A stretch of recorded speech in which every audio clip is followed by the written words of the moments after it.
The Polar Treasure. A Doc Savage Adventure by Kenneth Robeson. Chapter 1. The Bronze Nemesis. Something terrible impended. This was evident from the furtive manner of the small, flat-chested man who cowered in the shadows. He quaked like a terrified rabbit at each strange sound. Once a cop came along the alley-like side street, slapping big feet heartily on the walk, twiddling his nightstick, and whistling Yankee Doodle. The prowler crawled under a parked car, and lay there until the happy cop passed. Nearby loomed the enormous bulk of the New York Concert Hall. From the stage door on the side street crept strains of a music so beautiful that each note seemed to grasp the heart with exquisite fingers. A violin. It was a Stradivarius violin, one of the most perfect in the world, and had cost the player $60,000. The player was a blind man. He was Victor Vale. Many music lovers maintained him to be the greatest living master of the violin. He ordinarily got hundreds of dollars for rendering an hour of violin music before an audience. Tonight he played for charity, and got nothing. The flat-chested man, cowering and fearful, knew little of Victor Vale. He only knew the music affected him strangely. Once it made him think of how his poor mother had sobbed that first time he went to jail, long years ago. He nearly burst into tears. Then he got hold of his emotions. "You're getting goofy," he sneered at himself. "Snap out of it. Ya got a job to do." Soon afterward, a taxi wheeled into the side street. It looked like any other New York taxi. But the driver had his coat collar turned up, and his cap yanked low. Little of his face could be seen. The cab halted. The small man scuttled out to it. "Ya ready for the job?" he whined. "All set," replied the cab driver. He had a very coarse voice. It was as though a hoarse bullfrog sat in the taxi. "Go ahead with your part, matey." The flat-chested man squirmed uneasily. "Is this guy gonna be croaked?" he muttered anxiously. "Don't worry about that end of it," snarled the driver. "We're handlin' that. Keel haul me, if we ain't." "I know, but I ain't so hot about gettin' mixed up in a croakin'." A thumping growl came out of the cab. "Pipe down. You've already shipped with this crew, matey. Lay to and do your bit of the dirty work." Now that the man in the taxi spoke excitedly, one thing about his speech was even more noticeable. He had been a seafaring man in the past. His speech was sprinkled with sailor lingo. The small man shuffled away from the cab. He entered the stage door of the concert auditorium. Victor Vale had finished his violin playing. The audience was applauding. The hand clapping was tremendous. It sounded like the roar of Niagara, transferred to the vast hall. The flat-chested man loitered backstage. Applause from the delighted audience continued many minutes. It irked the man. "De saps," he sneered. "You think Sharky had just KO'd Schmeling, or something."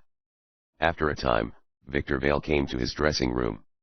The blind maestro was surrounded by a worshipful group of great singers and musicians. But the loitering man shouldered through them. His shoving hands, none too clean, soiled the costly gowns of operatic prima donnas, but he didn't care. "Victor Vale," he called loudly. "I got a message for you from Ben Ogard." The name of Ben Ogard had a marked effect on Victor Vale. He brought up sharply. A smile lighted his artistic features. Victor Vale was tall, distinguished. He had hair as white as cotton, and almost as fine. His formal dress was immaculate. His eyes did not seem like a blind man's, until an observer noticed it made no difference to Victor Vale whether they were open or shut. "Yes," he cried delightedly. "What is the message from Ben Ogard?" The intruder eyed the persons nearby. "It's kind of private," he suggested. "Then you shall speak to me alone." Victor Vale waved his admirers back. He led the way to his dressing room, only a hand thrust out before him showing he was blind. The flat-chested man entered first. Victor Vale followed, closing the door. He stood with his back to the panel a moment. His thoughts seemed delving into his past. "Ben Ogard," he murmured reverently. "I have not heard that name for 15 years. I have often sought to find him. I owe my life to Ben Ogard. And now that worldly success has come to me, I should like to show my gratitude to my benefactor. Tell me, where is Ben Ogard?" "In the street outside," said the flat-chested man, trembling a little. "He wants ter chin with yer. Ben Ogard is outside. And he wishes to talk to me." Victor Vale whipped the dressing room door open. "Take me to my friend. Quickly." The dirty man guided the blind master of the violin to the stage door. Just before he reached the door, something happened which made the guide feel as if a bucket of ice water had been poured on him. He saw the bronze man. The bronze man presented a startling figure. He did not look like a giant, until it was noticed that some fairly husky men near him seemed puny, pale specimens in comparison. The big bronze man was so well put together that the impression was not of size, but of power. The bulk of his mighty form was forgotten in the smooth symmetry of a build incredibly powerful. His dress was quiet, immaculate, but expensive. The bronze of this remarkable man's hair was a little darker than the bronze of his features. The hair was straight, and lay down smoothly now. Most striking of all were the eyes. They glittered like pools of flake gold as backstage lights played on them. They seemed to exert a hypnotic influence, a quality that would make the most rash individual hesitate. So pronounced was the strange power of those golden eyes that the flat-chested man shivered and looked away. Chill perspiration oozed out of his sallow skin. He glanced back uneasily, saw the weird golden eyes still upon him, and felt an overpowering impulse to run and hide in the darkest dive of the vast city. He was very glad to get into the outer darkness. "Where is Ben O'Gard?" Victor Vale asked eagerly. "Ah, hold your ponies," snarled the flat-chested fellow. "I'm leadin' you to him, ain't I?" He was suddenly very worried about the bronze man. The strange golden eyes seemed still boring into his back. He turned his head to make sure this wasn't so. He wondered who the bronze giant was. He couldn't be a detective. No Dick could ever wear dress clothes as immaculately as this astounding man had worn them. "Gosh!" whimpered the rat. "Just lookin' at dem gold glims made me feel like I'd been kicked in the belt. What's the matter with me, anyhow?" He didn't know it, but he wasn't the first man who had quailed before those weird golden eyes. "Is it far to where Ben O'Gard waits?" Victor Vale inquired anxiously. "You're about there." They came abreast of a darkened doorway. Out in the street, a taxicab had been keeping even with them. This cab held the sinister seafaring man who had sent the small man into the concert hall after Victor Vale. The musician's guide looked into the murky door. He made sure several men lurked there. He grasped Victor Vale's arm. "You're dear now," he snarled. Then he smashed a fist against Victor Vale's jaw. Simultaneously, the gloomy doorway spouted the men it concealed. They pounced upon the famed blind violinist. Victor Vale fell heavily from the traitorous guide's fist blow. But the sightless musician was more of a man than his assailants had expected. Though he could not get to his feet, he fought from his clumsy position on the sidewalk. He broke the nose of one attacker with a lucky kick. His hands found the wrist of another. They were artistic hands, graceful and long and very powerful. He twisted the wrist in his grasp.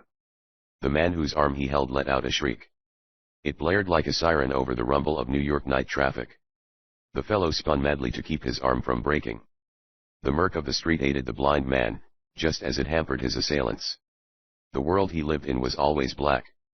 Blows whistled, thudded. Men hissed, cursed, yelped, groaned. Bodies fell noisily.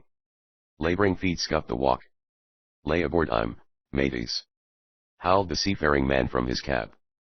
"Make fast with the line. And load aboard this land goin' scow. Sink with a bullet if you gotta. Keel haul A bullet wasn't necessary, though. A club pistol reduced the fighting Victor Vale to quivering helplessness. A thin rope looped clumsily about his wrists and ankles. After the fashion of city dwellers, the men were slow with the knots.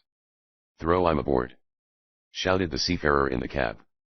"Let a swab who knows knots make shipshape." The gang lifted Victor Vale, bore him toward the taxi. And then the lightning struck them. The lightning was the mighty bronze man. His coming was so swift and soundless that it seemed magic. Not one of blind Victor Vale's attackers saw the giant metallic figure arrive. They knew nothing of its presence until they felt its terrible strength. Then it was as though a tornado of hard steel had struck them. Chins collapsed like eggshells. Arms were plucked from sockets and left dangling like strings. The men screamed and cursed. Two flew out of the melee, unconscious, not knowing what had vanquished them. A third dropped with his whole lower face awfully out of shape, and he, too, didn't know what had hit him. Others struck feverishly at the Herculean bronze form, only to have their fists chop empty air. One man found his ankles trapped as in a monster vise of metal. He was lifted. His body swung in a terrific circle, mowing down his fellows like a scythe. "Sink 'im, mateys!" shrilled the seafaring man in the cab. "Scuttle 'im! Use your guns!" A piercing shriek from one of his hirelings drowned out the sailor's urgings. The unfortunate one had been enclosed in banding bronze arms. The fearsome arms tightened. The man's ribs breaking made a sound as of an apple crate run over by a truck. The fellow fell to the walk as though dead when released. Incredible as it seemed, but two of Victor Vale's assailants remained in anything but incapacitated conditions. The sailorman in the taxi was unhurt, and one villain was upright on the walk. Even an onlooker who had seen that flashing battle with his own eyes would have doubted his senses, such superhuman strength and agility had the bronze giant displayed. The man upright on the walk abruptly spun end over end for the taxi. He had been propelled by what for the bronze man was apparently but a gentle shove. Yet he caved in the rear door of the cab like a projectile would. The seafaring hack driver got scared. "Well, keel haul me," he choked. He slammed the car in gear. He let out the clutch. The cab wrenched into motion. The sailor saw the bronze man flash toward him. The metallic nemesis of a figure suddenly looked as big as a battleship to the seafaring man. And twice as dangerous. He clawed out a spike-snouted pistol of foreign make. He fired. The bullet did nothing but break the plate glass window in a shoe shop. But the bronze giant was forced to whip into the shelter of a parked car. The seafaring man kept on shooting, largely to prevent his vehicle being boarded. His lead gouged lone rips in the car behind which the bronze man had taken shelter, broke windows in a bookstore and a seafood restaurant, and scared a fat man far up the street so badly that he fainted. The taxi skidded around a corner and was gone. Blind Victor Vale abruptly found himself being lifted to his feet by hands which were unbelievably powerful, yet which possessed a touch gentle as that of a mother fondling her babe. He felt a tug at his wrists. Something was happening which he would not have thought possible. Bronze fingers were snapping the ropes off Victor Vale's wrists as effortlessly as though they were frail threads. The sightless man had been dazed during the furious fight. But his ears, keener than an ordinary man's because of his affliction, had given him an idea of the momentous thing which had happened. Some manner of mighty fighter had come to his rescue. A fighter whose physical strength was almost beyond understanding. "Thank you, sir," Victor Vale murmured simply. "I hope you were not damaged seriously," said the bronze man. It struck Victor Vale, as he heard his benefactor speak for the first time, that he was listening to the voice of a great singer. It had a volume of power and tone quality rarely attained by even the great operatic stars. A voice such as this should be known throughout the music world. Yet Victor Vale had never heard it before. "I am only bruised a little," said the musician. "But who?" The loud clatter of running feet interrupted him. Police were coming, drawn by the shots. A burly sergeant pounded from one direction. Two patrolmen galloped from the other. A radio squad car careened into the street with siren moaning in a way that stood one's hair on end. Cops raced for the giant bronze man. Their guns were drawn. They couldn't see him any too well in the murk. "Stick 'em up!" boomed the sergeant. Then a surprising thing happened. The policeman lowered his gun so hastily he nearly dropped it. His face became actually pale. He couldn't have looked more mortified had he accosted the mayor of the city by mistake. "Begorra, I couldn't see it was you, sor," he apologized. The bronze giant's strong lips quirked the faintest of smiles. But the sergeant saw the smile, and beamed as if he had just been promoted to a captaincy. A roadster was parked nearby. It was a very powerful and efficient machine. The top was down. The color was a reserved gray. Not another word was spoken. The bronze man escorted Victor Vale to the machine. The roadster pulled away from the curb. The police stood back respectfully. They watched the car out of sight. "Tiro these rats in a cell on a charge av disturbin' the peace," directed the sergeant. Then he looked more closely at the prisoners and grinned widely. "Begorra, 'tis in the hospital yest better tiro em. Sure, and never in me born days did I see a bunch av lads so busted up. But won't they be charged with somethin' besides disturbin' the peace?" questioned a rookie who had but lately joined the force. The sergeant frowned severely. "Glory be, and didn't ye see that big bronze feller?" "Sure. Then button the lip av yes. If the bronze man had wanted these scuds charged with anything, he would av said so." The rookie's eyes popped. "Gosh. Who was that guy? The sergeant chuckled mysteriously. Me lad, yez know what they say about our new mayor, that nobody has any pull with him. Sure, agreed the rookie. Everyone knows our new mayor is the finest New York has ever had, and that he can't be influenced. But what's that got to do with the big bronze fellow? Nothin', grinned the sergeant. Except that, begorra, our new mayor would gladly turn a handspring at a word from that bronze man. Chapter 2. The Clicking Danger. As he was whipped along New York streets in the speedy gray roadster, it suddenly dawned on Victor Vale that he knew nothing about his rescuer. He didn't even understand why he had accompanied the strange man so readily. The blind violinist was not in the habit of meekly permitting unknowns to lead him about. Yet he had gone with this mighty stranger as docilely as a lamb. "Are you a messenger sent to take me to Ben Ogart?" he asked. "No," came the bronze giant's amazing voice. "I do not even know anyone by that name." Victor Vale was so intrigued by the beauty of his unusual companion's vocal tones that he could not speak for a moment. "May I ask who you are?" he inquired. "Doc Savage," said the bronze man. "Doc Savage," Victor Vale murmured. He seemed disappointed. "I am sorry, but I do not believe I have heard the name before." The bronze giant's lips made a faint smile. "That is possible," he said. "Perhaps I should have been more formal in giving you my name. It is Clark Savage, Jr." At this, Victor Vale gave a marked start. "Clark Savage, Jr.?" he gasped in a tone of awe. "Why, among the violin selections I rendered in my concert tonight was a composition by Clark Savage, Jr. In my humble opinion, and to the notion of other artists, that composition is one of the most masterly of all time." "Surely, you are not the composer?" "Guilty," Doc admitted, "and it is not flattery when I say the selection was never rendered more beautifully than by your hand tonight. Indeed, your marvelous playing was one of two things which led me backstage. I wished to compliment you. I noted the furtive manner of the man leading you outside, and followed. That is how I happened to be on hand." "What was the second thing which led you to seek me out?" Victor Vale asked curiously. "That is something I shall explain later," Doc replied.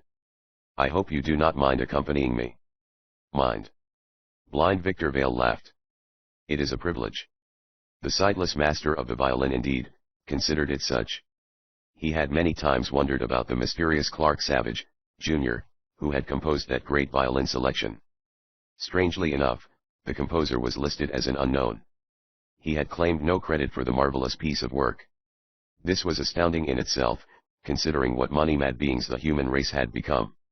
The composer could have ridden to a fortune on the strength of that one selection. Victor Vale could not help but wonder and marvel at the powers of this strange man who had rescued him. As the roadster wended its way through the heavy traffic of the theatrical district, no one noticed one particular cab which followed Doc Savage and the blind violinist, not even Doc. The seafaring man who had directed the ill-fated attempt to capture Victor Vale occupied the machine. However, he had stuffed his cheeks with gum, donned dark glasses, stuck a false mustache to his lip, thrust a cigar in his teeth, and changed his cap. He looked like a different man. "Keel haul me," he snarled repeatedly to himself. "I gotta get that Victor Vale. I gotta." Doc's roadster halted finally before one of the largest buildings in New York. This was a gigantic white thorn of brick and steel which speared upward nearly 100 stories. Doc Savage led the blind violinist inside. They entered an elevator. The cage climbed with a low moan to the 86th floor. Noiselessly, the doors slid back. They now entered a sumptuously furnished office. This held an inlaid table of great value, a steel safe so large it reached to the bronze giant's shoulder, and many comfortable chairs. A vast window gave an impressive view of a forest of other skyscrapers. Doc ensconced Victor Vale in a luxurious chair. He gave the musician a cigar of such price and quality that it came in an individual vacuum container. Doc did not smoke, himself. "If you do not mind telling, I should like to know what was behind that attack upon you tonight," Doc said. The unusual voice of the bronze man held a strangely compelling quality. Victor Vale found himself answering without the slightest hesitancy. "I am completely in the dark as to the reason," he said. "I have no enemies.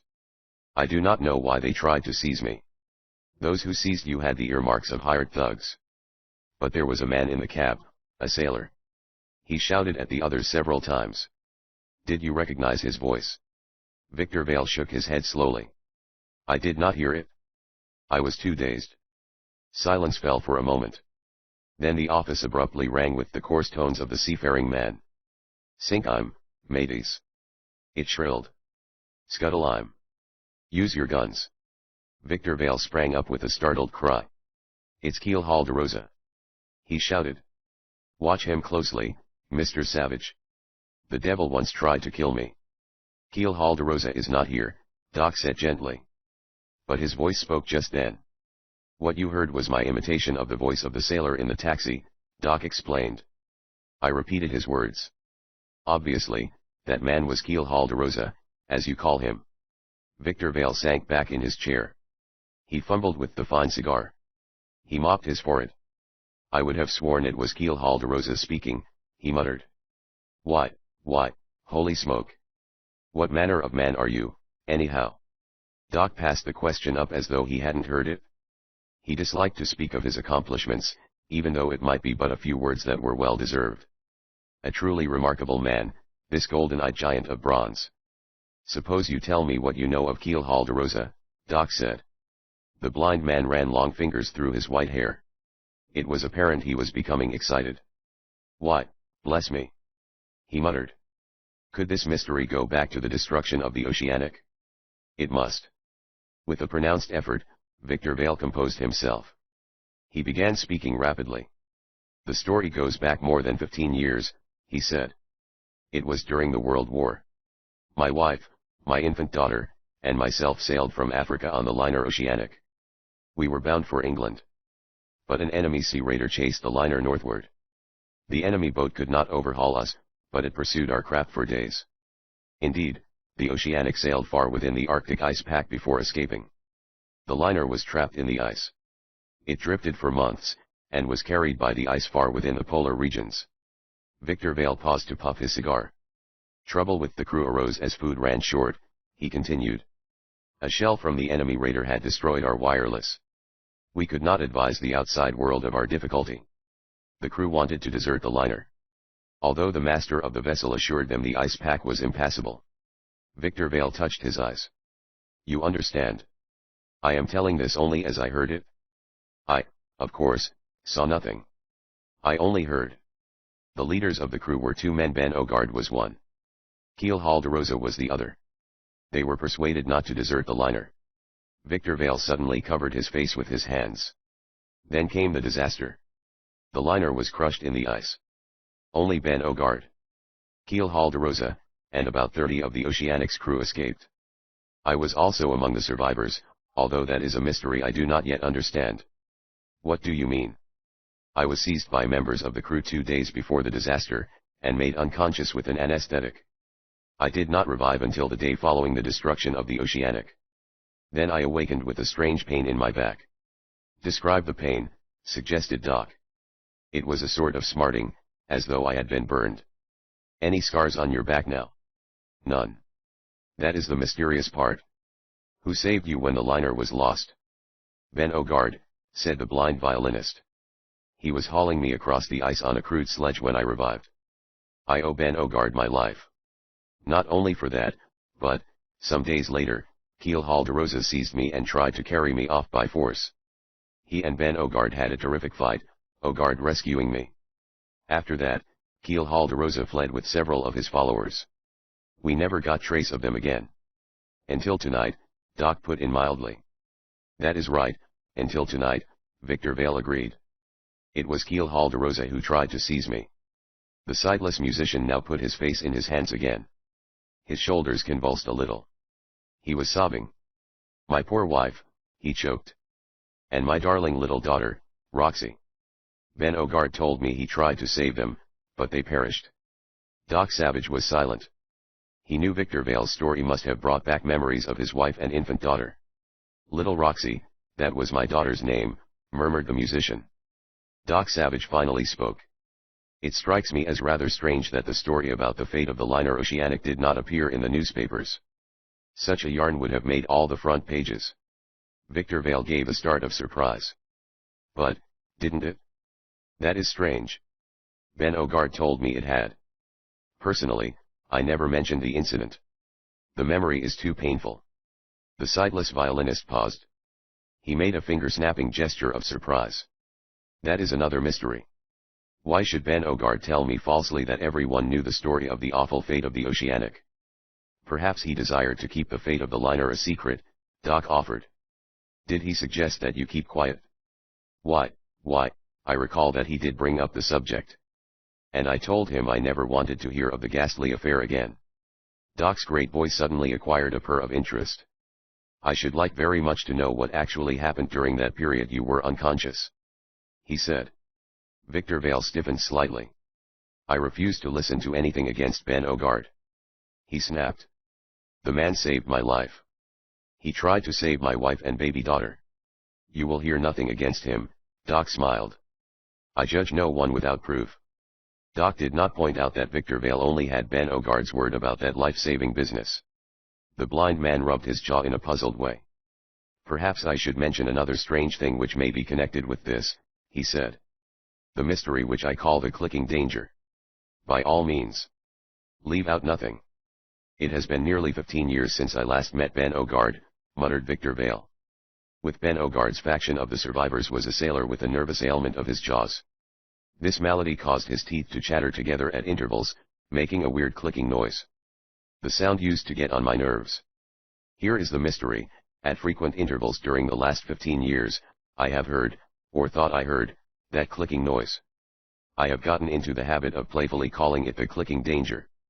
Actually, nothing has ever come of it. In fact, I rather thought it was my imagination entirely, instead of the sailor. Why should the fellow follow me all over the world for 15 years? It is possible Ben Ogard has been keeping track of you, Doc replied. The sightless master of the violin considered this in a somewhat offended silence. Doc Savage studied Victor Vale's eyes intently. After a bit, he came over to the musician. He led the man across an adjacent room.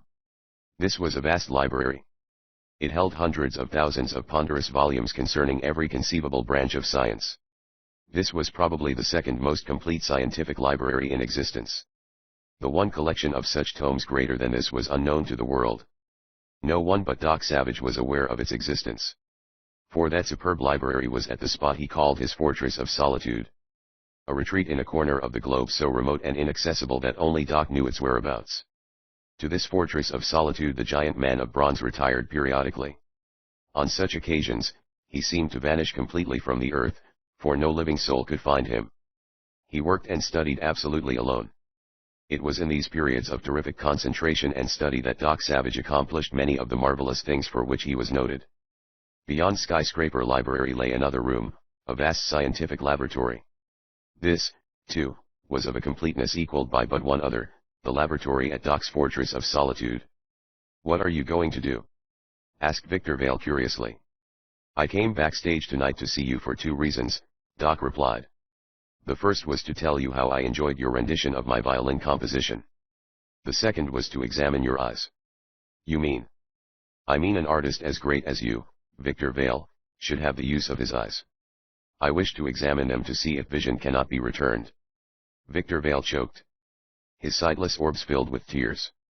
For an instant, he seemed about to break down. It is impossible. He gulped. I have been to the greatest eye specialists in the world. They say nothing less than a magician can help me. Then we'll try some magic, Doc smiled. Please, don't joke about it, moaned the blind man. I'm not joking, Doc said steadily. I positively can give you sight of sorts. If conditions are as I think, I can give you perfect vision. That is why I wish to examine. Victor Vale could only gulp and sag into a chair. It did not occur to him to doubt the ability of this mighty being beside him. There was something in the bronze man's voice which compelled belief. An overpowering wonder seized Victor Vale. What manner of person was this bronze master? A lot of folks had wondered that. Rapidly, Doc took numerous X-ray pictures of Victor Vale. He also got exposures using rays less familiar to the surgical profession. He continued his examination with ordinary instruments, as well as some the like of which could have been found nowhere else. They were of Doc's own invention. Now wait in the outer office while I consider what the examination shows, Doc directed. Victor Vale went into the outside office.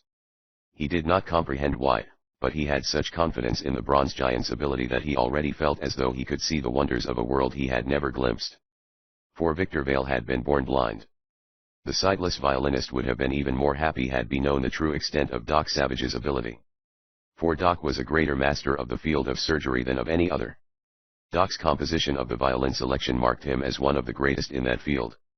He had done things equally marvelous in electricity, chemistry, botany, psychology, and other lines. Yet these things were child's play to what he had done with medicine and surgery. For it was in medicine and surgery that Doc had specialized.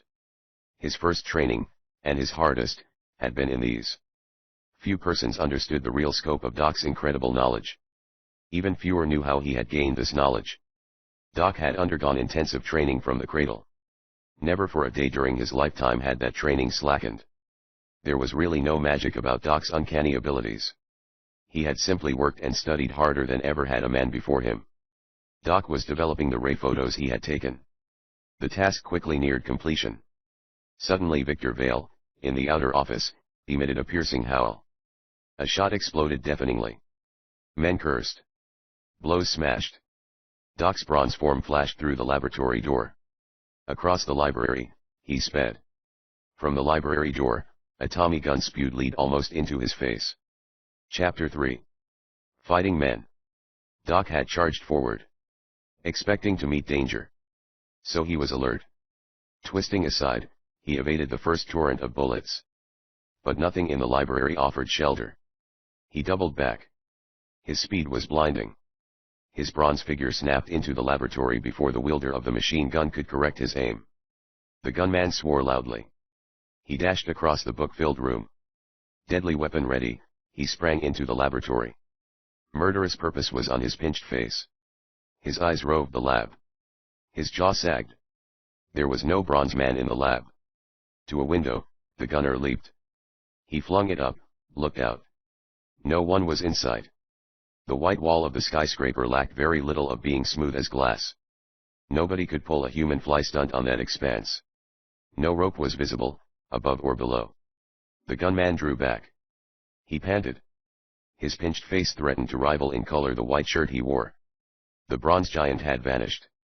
Fearfully, the gunman sidled about on the polished bricks of the laboratory floor. 2 half circles of these bricks suddenly whipped upward. They were not unlike a monster bear trap. The gunman was caught. His rapid-firer cackled a brief instant. Then pain made him drop the weapon. Madly, he tore at the awful thing which held him. It defied him. The bricks which had arisen were actually of hard steel, merely painted to resemble masonry. Before the would-be killer's pain-blurred eyes, a section of the laboratory wall opened soundlessly. The mighty bronze man stepped out of the recess it had concealed. The giant, metallic form approached, taking up a position before the captive. "Let me out of this thing," whined the gunman. "It's bustin' me ribs." The bronze man might not have heard, for all the sign he gave. One of his hands lifted. The hand was slender, perfectly shaped. It seemed made entirely of piano wires and steel rods. The hand touched lightly to the gunman's face. The gunman instantly slumped over. He was unconscious. He fell to the floor as the bronze giant released the mechanical trap which held him. The trap settled back into the floor, become a part of the other bricks. Like an arrow off a bow, the bronze man whipped into the library, then to the outer office. The gunman had never moved after striking the floor. Yet he breathed noisily, as though asleep. In the outer office, the bronze man saw Victor Vale was gone. A dribble of moist crimson across the floor showed the single shot which had sounded had damaged someone. The red leakage led to an elevator door. The panel was closed. The cage was gone. Doc Savage glided down the battery of elevator doors. The last panel was shut.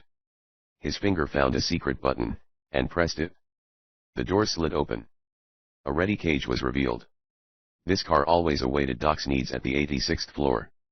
Its hoisting mechanism was of a special nature. The cage went up and down at a speed far surpassing the other elevators. Doc sent it dropping downward.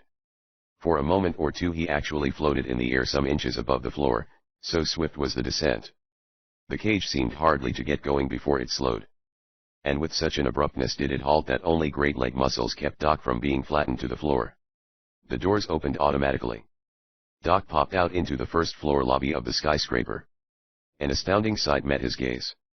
Directly before the elevator door stood an individual who could easily be mistaken for a giant gorilla. He weighed in excess of 260 pounds. His arms were some inches longer than his legs and actually as thick as his legs. He was literally furred with curly, rust-hued hair. A more homely face than that possessed by this anthropoid fellow would be hard to find. His eyes were like little stars twinkling in their pits of gristle. His ears were cauliflowered, something had chewed the tip of one, and the other was perforated as though for an earring, except that the puncture was about the size of a rifle bullet. His mouth was very big. This gigantic individual held 3 mean-eyed men in the hoop-like clasp of his huge arms. The trio were helpless. 3 guns, which they had no doubt held recently, lay on the floor. The gorilla of a man saw Doc. His nod of a head seemed to open in halves as he laughed. "Listen, Doc," he said in a voice surprisingly mild for such a monster. "Listen to this." His enormous arms tightened on his 3 prisoners. As one man the 3 howled in agony. "Don't they sing pretty, huh?" The anthropoid man chuckled. He squeezed the trio again, and listened to their pained howls like a singing teacher. Across the lobby, 2 more mean-eyed men cowered in a corner. They had their arms wrapped tightly about their faces. Each was trying to crawl into the corner behind the other. The cause of their terror was a slender, waspish man who danced lightly before them. This man was probably as immaculately clad a gentleman as ever twirled a cane on a New York street.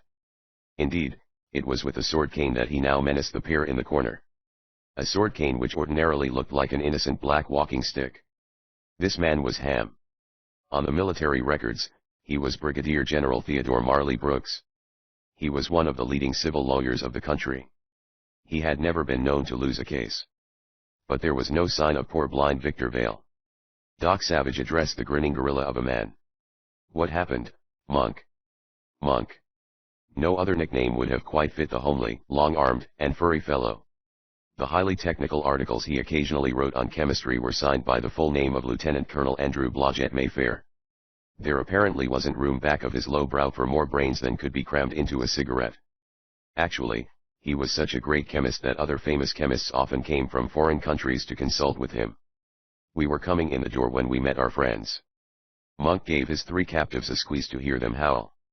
They had guns. We didn't like their looks. So we glommed onto M. Reaching forward, Doc Savage placed his bronze right hand lightly against the faces of each of Monk's 3 prisoners. Only Doc's fingertips touched the skin of the men. Yet all 3 instantly became unconscious. Hurrying over, Doc also touched lightly the pair Ham menaced with his sword cane. Both fell senseless. Ham sheathed his sword cane. He twirled the innocent black stick which resulted. He was quite a striking figure, sartorially. Indeed, tailors often followed Ham down the street, just to watch clothes being worn as they should be worn.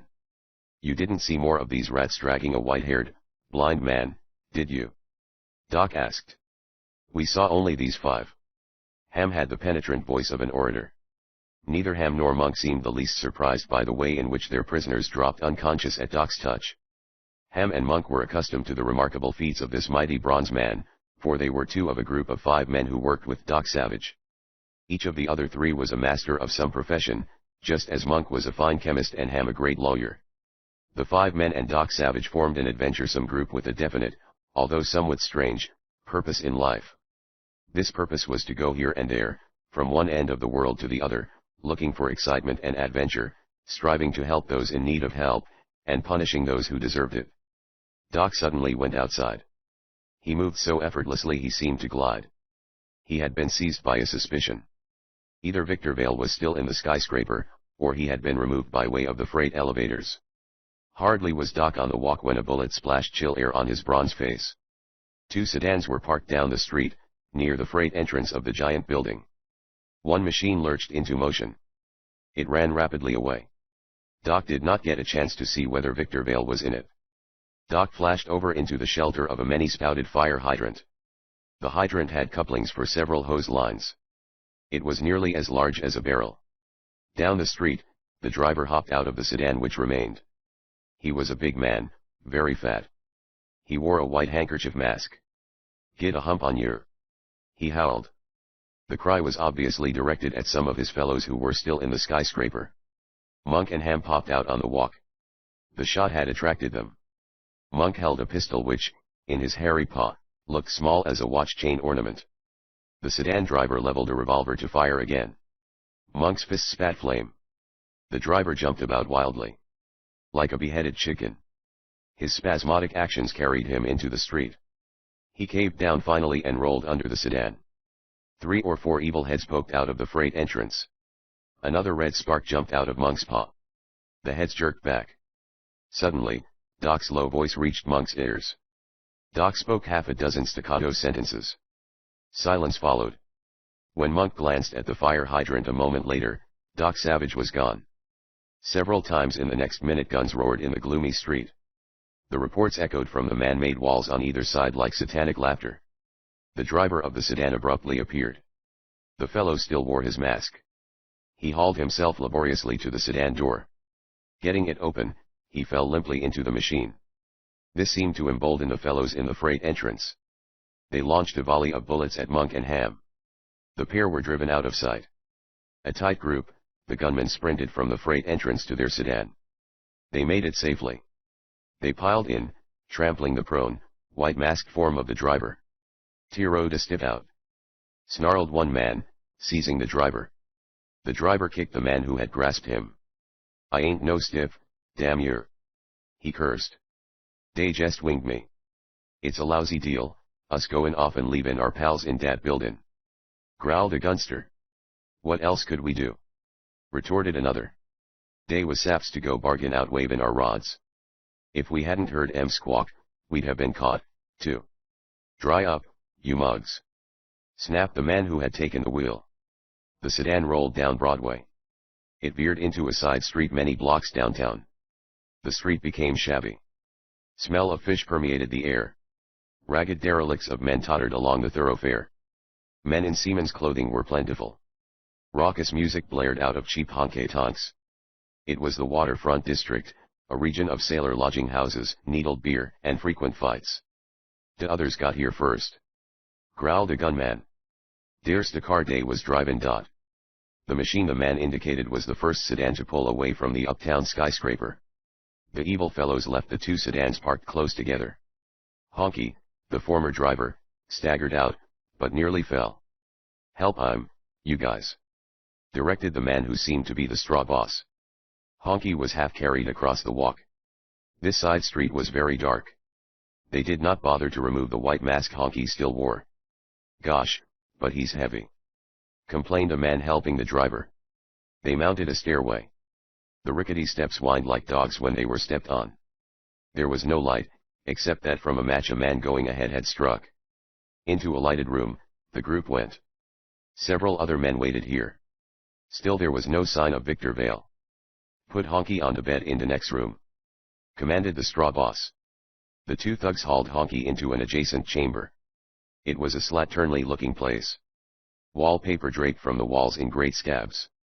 The one bed was filthy. The pair prepared to lower Honky. At this point, Honky's hands came up with apparent aimlessness.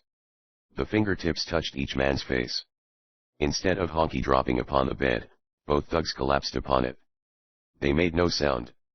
Honky now stumbled back into the other room. The gang assembled there eyed him in surprise.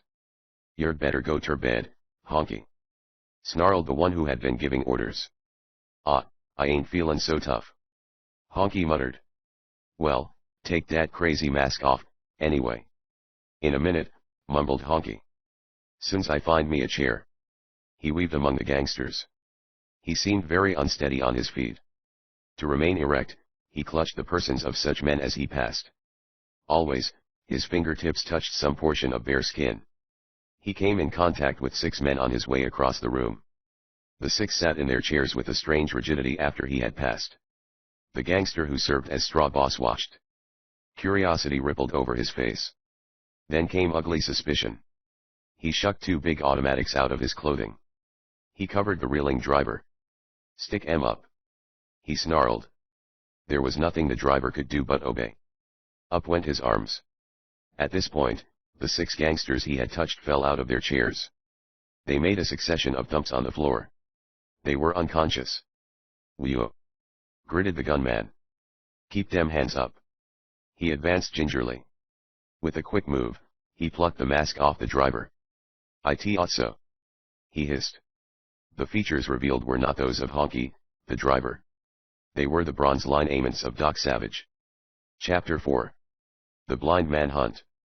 Bewilderment gripped the assembled thugs. They could not comprehend that the bronze man had taken the place of Honky, back at the uptown skyscraper. It was too much for them to believe that anyone could be such a master of voice imitation as to fool them by emulating Honky's hoarse growl. They looked at the 6 of their comrades huddled senseless on the floor. A near terror distorted their ugly faces. The bronze man slowly pushed Honky's cap off his head. The cap was none too clean. It was as though he didn't wish to wear it longer than was necessary. For a brief instant, his fingertips probed in the bronze hair that lay down like a metal skull cap. "Keep clawin' for the ceiling," snarled the gang chief. Doc's arms lifted obediently. His hands nearly touched the ceiling, indicating what a really large man he was. "Search 'im," ordered the leader. Gingerly, 4 of the thugs advanced. They frisked Doc with practiced fingers. They found some silver coins and a few bills which had belonged to Honky. These they appropriated. But they unearthed no weapon. "Cha ain't got a rod," they muttered. The fact that Doc wasn't armed seemed to stun them. Their leader eyed the 6 limp hulks on the floor. He moved to the bedroom door. He whitened perceptibly when he saw the 2 sprawled on the bed. "I don't savvy dis," he shivered. "What messed dem guys up like dat?" Suddenly his mean eyes narrowed. "Hunt in his sleeves," he commanded his men. They did so, and brought to light a small hypodermic needle. The leader grasped the needle fearfully between thumb and forefinger. He inspected it. "So this is what laid 'em out," he leered. The other villains stirred uneasily. They didn't fancy weapons such as this. A gun was more their style. "Croak 'im," they suggested. But their boss shook his head violently. "Ixnay," he snapped. "Dis guy is just the cha we need. We're gonna make 'im tell us where old Victor Vale is." A marked interest now registered on Doc Savage's bronze features. He was obviously surprised. "You mean to say you haven't got Victor Vale?" he asked. The remarkable power of his great voice held the gangsters speechless for a moment. Then their leader spoke sneeringly. "Do you think we'd be a skin where the guy is if we had 'im?" he demanded. He scowled blackly. "Say, what cha drivin' at, a skin us if we got 'im?" "Victor Vale was seized," Doc replied. "I naturally supposed you fellows had him. That is why I am here." The thugs exchanged angry glares. "Dat damn Keel Hallderosa crowd got 'im first, after all," one grated. This morsel was very interesting to Doc Savage. "You mean to say your outfit and Keel Hallderosa's outfit were both after Victor Vale?" he asked. "Buttoned a lip," rasped the leader of the thugs. "I think you're lying to me about anybody gettin' Victor Vale. Den why would he come here?" Put in another fellow. "Don't be a nut. That's what the shootin' upstairs was. You remember we heard a typewriter turn loose. That's what scared us off." Doc Savage gave the tiniest of nods. He understood now why the 5 captured by Monk and Ham had come dashing out of the elevators with their guns in hand. They had heard the machine gun fire upstairs, and had become terrified. "I wonder how Keel Hallderosa got ahead of us at the skyscraper," mumbled the leader. "He tried to grab the blind guy from under our snozzles at the concert hall, didn't he?" asked the other thug.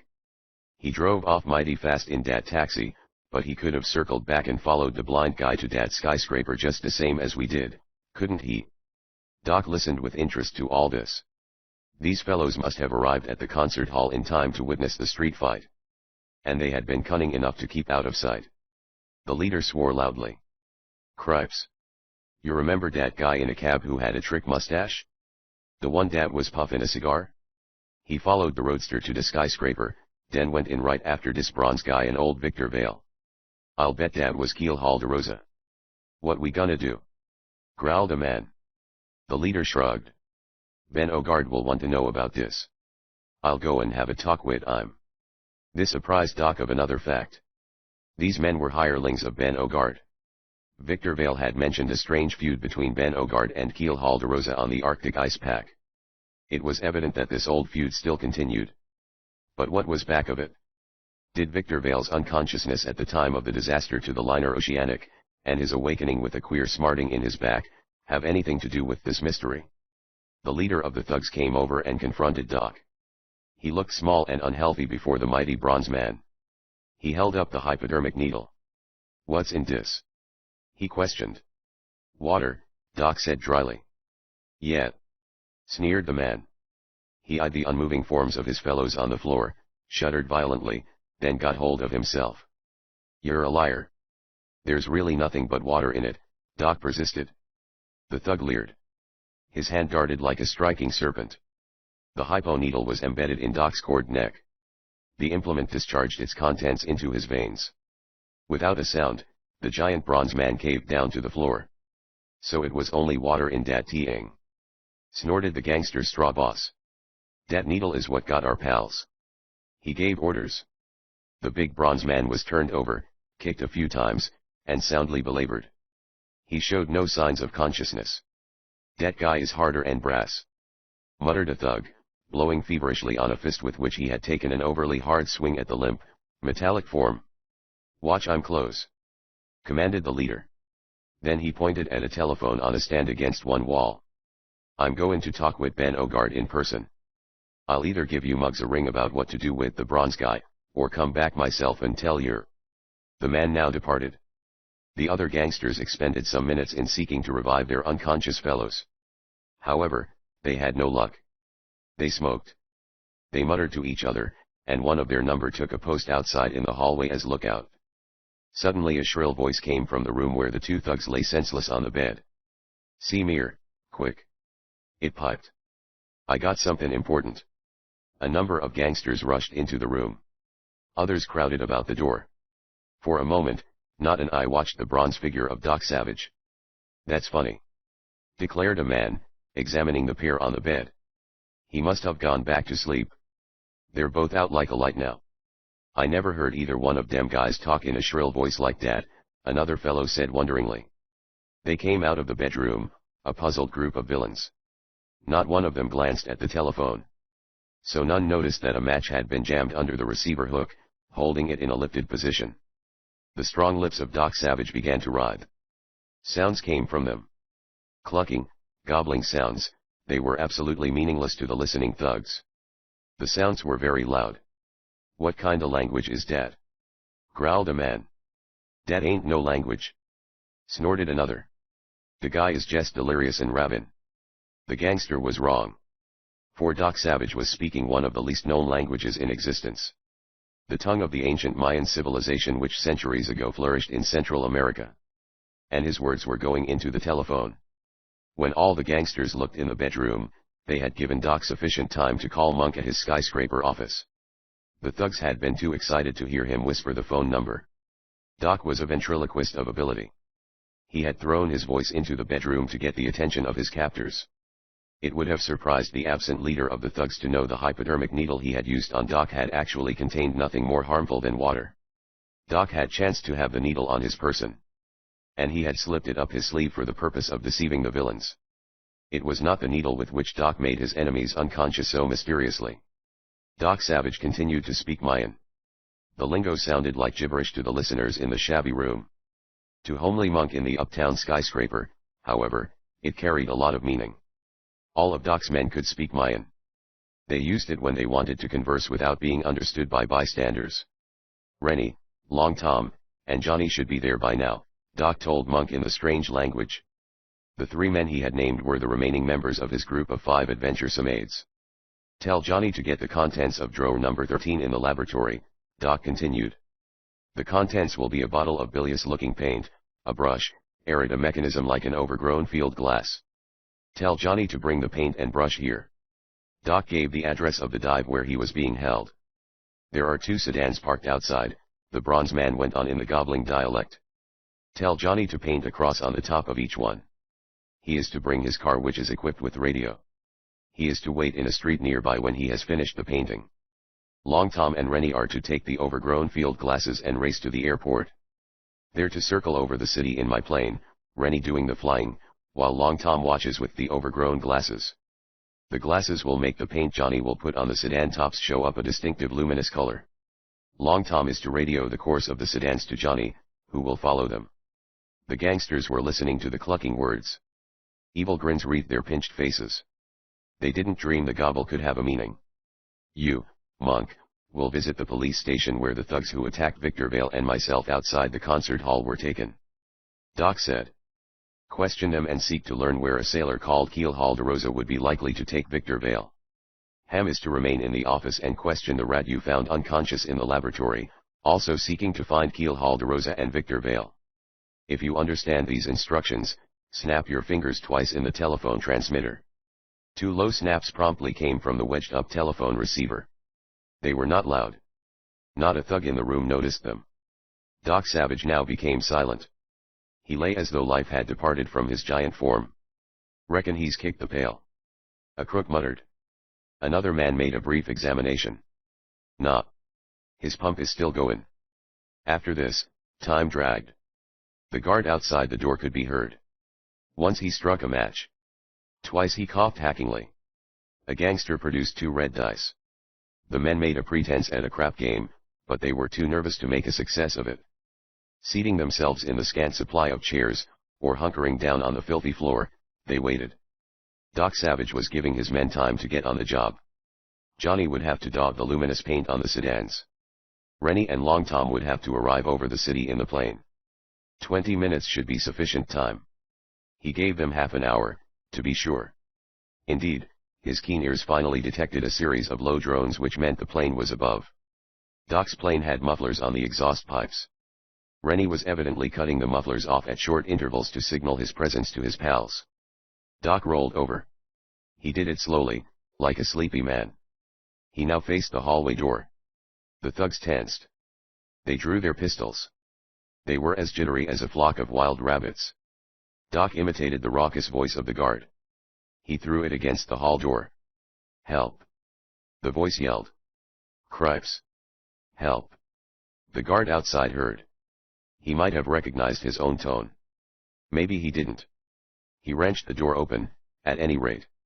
The instant his ugly face shoved inside, Doc threw words into his mouth. The guard was too astonished to say a word of his own. "De cops," were the words. "They re on de stairs. Lamb, yous guys." Pandemonium fell upon the gangsters. They rasped excited orders. They actually squealed as though they were already caught. One man saw the giant bronze figure of Doc Savage heave up from the floor. He fired his pistol. But he was a little slow. Doc evaded the bullets. He reached the light switch, punched it. Darkness clapped down upon the room. "The cops are inside."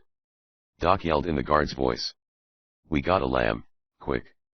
To make sure they fled in the right direction, Doc glided over and kicked the glass out of the window. "This way out," he barked. A thug sprang through the window. Another followed. Then a succession of them. Standing nearby, Doc darted his hands against such faces as he could find in the black void. 3 men he touched in this manner. Each of the 3 instantly dropped unconscious. The others escaped from the room in a surprisingly short space of time. Doc listened. He heard both sedan engines roar into life. The cars streaked away like noisy comets. Into the room where Doc Savage stood there now penetrated a weird sound. It was low, mellow, trilling. It was exotic enough to be the song of some strange bird of the jungle, or the eerie note of wind filtering through a jungled forest. It was melodious, though it had no tune. It was inspiring, without being awesome.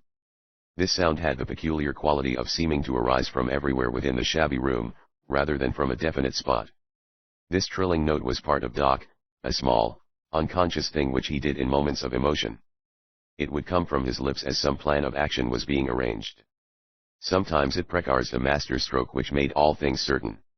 Or it might sound to bring hope to some beleaguered member of Doc's adventuresome group. Once in a while it came when Doc was a bit pleased with himself. That was the reason for it sounding now. Doc turned on the lights. He lined up the thugs he had made unconscious. 11 of them. It was not a bad haul. Doc used the phone to call Ham at the scraper area uptown. "You might bring your sedan down here," Doc requested. 10 minutes later, Ham came up the rickety stairs, twiddling his sword cane. Ham's perfection of attire was made more pronounced by the blowsy surroundings. He saw the pile of sleeping prisoners. I see you've been collecting. He chuckled. Did you get anything out of Helldiver's man? Doc asked. I scared him into talking, Ham said grimly, but the fellow was just a hired gunman, Doc. He and his gang were hired to get Victor Vale. They were to deliver the blind violinist to Helldiver, right enough. But the delivery was to be made on the street. The man had no idea where Helldiver hangs out. That's too bad, Doc replied. There's a chance one of the crew who attacked Victor Vale outside the concert hall will know where the sailorman hangs out. If they do, Monk'll make them cough up. The unconscious thugs were now loaded into Ham's limousine. This car of Ham's was one of the most elaborate and costly in the city. Ham went in for the finest in automobiles, just as he did in clothes. Ham did not ask Doc what they were going to do with the prisoners. He already knew. The senseless criminals would be taken to Doc's skyscraper office. In a day or so, men would call for them, and take them to a mysterious institution hidden away in the mountains of upstate New York. There they would undergo a treatment which would turn them into honest, upright citizens. This treatment consisted of a delicate brain operation which wiped out all knowledge of their past. Then the men would be taught like children, with an emphasis on honesty and good citizenship. They would learn a trade. Turned out into the world again, they were highly desirable citizens, for they knew of their own past, and had been taught to hate criminality. The mysterious institution where this good, if somewhat unconventional, work went forward, was supported by Doc Savage. The great surgeons and psychologists who ran it had been trained by Doc. Ham drove his limousine to the skyscraper which held Doc's headquarters.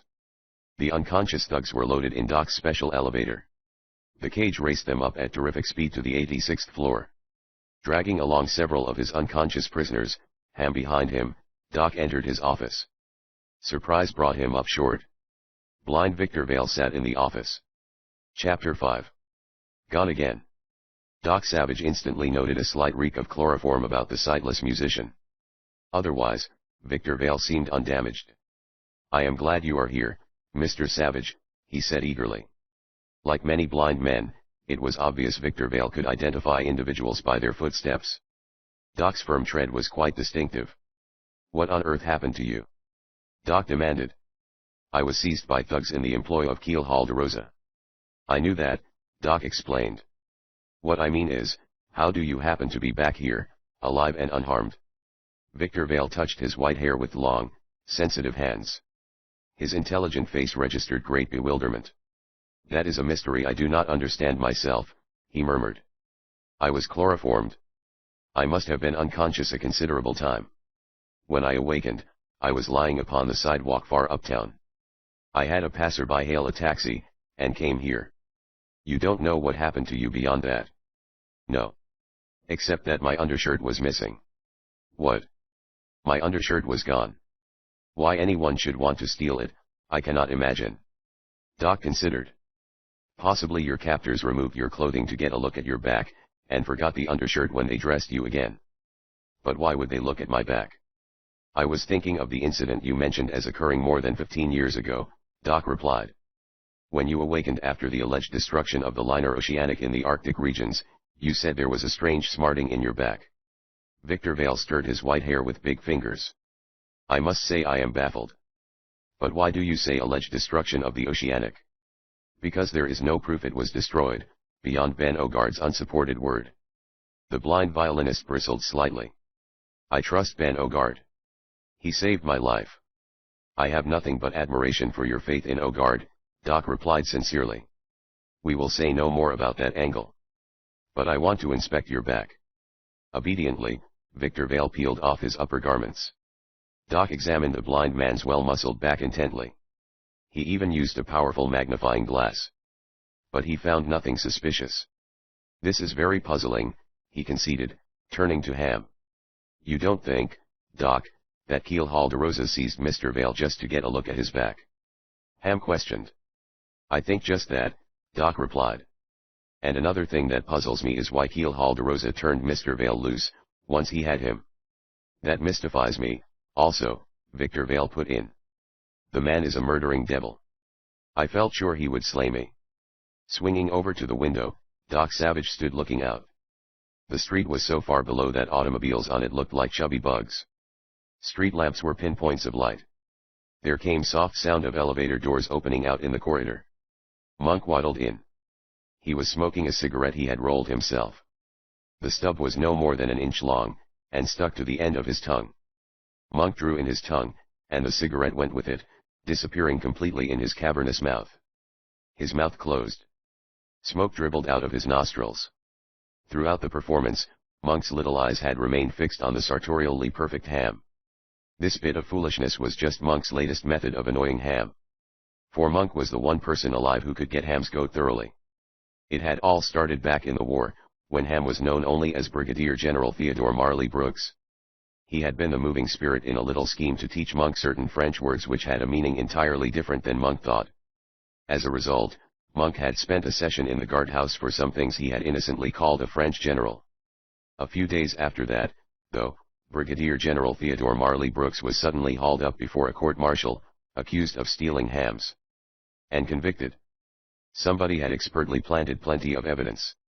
Ham got his nickname right there. And to this day he had not been able to prove it was the homely Monk who had framed him. This rankled Ham's lawyer soul. "They're gonna clap you in the zoo one of these days." Ham sneered at his tormentor. The cigarette came out of Monk's mouth, together with a cloud of smoke. From his lips burst a hoink-hoink sound, a perfect imitation of a pig grunting. The next instant he dodged with a speed astounding for one of his great bulk. Ham's whistling sword cane just missed delivering a resounding whack on his bullet head.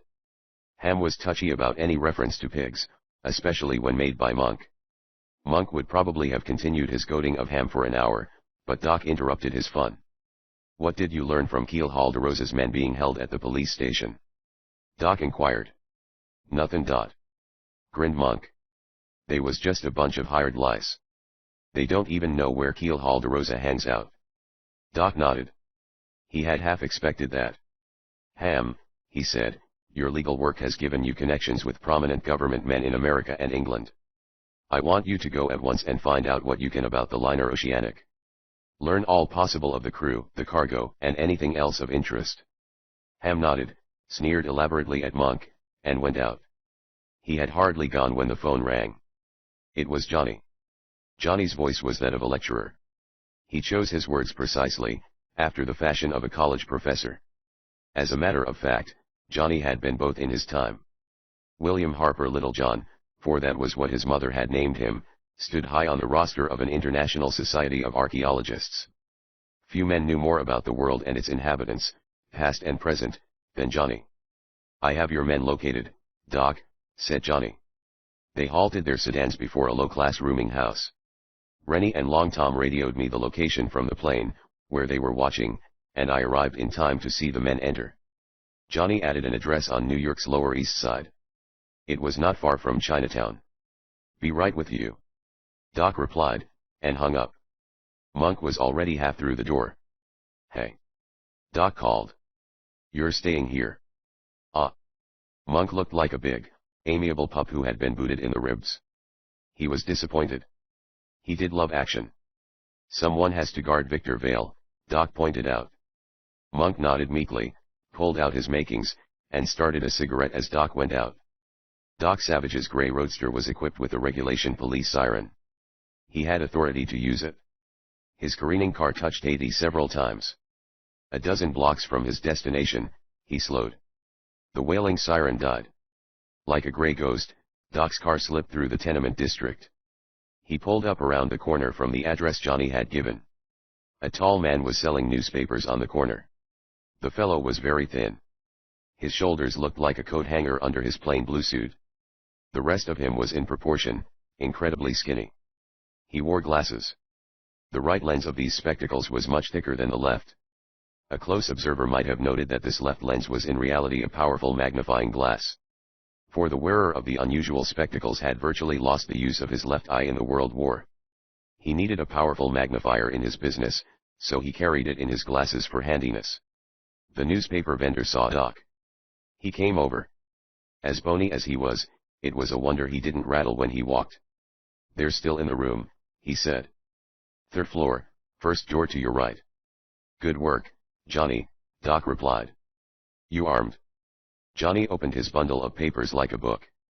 This disclosed a small, pistol-like weapon which had a large cartridge magazine affixed to the grip. A more compact and deadly killing machine than this instrument would be difficult to find. It was a special machine gun of Doc Savage's own invention. "Fine," Doc breathed. "Wait on the street. I'm going up to that room." The steps whined under the giant bronze man's considerable weight. To avoid the noise, he leaped lightly to the banister. Like a tightrope walker, he ran up the slanted railing. He took the second flight in the same manner, not troubling to see if those steps squeaked also. By using the banister, he avoided any electrical alarms which might have been under the steps. A white rod of light lying close to the floor marked the bottom of the door he was interested in. He listened. His keen ears detected men breathing. One grunted a demand for a cigarette. Doc Savage lurked outside the door perhaps 2 minutes. His mighty bronze hands were busy. They dipped into his pockets often. Then he turned and started up another flight of steps in the fashion of the first two. The structure had 5 floors. A creaking hatch let Doc out on a tarred roof. He moved over to a spot directly above the window of the room in which his quarry waited. A silken line came out of his clothing. It was thin, strong. One end he looped securely about a chimney. Like a spider on a string, Doc went down the cord. His sinewy hands gripped the line securely. He reached the window. Hanging by one thewed fist, he dropped the other hand into a coat pocket. He boldly kicked the window inward. Through the aperture his foot made, he threw the objects he had taken from the pocket. A roar of excitement seized the room interior. Back up the silken cord, Doc climbed. He had no more trouble with the small line than he would have with a set of stairs. At the top, he replaced it inside his clothing. He seemed in no hurry. Below him in the room, the excitement had died a mysterious death. Doc ambled to the front of the building and seated himself on the parapet. Below, he could see the gaunt Johnny with his papers. Pers. Johnny was bawling lustily. "WU extra. Latest Pers." No one would have dreamed Johnny was actually doing all the bellowing to cover any sounds from within the building. Nearly 10 minutes elapsed before Doc Savage went down to the third-floor room. On the hallway carpet lay many colorless glass bulbs about the size of grapes. Doc had spread these there. Men charging out of the room had trampled many of them, crushing them. This had released the powerful anesthetic they held. Anyone near, and not equipped with a gas mask, was certain to become unconscious. The hallway floor, and the room itself, were littered with senseless men. Doc stepped in, avoiding the unbroken bulbs of thin glass. His bronze hand made a disgusted gesture. Ben Ogard was not among the vanquished. Doc Savage let his eyes range the room again, making sure. He noted that all the glass balls of anesthetic which he had tossed through the broken window had been shattered. None of the gas-like stuff remained in the room or corridor. Doc had waited on the roof long enough for it to be dispelled. Ben Ogard was certainly not present. These were merely the gang Doc's men had trailed here. "Bag anybody of any importance?" Johnny asked from the doorway. He had thrown his bundle of papers away. "Not to us," Doc admitted. "We'll send these gentlemen upstate for our usual treatment, though. I imagine every one of them has a police record." Johnny inspected the unconscious villains judiciously. "I'll at least bet our treatment can't hurt them any. But what about the chief devil, Ben Ogard? He simply wasn't among those present." Doc and Johnny now loaded the prisoners aboard their cars. Doc's roadster held several. Johnny's machine was a large touring car of a model at least 10 years old. The thing looked like a wreck. A used car dealer, if asked what he would give for it, would probably have taken one glance and said, $20. And I'm robbing myself at that. Yet within less than a year, Johnny had paid $3,000 for the special engine in it. On a straightaway, the old wreck might do 150 an hour without unduly straining itself. They got their prizes in both cars and drove uptown.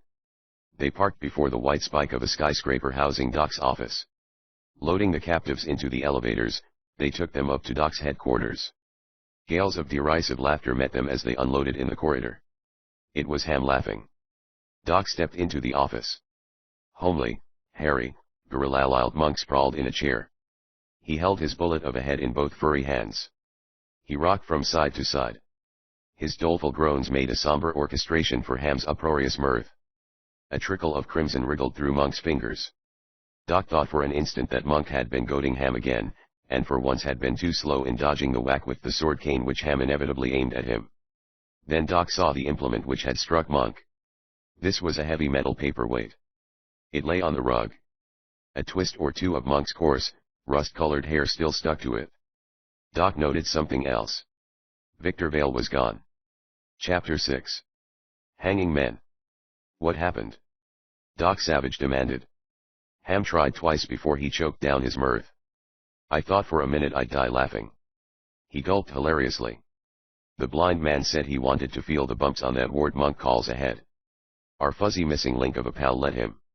He got a telephone call first, Monk put in sourly. Who did?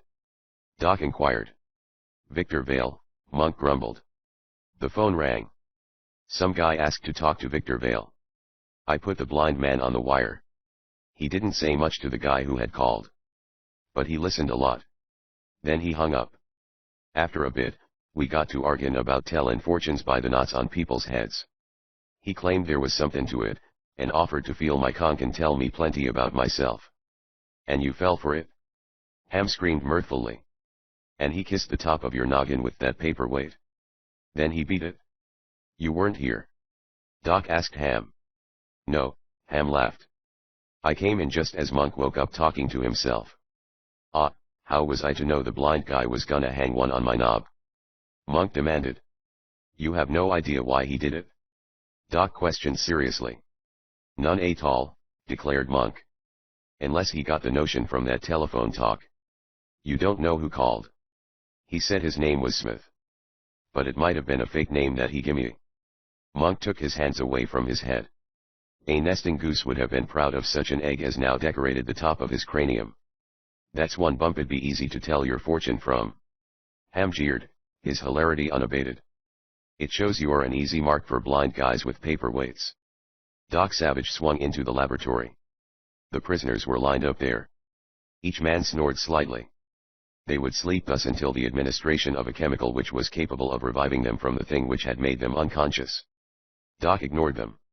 He lifted from the heavily laden shelves of equipment an apparatus which resembled nothing so much as the portable sprayers used to treat apple trees. He carried this into the outer office. Monk and Ham eyed the contrivance with surprise. The thing was a new one on them. Monk asked, What is? He never finished the query. Sounds of distant shots came to their ears. The noise was coming from the street below. Doc whipped to the window. He looked out and down. An extremely flashy car, streamlined almost as beautifully as the world's record-holding racer, was canted up askew of the curb. 2 machine guns stabbed red flame from the racer, flame that looked like licking snake tongues. Across the street, other guns spat fire back at them. It's Long Tom and Rennie. Doc rapped. The giant bronze man was whipping into the corridor with the last word. Johnny, Monk, and Ham followed. Monk had forgotten his cracked head with surprising suddenness. The super-speed elevator sank them. Both Johnny and Ham, unable to withstand the force of the car halting, landed on the floor on their stomachs. We. Grinned Monk. I always get a wallop out of riding this thing. Indeed, Monk had almost worn out the super-speed elevator the first week after Doc had it installed, riding it up and down for the kick it gave him. Doc and his men surged for the street. A stream of lead clouded glass out of the doors. Monk, Johnny, and Ham drew the compact little machine guns which were Doc's own invention. The weapons released streams of reports so closely spaced they sounded like tough cloth ripping. Doc himself doubled back through the skyscraper. He left by the freight entrance, furtively, almost before his friends realized he was not with them. He glided down the side street, haunting the deepest shadows. Reaching the main thoroughfare, he saw the fight still waged about as he had seen it from above. A lot of lead was flying. But nobody had been hurt. Rennie and Long Tom were sheltered by the flashy racer. It was Long Tom's car. Their opponents were barricaded behind the corner of a building across the street. Somebody had shot out the street lights at either end of the block. The resulting gloom probably explained the lack of casualties. Doc's bronze form flashed across the street. A bullet whizzed past, missing by 10 feet. He was a nearly impossible target in the murk. It's the bronze swab, howled one of the enemy. Keel haul me. The words were all that was needed to break up the fight. The gunmen fled. They had a car parked around the corner, engine running. Into this they leaped. It whisked them away. A diminutive figure popped out from behind the racer. The small man sprinted wrathfully after the fleeing gunman. His pistol-like machine gun released spiteful gobbles of sound. "Hey!" Doc called. "You're wasting your time, Long Tom." The small man came stamping back. Besides being short, he was slender. He had pale hair and pale eyes, and a complexion that looked none too healthy. Only his extremely large head hinted that he was no ordinary man. Long Tom, formerly known as Major Thomas J. Roberts, was an electrical wizard who had worked with foremost men in the electrical world. Nor was he the physical weakling he appeared. "The rats shot my car full of holes," he howled irately. The flashy racing car was the pride of Long Tom's heart. He had equipped it with about every conceivable electrical contrivance, from a television set to a newly perfected gadget projecting rays of an extremely short wavelength which were capable of killing mosquitoes and other insects that might annoy the driver. This latter device, worked out with some aid from Doc Savage, was probably destined to bring Long Tom worldwide fame. Farmers could use it to destroy insect pests. It was worth billions to the cotton growers alone. As they approached Long Tom's racer, a mountain heaved up from behind it. The mountain was Rennie. 6'4" would have been a close guess at his height. The fact that he looked nearly as wide was partially an optical illusion.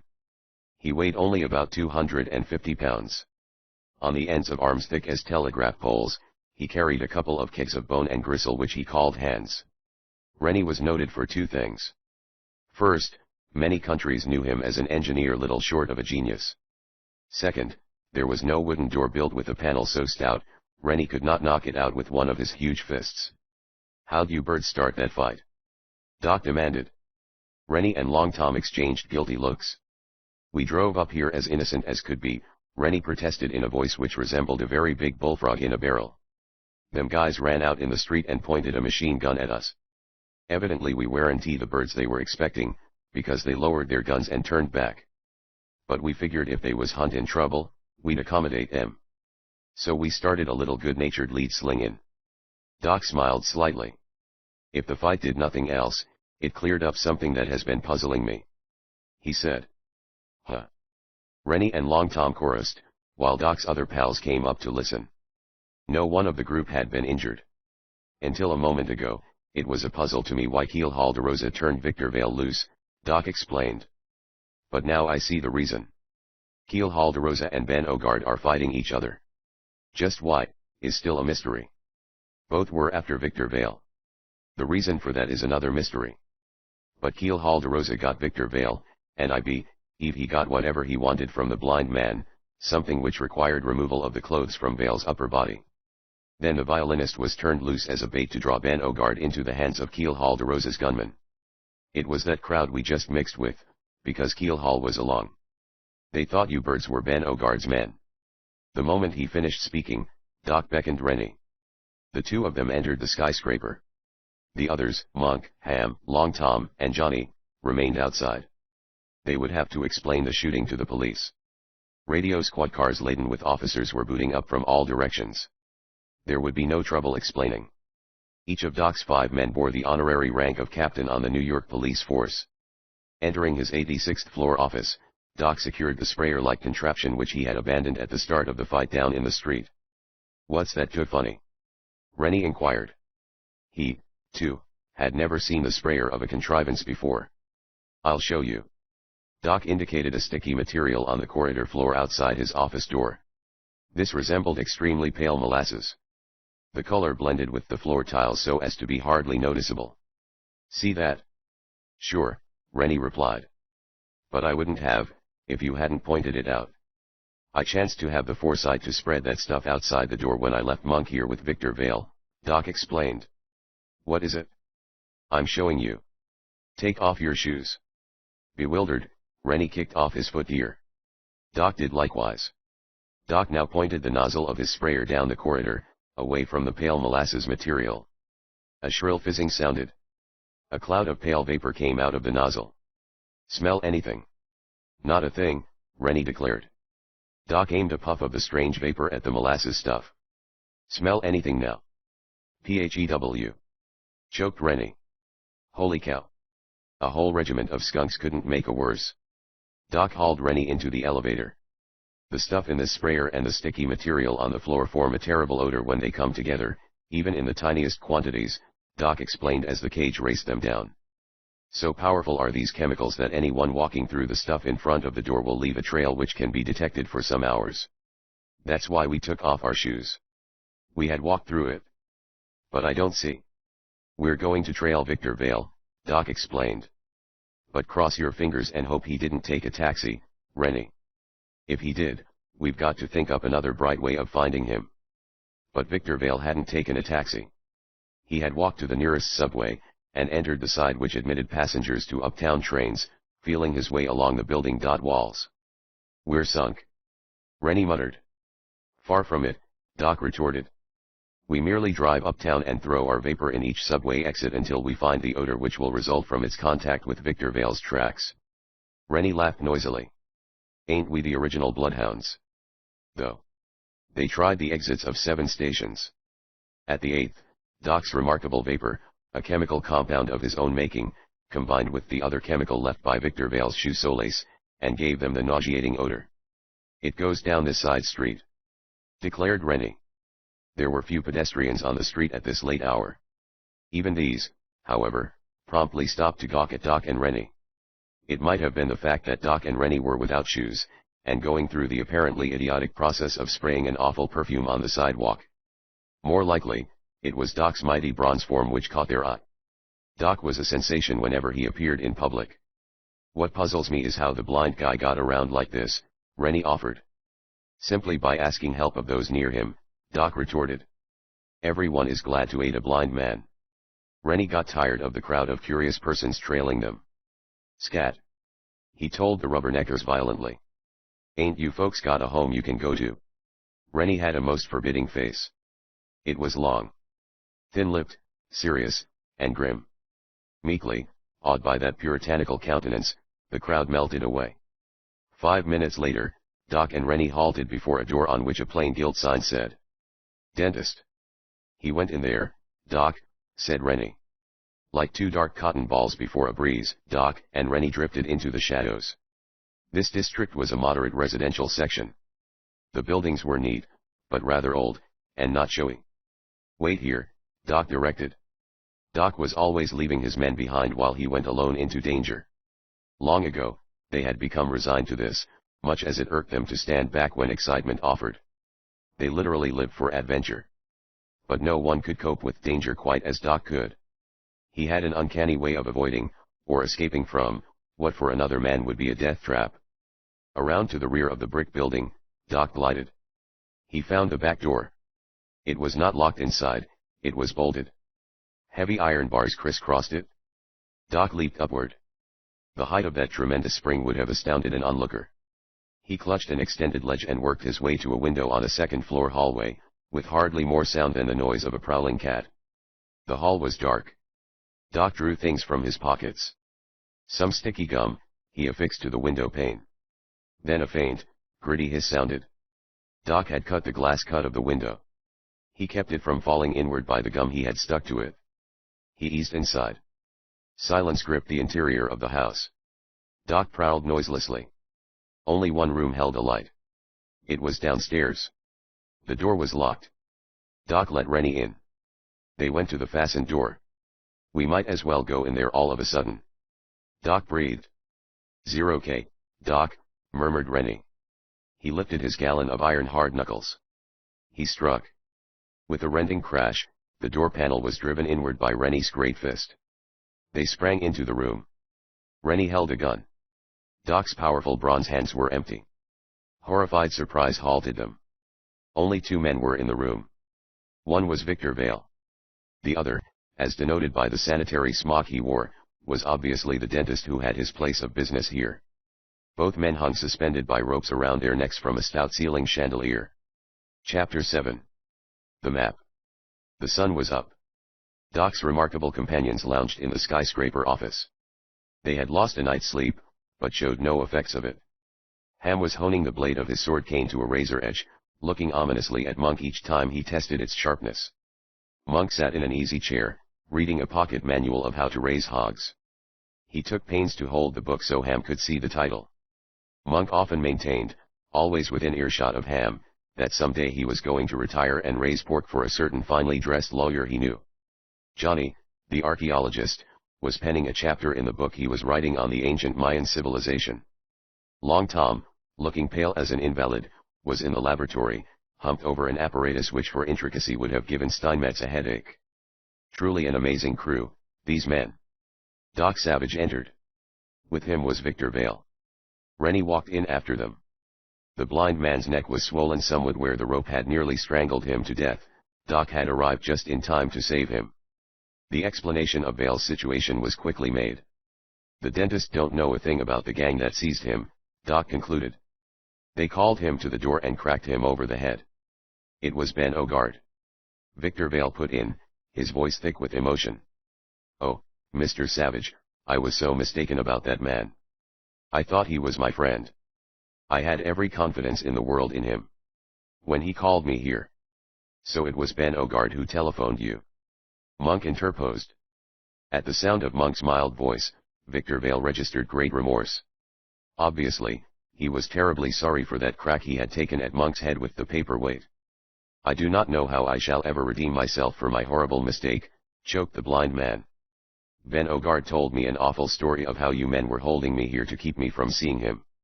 I believed Ogard.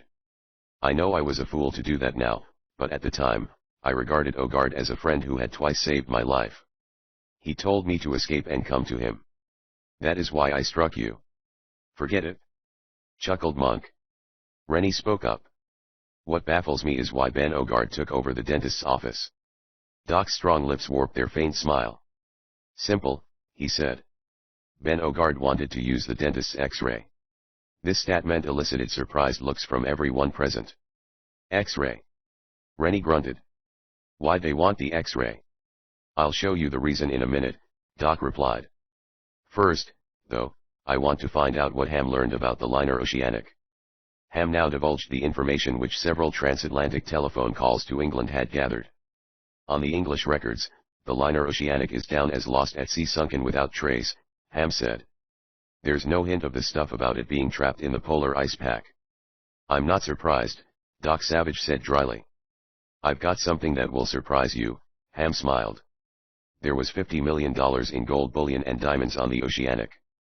An electric shock seemed to sweep the room. 50 million. Will you say that again? Monk said mildly. 50 million in gold and sparklers, repeated Ham impressively. That explains it? Doc declared. Explains what? Rennie wanted to know. What's behind this whole mess, retorted Doc. Come into the laboratory. I want to show you something, brothers. It was an excited crowd of adventurers which surged into the vast laboratory room. From a tray, Doc lifted several large photographic prints. These were X-ray pictures which he had taken of Victor Vale in his course of examining the violinist to determine his Eve affliction.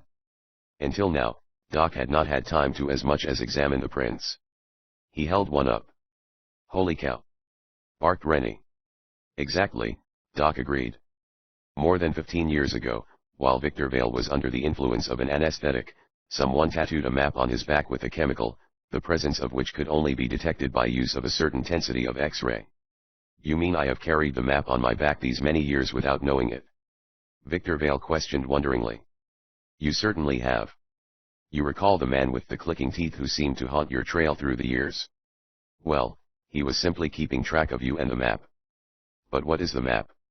It shows where the liner Oceanic is aground on a land far within the Arctic regions, Doc announced. Some minutes were expended examining the chart. But I cannot understand why I carried the map around unmolested for so many years. Victor Vale murmured. Possibly I can reconstruct a story which explains that, Doc told him.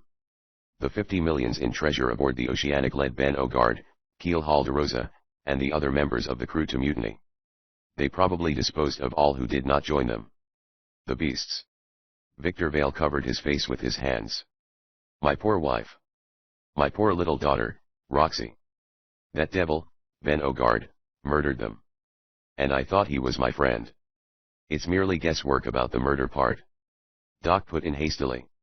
I said that simply because the eagerness of Ben Ogard and Keel Halderosa to get this map shows they think the Oceanic is where they left it, even now. This indicates there were no survivors but themselves. Victor Vale recovered his control.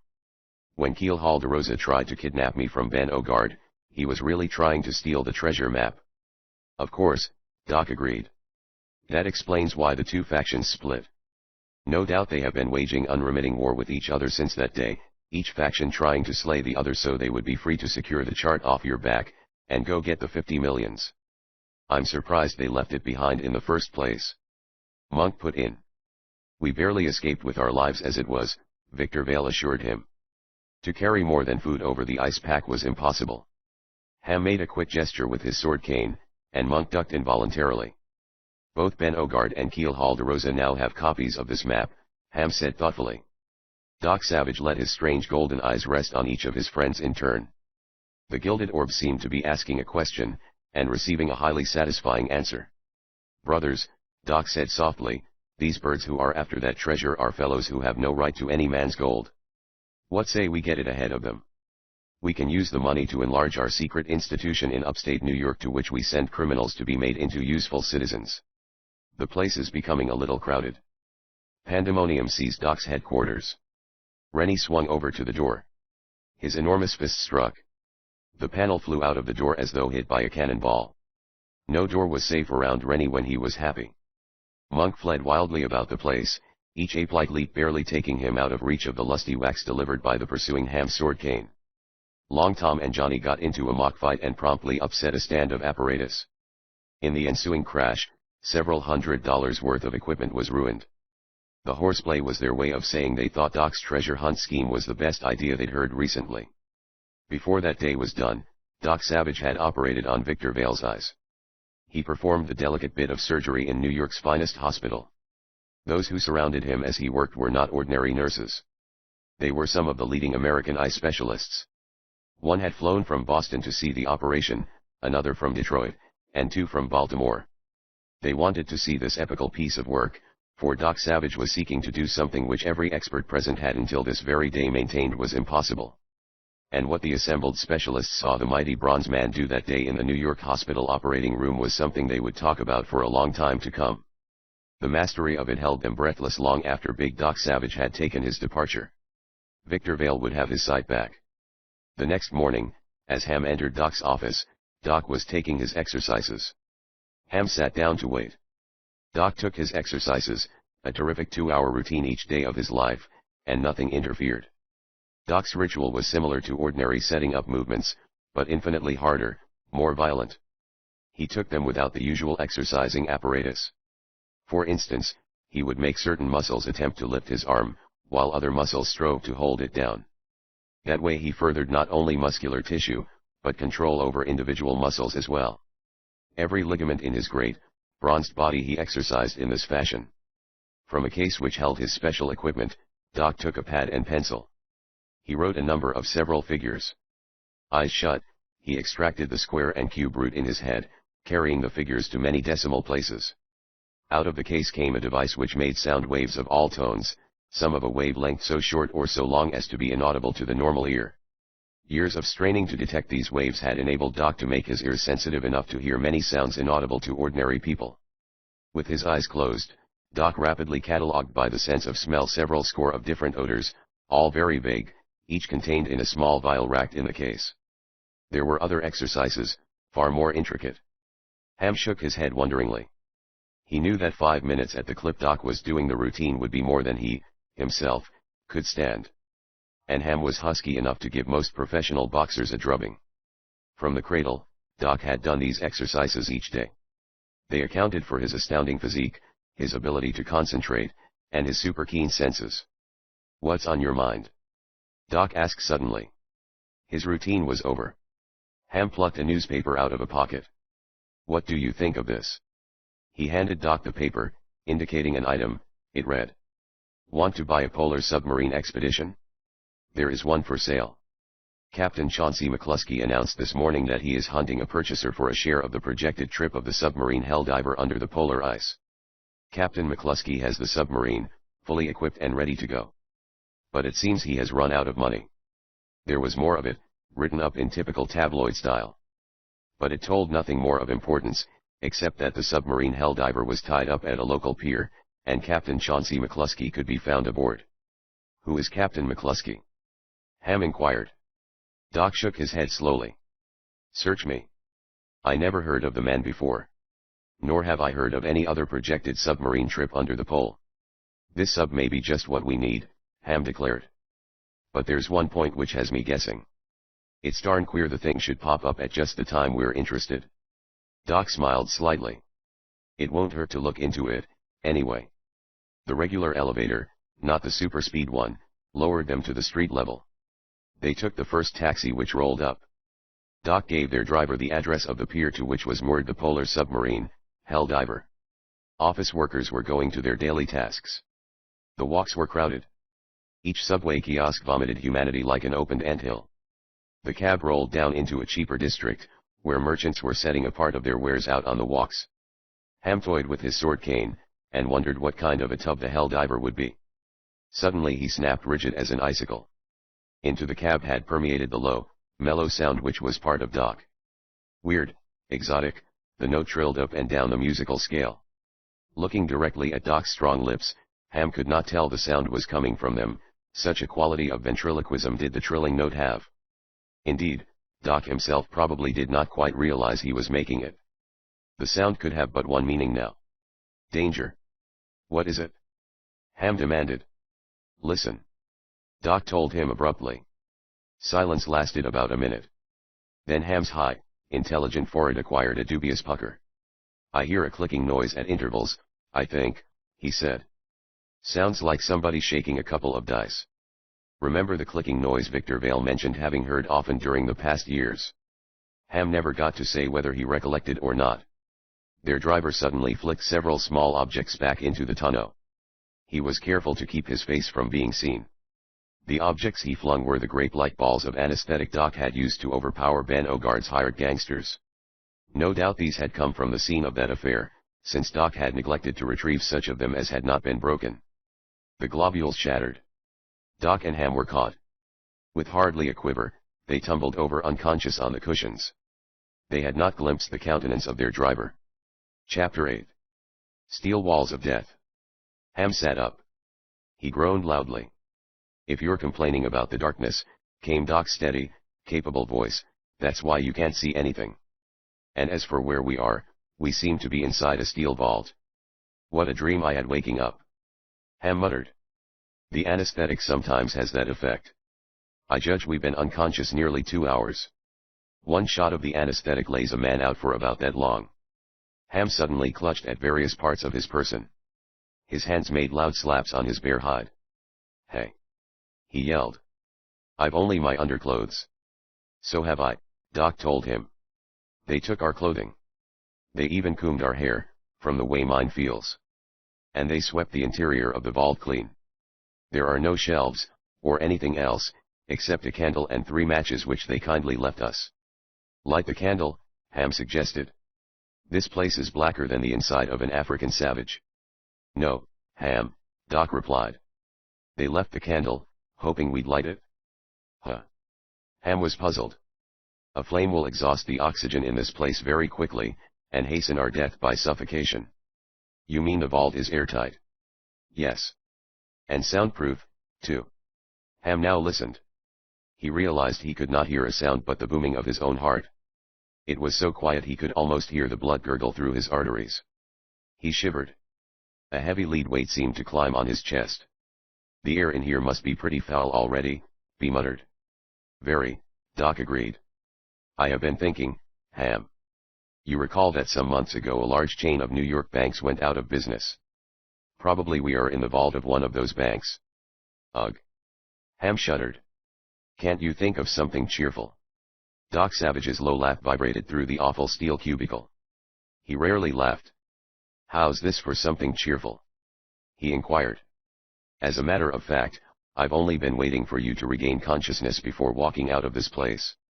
Ham emitted a howl of delight that was almost a sob. He sprang erect. They were 2 semi-naked men enclosed in thick walls of hard steel. Their voices could not penetrate outside, just as no sounds could get in. The situation seemed hopeless. But Doc Savage had a way. He never joked about matters as serious as this. "How do we do it?" Ham demanded. Our captors probably looked in our mouths, Doc explained. But they forgot to count my teeth. They didn't notice that in my upper jaw there is an extra wisdom tooth on each side. They're false, and they hold 2 chemical compounds of my own concoction. When combined, these form one of the most powerful explosives. Doc now went to work on the vault door. He operated in darkness, guided only by his sensitive fingertips. Kind of them to leave us the candle, Doc said. He used the candle wax to chink his explosive in the joint of the vault door, near the lock. Get in a corner. He directed Ham. How you gonna explode it? Ham questioned. It explodes itself, due to chemical reactions, about 4 minutes after the 2 compounds are mingled. They huddled in the corner farthest from the vault door. Doc employed his mighty bronze form to shield Ham, although Ham did not realize it at the time, so great was his nervous tension. It's about time for the blast. Doc breathed swiftly. Open your mouth wide to equalize the pressure on either side of your eardrums, so there'll be less likelihood of them being ruptured. Ham barely had time to comply. Wham! Compressing air smashed them against the solid steel with stunning force. It crowded their eyeballs inward. It seemed to tear the flesh from their bones. So terrific was the explosion that Ham was reduced to senselessness. Doc Savage, huge and bronze and apparently affected not at all by the concussion, flashed to the heavy steel door. It was still shut. But the hard metal was ruptured about the lock. He shoved. The door opened about a foot and stuck. But that was enough. Doc carried the unconscious Ham outside, thence through 2 vacant chambers. Ham revived after several minutes in a large, bare room, the lobby of a former bank. Pedestrians moved on the street outside the unwashed plate glass windows. One of these chanced to look in. He was a portly man with spats and a cane, smoking a cigar. No doubt he had heard the blast. Doc Savage rushed Ham to a side door. It was locked. The lock came out of the hardwood like an ear of corn out of its shuck, when Doc exerted a little of his tremendous strength. A taxi driver at a stand in the street heard the lock tear out. He glanced around. He was just in time to see the 2 men climbing into his hack. The driver bellowed for a cop. The cop came. He did not know Doc Savage by sight. He pinched both Doc and Ham. Doc did not put up an argument. This was the quickest way of getting clothes. The cop was tough, and swore a lot. At the police station, the captain in charge insisted on stripping to his underwear so that Doc would be properly clad. And the cursing cop got a lecture from his superior that would make him remember the giant bronze man the rest of his life. He would also have gotten suspended a month without pay if Doc hadn't interceded. Anyway, Bigora, Yes had better learn to know some of the big men in this town by sight. The captain warned his cop. 20 minutes later, Doc Savage stood on the wharf, appraising Captain Chauncey McCluskey's under the polar ice submarine. The thing looked like a razorback cigar of steel. The hull was fitted with lengthwise runners resembling railway rails. As a matter of fact, these actually were such rails, converted to the purpose of ice runners. They were supposed to enable the undersea craft to slide along beneath the Arctic ice pack. A wireless aerial, collapsible, was set up for action. There was a steel rod of a bowsprit ramming out in front, the size of a telegraph pole. The rudder and propellers were protected by a steel cage intended to keep out ice cakes. Doc liked the looks of this latest of polar exploring vehicles. He stepped aboard. A man shoved his head out of the main hatch amidships. All this man needed to make him a walrus was a pair of 2-foot tusks. Doc had always believed Monk the homeliest human creation. It was a toss-up between Monk and this man. The man squeezed out of the hatch. He would tip a pair of scales at 300 pounds, if he'd budge them at an ounce. What the blazes do you want aboard here, matey? The man demanded. His voice was a roar that frightened roosting gulls off flotsam in the middle of the bay. I'm hunting Captain Chauncey McCluskey, Doc announced. You found him? Roared the walrus. And if you're a dinged landlubber just wantin' a look at this bloody hooker, you can take shore leave right now. I've been pestered to death by cranks since that piece come out in the papers this mornin'. Doc didn't bat an eye. He rather liked to deal with a man who got down to business and said what he thought. Let's look your vessel over, he suggested. The walrus blew noisily through his mustache. Mean to say you're interested in buying a share in this expedition? Exactly, if your craft meets my needs. Come below, matey, rumbled Captain McCluskey. I'll show ya her innards. They looked at her innards for an hour and a half. They came back on deck. Doc was satisfied. "It will take approximately $250,000 to see you through," he said. "I will put up the sum, on one condition."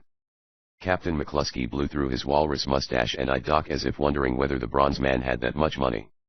The walrus would have been surprised if he had known the true extent of Doc's wealth.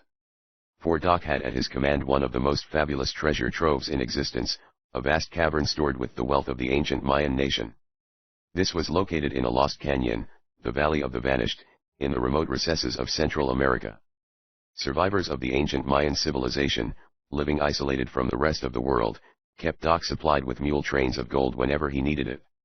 "What's the one condition?" McCluskey rumbled.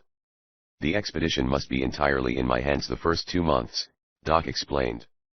"Within that length of time, I shall visit a certain remote spot in the Arctic regions, and secure the thing I am going after." Captain McCluskey was surprised.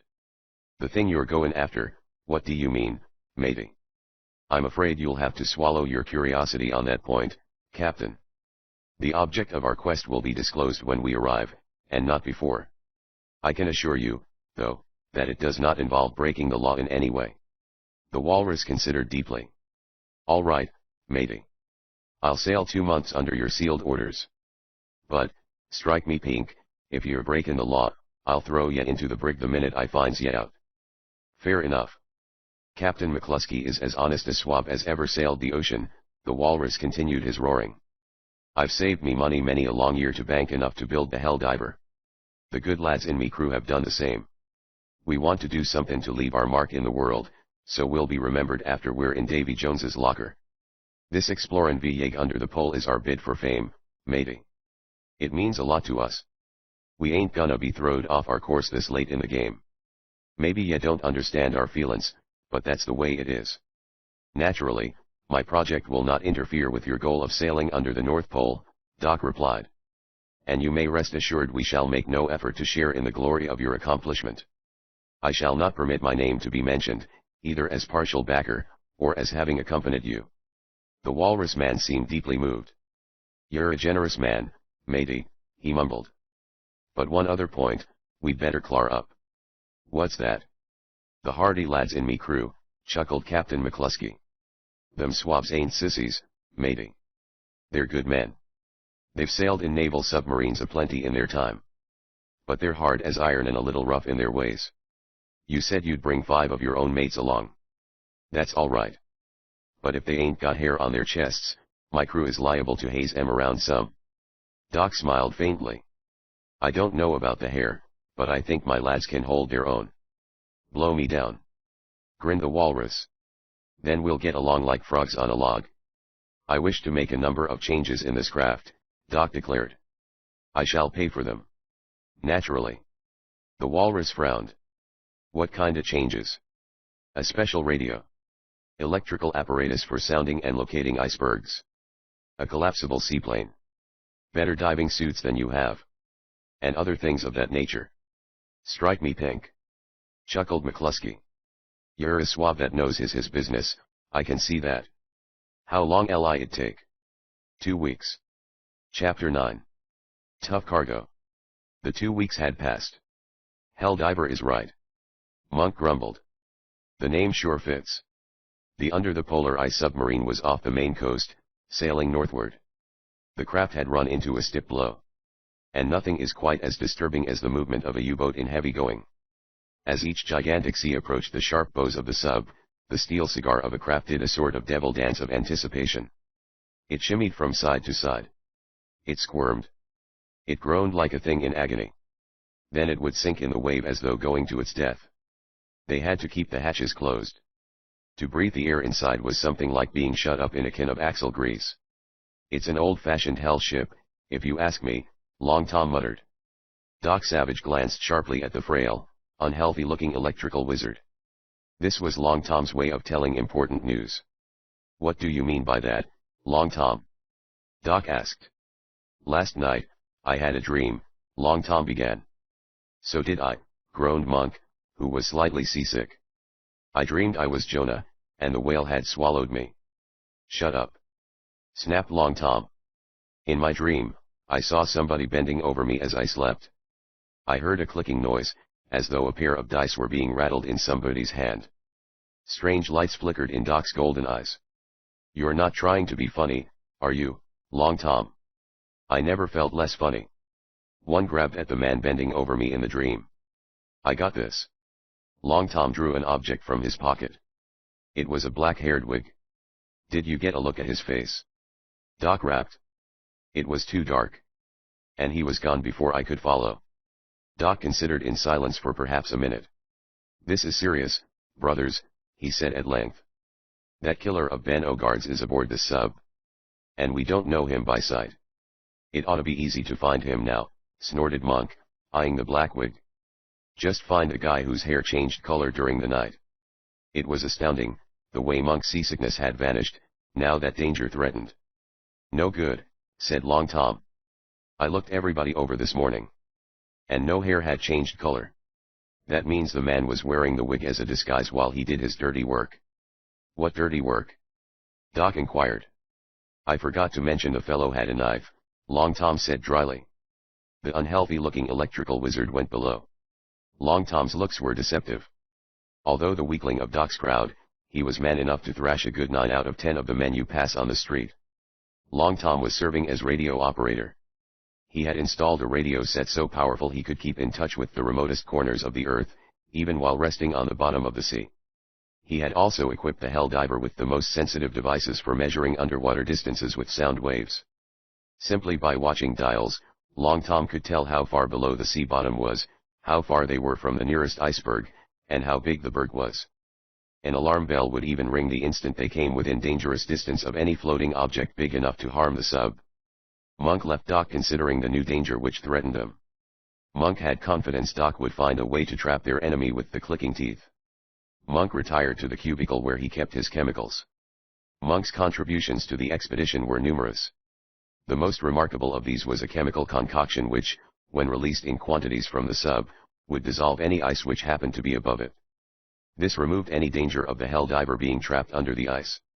Special apparatus for supplying oxygen within the sub, concentrated foods which were composed simply of the necessary chemical elements for nourishment in a form easily assimilated, these and other things were products of Monk's genius. Rennie was doing work which his experience as an engineer eminently fitted him. He was the navigator. At this, Rennie had few equals. Moreover, he was making maps. The voyage of the Helldiver would lead through unexplored Arctic regions, and Rennie's maps would be of great value to future generations. The archaeologist and geologist, Johnny, possessed a fund of knowledge about the polar ice cap and ocean currents which would be invaluable. There were very few things about this old ball of mud we call the Earth which Johnny did not know. As for Ham, he had taken care of the legal angles, such as securing the necessary permission to put in at Greenland seaports. The Danes run Greenland as a monopoly, and a hatful of permits are necessary before a foreign vessel can touch there. Ham also furnished everybody aboard the Helldiver an example of what the well-dressed voyager under the polar ice should wear. His oilskins were impeccable. The fact that he always carried an innocent-looking black cane afforded Captain McCluskey's crew some chuckles. They didn't know this was a sword cane. If Ham ever drowned, he would still have that sword cane in one hand. About noon, Ham searched Doc Savage out. Doc was on deck. It seemed a miracle that each terrific wave did not sweep him overboard. But the seas had no more effect upon Doc than upon a statue of tough bronze metal. There was a strange quality about Doc's bronze skin, it seemed to shed water like the proverbial duck's back, without becoming wet. Ham was excited. Good news! He yelled. Radio message from New York, Long Tom just copied it. What is it? Doc asked. Victor Vale left the hospital this morning, Ham replied. He is no longer blind. He can see as well as anybody. The smashing wave soon drove the immaculate Ham into the greasy vitals of the submarine. I've inhaled so much oil already, it's oozing out of my hide, he told Monk. But Monk was making a chemical concoction capable of giving off warmth for several hours at a stretch, something that would be very handy to tuck in a man's shoes and gloves when he took a stroll on the ice in the vicinity of the North Pole. He didn't want to be bothered. G1 often chew a bacon rind. He sneered. Ham bloated indignantly. Monk had been goading him for several days about pigs and pork, and Ham hadn't been able to devise a single way to get back at Monk. Ham wished mightily he dared take a swing at Monk, but he knew better. A grizzly bear with any sense would think twice before tackling Monk. Muttering to himself, Ham ambled forward. He heard a sound which might have been an angry bull in a china shop. Ham quickened his pace. It sounded like a fight. He ducked gingerly through a slit of a door in a steel bulkhead. One of the Helldiver's crew sprawled on the grilled floor of the engine room. The man was an oiler. He was big, fully as big as Monk. He looked tough. Privately, Ham had considered getting this oiler and Monk embroiled in a fight, just for his own amusement. But the fighting oiler now sprawled on his back. He whimpered. His lips had been smashed into a crimson pulp. One of his eyes was closed. Over him towered walrus-like Captain McCluskey. I can lick any swab aboard this ironfish. The captain bellowed. Rust my anchor, but I'll wring the neck of the next scud I find shirkin' his work. Get up on your feet, you. And see that them engines is kept better oiled. Captain McCluskey evidently ran his craft like an old-time clipper master.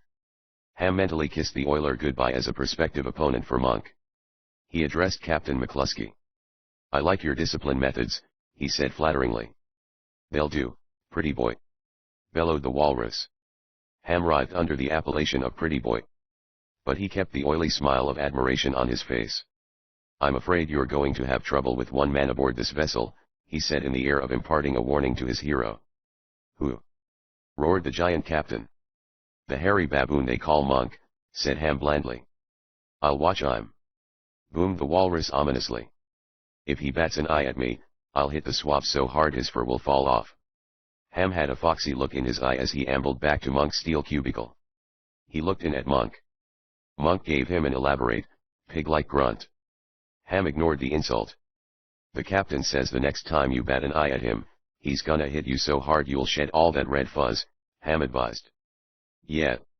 Monk heaved to his feet. Yeah?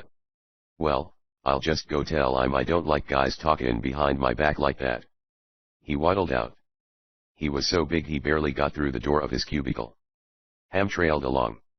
He wouldn't have missed what was going to happen for $1,000. Monk found walrus-like Captain McCluskey in the officers' quarters. The two giants promptly glowered at each other. Monk's little eyes sparkled with the prospect of a fight. The walrus blew noisily through his mustache, each hair of which was like a crooked black peg. Listen, guy. Monk began in a sugary voice. I don't like. The walrus hit Monk. It sounded like a gun going off. Monk hadn't expected it so soon. He was caught off guard. The blow drove him backward as though he had accidentally stood in front of a 12-inch coast defense gun.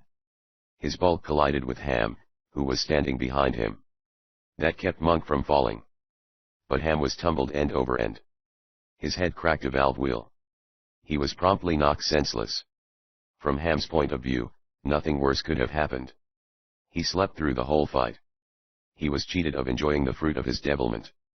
It was the biggest disappointment Ham had suffered in years. 4 days afterward, he was wont to get off in a corner and swear to himself about it. Monk emitted a series of deep bawling noises. He jumped up and down like an ape. This cleared his head. He rushed the walrus. The walrus kicked him in the stomach. Monk folded down to the floor. The walrus leaped high into the air, and came down, and his face collided forcibly with Monk's driving feet. Captain McCluskey turned over completely in the air. He spat out 3 teeth. He got up, roaring. Monk knocked him down, loosening 2 more teeth in the process. The walrus tried to bite off Monk's left ear with what teeth he had left. Monk stopped this by grasping great folds of his opponent's ample stomach in monster fists and striving to tear the man open. They stood toe-to-toe and traded haymakers. They swapped indiscriminate kicks. It was a battle of the giants. A fray primeval. A thing of pristine savagery. It would have drawn $1 million gate in the prize ring, except that the women's clubs would have stopped it. And poor Ham, sleeping through it all, would have cut off an arm rather than miss it. Captain McCluskey lunged unexpectedly. Monk was carried backward. His bullet of a head crashed against a hard steel bulkhead. Monk fell senseless. The walrus drew back a foot to kick him. At this point, Rennie dashed forward. He grasped McCluskey's huge arm. You whipped him. Rennie rumbled. No need of crippling him. Rennie only wanted to keep Monk from serious damage. He was a peacemaker. He got what peacemakers usually get. The walrus knocked Rennie flat on his back. The fight now started all over. Rennie was nearly as heavy as Monk. He was also a fine boxer. And for years he had been smacking panels out of doors with his fists. Rennie got up from the floor and hung a left jab on McCluskey's nose. The walrus emitted a sound that was a combination of Vesuvius and Niagara. By a marvelous feat of acrobatics, he managed to jump on Rennie's midriff with both feet. Air came from Rennie's mouth so fast it almost blew out his teeth. He collapsed, largely to keep his middle from being jumped on again. Captain McCluskey rushed into the kill. Rennie hooked a fist. It hit McCluskey's ear. It smashed the ear flat as a well-ironed handkerchief. A strange thing now happened. McCluskey got to his feet as calmly as though he were rising from the mess table. He ambled toward the slit of a door. He was unsteady on his feet, it was true, and nearly walked a circle. But he seemed to have forgotten there was such a thing as a fight. McCluskey was extremely punch-drunk. He sobered before he got out of the room, though. Whirling, he emitted a bellow and sprang upon Rennie. Rennie roundhoused two good swings. The first folded McCluskey like a Barlow knife. The second ruined the walrus's other ear and spun him like a top. McCluskey staggered backward and fell into a bunk. An instant later, however, he came out of it. He was a lot of man, that walrus. The two bartered punches. Rennie blocked one with his jaw. For an instant, he was dazed. That instant was his undoing. Another swing landed on top of the first. Rennie dropped, KO'd for one of the few times in his career. Mountainous Captain McCluskey took 2 weaving steps for the narrow bulkhead door. Then he sighed loudly, and, turning around twice like a dog finding a place to lay down, slumped prone on the floor. Afterward, Ham awakened. The combatants had been attended to, and Ham was so disappointed that he crawled out on deck and actually mingled salty tears with the sea. Doc Savage now inaugurated a campaign of his own. He began to fraternize with the crew in a most diligent manner. It was only another evidence of his immense knowledge that he found something of interest to discuss with each man. Doc was hunting for the fellow whose teeth clicked. A strange thing became evident. None of the crew was willing to open up and talk frankly with him. Instead, half a dozen of them sought, none too adroitly, to worm from Doc his reasons for coming along on the under the polar ice expedition. The big oiler whom Captain McCluskey had chastised for neglecting the engines was most outspoken. His name was, not without reason, Dynamite Smith. "Just where is this boodle you're goin' after, sir?" asked Dynamite Smith. "What boodle?" queried Doc innocently. Dynamite Smith shifted uneasily. "Well, me and my mates kinda got the idea yer was goin' after somethin' up in the bloody Arctic," he said. "Have yer got a map that shows where it is? What put all this into your head?" "Nothin'," muttered Dynamite Smith. Then, unable to stand the searching gaze of Doc's strangely potent golden eyes, the big oiler turned away. It was obvious the man knew more than he had divulged. It was also evident that some sinister devilment was breeding among the crew. Doc didn't like it. "I'll bet that bird with the clicking teeth is stirring up the crew," Doc decided. An idea hit him. He went to make sure he still had the treasure map he had taken off the back of Blind Victor Vale by X-ray. The map was gone. Somebody had stolen it. Several days passed. Nothing happened. The Helldiver now sailed off a barren section of northern Greenland. Great blue icebergs cocked nasty snouts out of the sea all about them. The sub sloughed through mile after mile of thin pan ice. Occasionally, where the pan ice had joined with fields of growlers, or small bergs, to make a solid barrier, they submerged and passed under. The submarine was behaving beautifully. Long Tom's wonderful apparatus kept them out of danger, with the double safeguard of Monk's special chemicals, should something go amiss. Monk, Rennie, and the walrus-like Captain McCluskey had resumed relations. Indeed, they got along handsomely. They had a hearty respect for each other's fighting qualities. Doc hadn't found the man with the clicking teeth. He was mystified he couldn't imagine who had his treasure map, but he did not worry greatly about it. His retentive brain held all details of the chart. He could sit down and reproduce it perfectly from memory. The only discovery of note he had made was that Dynamite Smith, the big oiler, used narcotics almost steadily. Doc consulted Captain McCluskey about this. "Sure, I knowed the swab was a dope head," the walrus assured him. "Rust my anchor, but it don't seem to hurt him. He's been using the stuff for years. Let him alone, matey. The stuff just keeps him harmless. Doc was not so sure about that.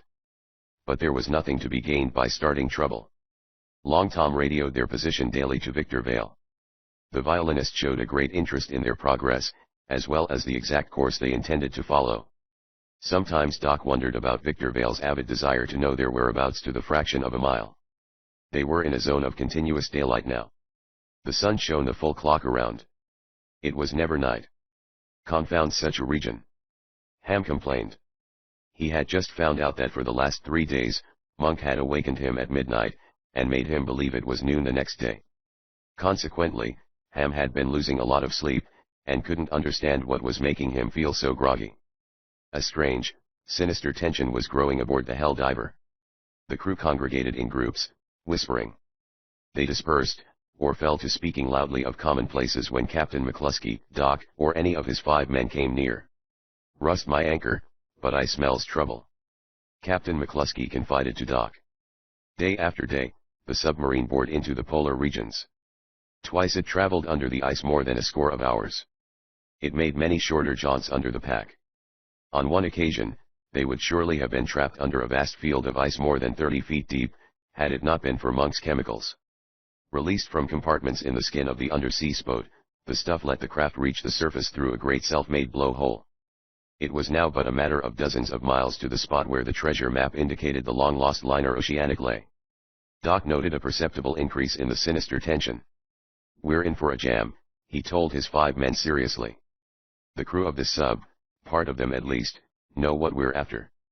And one of these surely must have my map." Monk grinned with all his homely face, and popped his knuckles.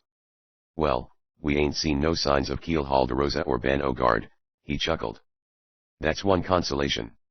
It's my opinion that Ben O'Gard's man with the clicking teeth is behind this trouble brewing with the crew," Doc replied. "Confound it," declared Ham. "The clicking of the teeth should make the man easy to find." "That's what one thought," Doc said wryly. "But, bless me, brothers, I do believe that fellow's teeth have stopped clicking. I've gone around, straining my ears day after day, and not a click have I heard. Maybe it was really a dream Long Tom had about the man with the noisy teeth bending over him that night," Johnny suggested. "I didn't dream the blackwig," Long Tom retorted. There was nothing to be said to that. The conclave broke up. At a scant 5 miles an hour, the Helldiver nosed for the dab of unmapped land where the liner Oceanic supposedly lay. This was virtually an unexplored region where they now cruised. Possibly a polar aviator had flown over it, but even that was highly unlikely. Doc retired, confident another 24 hours would bring action of some sort. It did. Johnny's frantic plunge into Doc's quarters awakened the big bronze man. Johnny's breath was a procession of gulps. His spectacles with the magnifying lens on the left side, were askew his nose. "Rennie! Monk!" he shouted. "They are both gone. They vanished during their watch on deck." Chapter 10. Marooned. In flash parts of seconds, Doc was in the control room. "Put about." His powerful voice volleyed through the monotonous complaint of the diesel engines. It penetrated to every cranny of the submarine, from the hard nose bow up front, loaded with steel and concrete in case of collision with the ice, to the little tunnel through the after trim tanks, which gave access to the rudder mechanism. The helmsman spun his wheel. "Full speed ahead." Doc boomed into the engine room speaking tube. Captain McCluskey lurched in from the officers' quarters. He was sticky-eyed from sleep. "What's going on here?" he roared. "Rust my anchor, what we puttin' about for? My 2 men, Monk and Rennie, have disappeared," Doc told him. "We're going back to hunt them." Captain McCluskey clambered up on deck. But he came down almost at once, his hairy shanks blue from the cold. "No use," he rumbled. "Stormin' up there. If them 2 swabs ain't aboard, they're in Davy Jones's locker." McCluskey seized the speaking tube to the engine room, shouted into it, "Slow your engines to normal speed." Then, to the helmsman, "Hard over, me hearty. We're resuming our course." Cold and hard as a statue of bronze, Doc Savage was suddenly in front of McCluskey. Doc was big. The walrus was bigger. He outweighed Doc by nearly 100 pounds. Counter-mand that order. Doc directed. Such a quality of compelling obedience did his remarkable voice have, that McCluskey made an involuntary gesture at compliance. Then he bristled. "I'm skipper of this tin fish," he bellowed. "We ain't wastin' no time goin' back to look for them two swabs.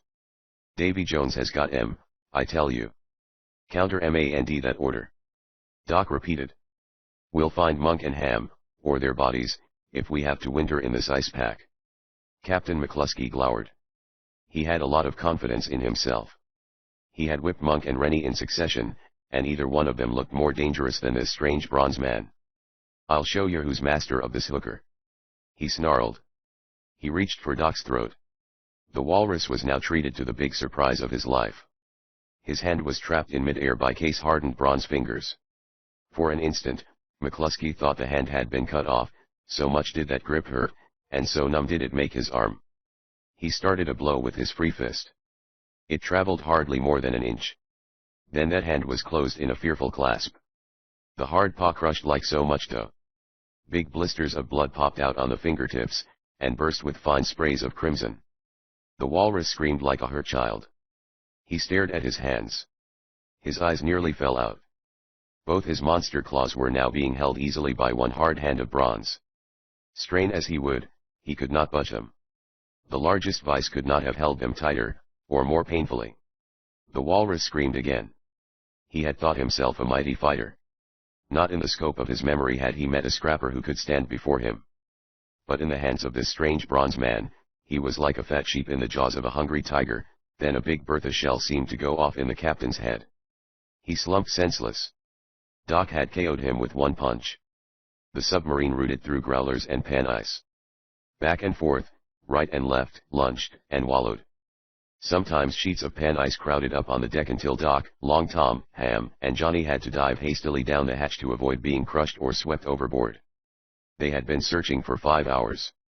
No sign of Monk or Rennie had they found. A bitter wind was swooping off the distant wastes of ice-capped Greenland. It froze spray on the steel runners affixed to the hull of the under-the-ice sub. But the chemicals on the sides of the ship flushed the frigid coating away at intervals. The gale was worse during the night, Johnny muttered. Poor Monk. Poor Rennie. He blinked his eyes back of his spectacle lenses. Although Monk and Rennie had indeed vanished during the night, it was night only by their watches. The sun hung well above the horizon, where it had lingered for some days. It was wan, almost lost in a pale, nasty haze. Ice which had piled up on deck abruptly slid off with a grinding roar. Doc went outside. He carried powerful binoculars. But once more, a search through them disclosed nothing. However, the sub now surged across a comparatively open lead in the ice pack. This was what Doc had been hoping for. "Stand by to put out the seaplane," he ordered. The crew crowded the deck. They were surly. The air of sinister trouble still hung about them. But they obeyed Doc's orders with alacrity. Some of them had seen what had happened to Captain McCluskey. They had told the others. A deck plate was lifted. A folding boom was jacked into position. Out came an all-metal, collapsible seaplane. Doc himself got the tiny hornet of a craft ready for the air. Captain McCluskey came on deck while the work was underway. Doc Savage rested his golden eyes intently upon the walrus of a man. McCluskey scowled for a second or two. Then he grinned sheepishly. "Ya won't have any more trouble from me, matey," he mumbled. Then he winced and moved his hands. Each paw was bundled in bandages until it resembled the foot of a man with the gout. Doc drew his 3 remaining companions aside. "Keep your hands on your guns," he warned them. "I don't think McCluskey will make more trouble immediately. But watch his crew." It seemed a miracle when the cockpit of the diminutive seaplane held Doc's mighty bronze form. The little radial engine was fitted with a starter. Doc turned it over. The cold made it stubborn. It fired at last. The exhaust stacks smoked for a while. Then they lipped blue flame. The engine was warm. The plane floats left a ribbon of foam as they scudded across the open lead in the ice pack. Doc backed the control stick. The ship vaulted off the water. He banked in circle after circle, each one wider than the last. The pale haze hadn't looked so thick from the surface. But it hampered vision amazingly from the air. The gloom was increasing, too. No sign of Monk or Rennie could he discern. He flew back at last and alighted beside the submarine. The frozen rigidity of his bronze face told Long Tom, Ham, and Johnny the worst. Monk and Rennie are finished, Long Tom said thickly. Monk, how I'm gonna miss that guy. Ham mumbled. He was near tears. The crew hoisted the seaplane aboard, collapsed it, and stowed it under the deck plates. 2 hours later, walrus-like Captain McCluskey was pointing with a thick arm. Rust my anchor, look. He boomed. 2 points off the starboard bow. Doc Savage, coming up from below, was a bronze flash. He thought Monk and Rennie might have been sighted. There was always the possibility they had been washed overboard, and had reached one of the many icebergs. This, however, was only a herd of walrus asleep on an enormous pan of ice. We need fresh meat, explained Captain McCluskey. It's unusual to sight 'em this far north. I'm goin' after some of the critters. Want to go along, matey? Doc nodded. He advised Ham, Johnny, and Long Tom to go also. It would get their minds off the loss of Monk and Rennie. Several of the crew were also going, Big Dynamite Smith included in them. Doc made sure a number of the surly faction amid the crew, the suspected plotters, were among the hunters. There seemed nothing to be lost in deserting the sub for a time. 2 folding kayaks, long and narrow boats with a covering of sealskin, were set up. They also assembled a umiak, overgrown brother of the kayak. Doc went below. He was gone about 10 minutes. During that time, he was alone below decks, everyone being outside to witness the departure of the hunters. Doc came up, bearing a sizable bundle. This was done in waterproof silk. What's that, matey? Captain McCluskey wanted to know. Big bronze Doc Savage seemed not to hear the query. They put off. The edge of the iceberg, near where the walrus herd slept, arose almost vertically. It was too sheer for a landing. The hunters decided to stalk the animals from the berg. They paddled directly to the floe, alighted, and drew the folding boats well out of the cold water. Captain McCluskey and the rest of the Helldiver crew led the stalk. Doc, with his strange bundle, kept warily in the rear. Ham, Long Tom, and Johnny trod his heels. The bitter cold bothered them at first, but became less noticeable in a few minutes. They wore regulation Eskimo garb, moccasins reaching to their knees, and lined with reindeer skin, bearskin trousers, shirts of ox skins with the feathers inside, and shirts of seal skin, with a hood which covered their heads. The surface of the ice pack was rough. Progress became laborious. The need for silence made it harder. Their speed was hardly half a mile an hour. Captain McCluskey and his men drew a little ahead. Suddenly they whirled. They aimed rifles at Doc and his friends. "Kill the swabs!" shrieked Captain McCluskey. Doc had been alert. He was not taken off guard. Hardly had the Helldiver men started their show of hostilities when a mighty bronze arm rushed Johnny, Long Tom, and Ham to cover behind an ice hummock. The move was executed so quickly they were sheltered before the first rifle volley spattered out noisily. Bullets dug into the ice hummock, showering Doc and his friends with fragments of ice. The pieces tinkled down the hard flanks of the ice mound with a sound like tiny bells. "Retreat!" Doc commanded his friends. "We're between the gang and their boats. We'll try to keep them from reaching the craft." They were extremely thankful for the rugged surface of the iceberg, now that the situation had changed. Doc found a small crevice in the ice. Into this he lowered his bundle. With a single rap of his tempered fist, he shattered enough brittle ice to conceal the bundle. Captain McCluskey's booming voice reached them. "The deck swipes!" thundered the walrus. "Put the lot of 'em in Davy Jones's locker. They don't seem to be trying to beat us back to the boats," Doc said in a tight voice of wonder. A storm of lead scored the ice all about. The Helldiver gang had caught sight of them. Ham whirled. He secured a glimpse of a first-waved head. His rifle jarred. A man slouched out from behind an ice spike and lay down as though tired. Steam curled up from the scarlet pool that gathered around his feebly squirming body. "I haven't lost my shooting eye," Ham said with grim mirth. "Did you see who I winged?" "Dynamite Smith, the oiler," Doc retorted. "Let's veer over to the right here. It looks like better footing." There ensued a frightful couple of minutes before they reached the spot Doc had indicated. The more frantic the effort they put forth, the more they slithered around on the terrifically rough and slippery ice. "Seas have been breaking over this berg recently," Doc explained. "That's why it's so infernally slick. Bullets gouged ice around them like hard-driven, invisible picks. Ricocheting, the lead squalled like unseen wildcats. Doc, Long Tom, Ham, and Johnny finally reached the smooth footing which Doc had indicated. This was a great crack which had opened in the berg, filled with water, then frozen. They glided down it. "We're gonna beat 'em to the boats, anyhow," said the bony Johnny. He had taken off his glasses with the magnifying lens on the left side. His breath steam had been fogging the spectacles. Johnny really did not have much need of glasses on his good right eye, anyway. "It's funny they're not putting up more of a race to keep us from reaching the boats," Long Tom snapped. "I don't understand it." But they did understand it a moment later. They came in sight of the boats, more properly, the spot where the boats should have been, for the craft were gone. And the submarine was not where they had left it? "They're clever rats," Doc Savage said grimly. "The men who remained aboard the Helldiver put another folding boat in the water the instant we were out of sight. They secured the craft we left on the ice. And look, there's why McCluskey's gang were not so ambitious in pursuing us." A bronze arm pointed. The three stared. Their hearts sank. The Helldiver had cruised down the edge of the iceberg. Standing by, the submarine was picking up members of the villainous crew as they slid off the sheer edge of the vast pan of ice. Doc's pals opened fire with their rifles. The range was considerable.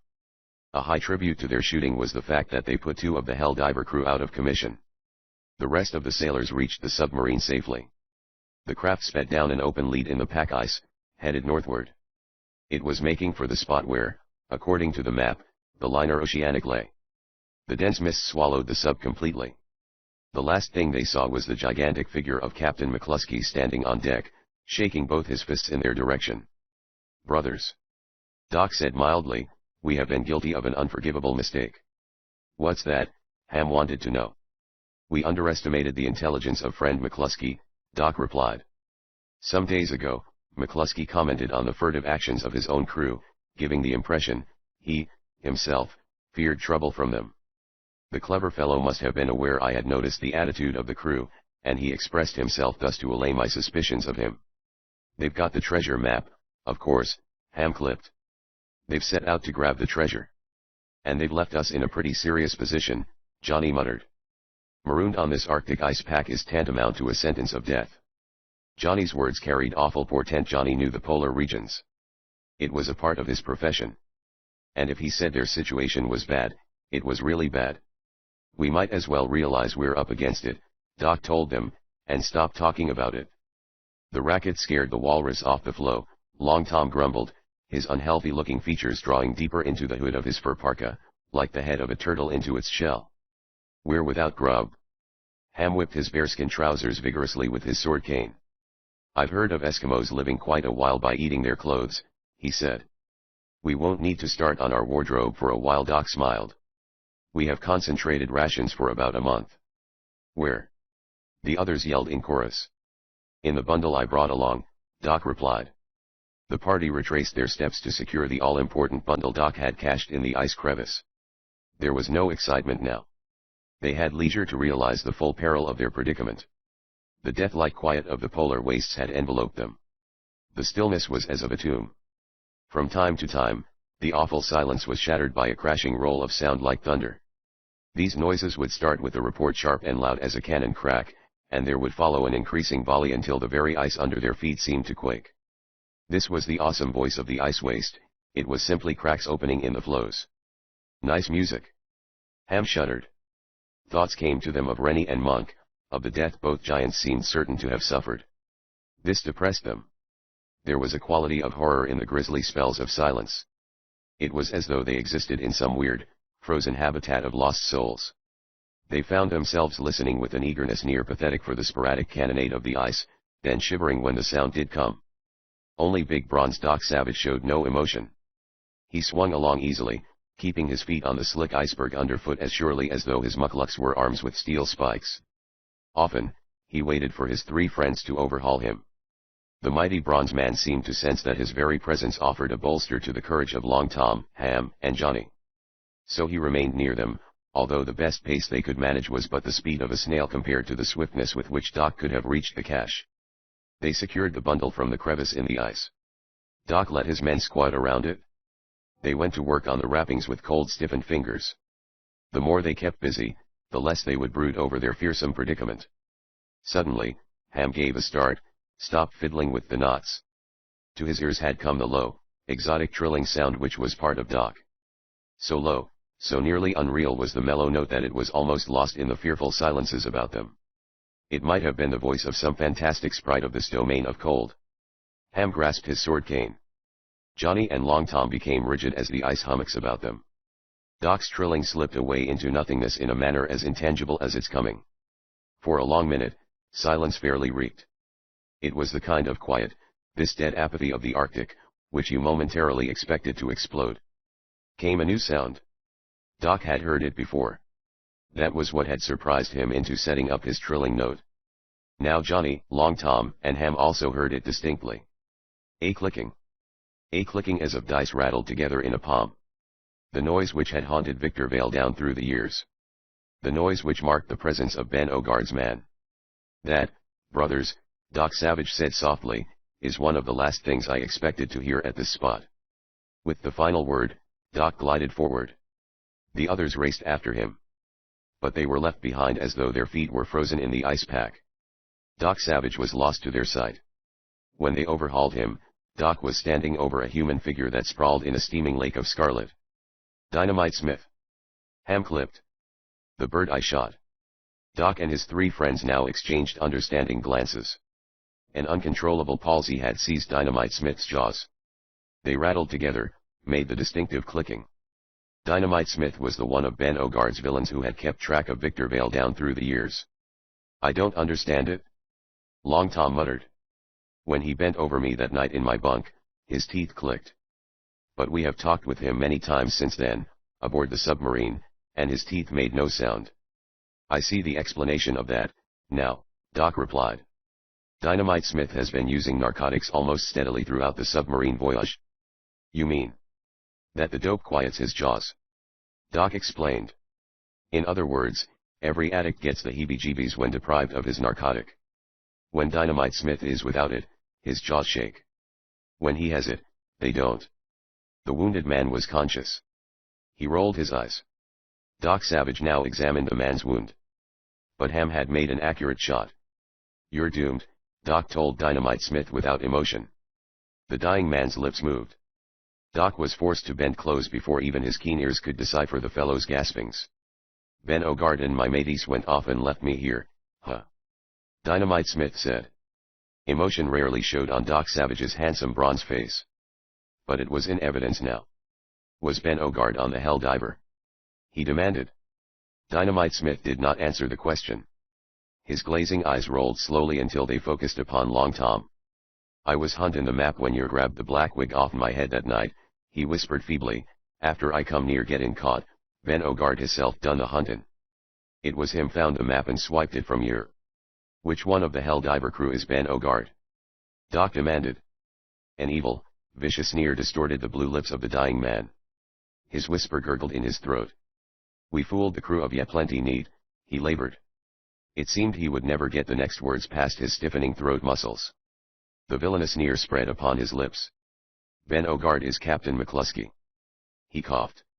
One startled glance Doc and his three friends exchanged.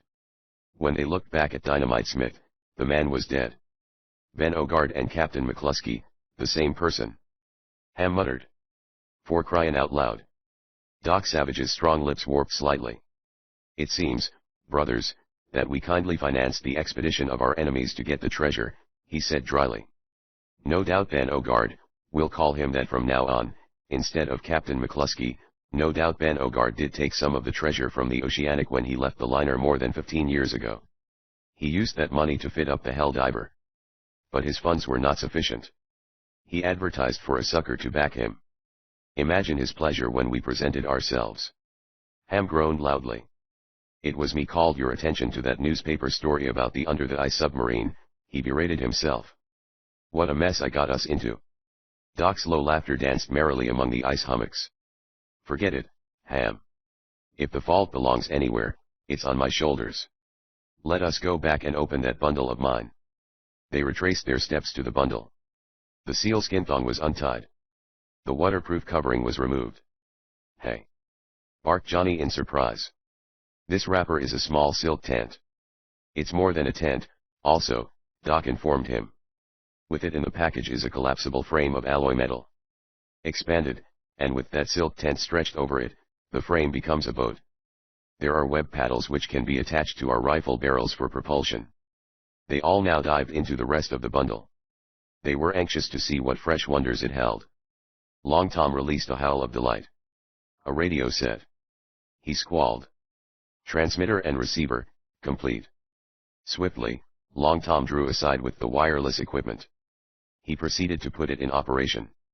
The apparatus was of Doc's own devising, marvelously compact.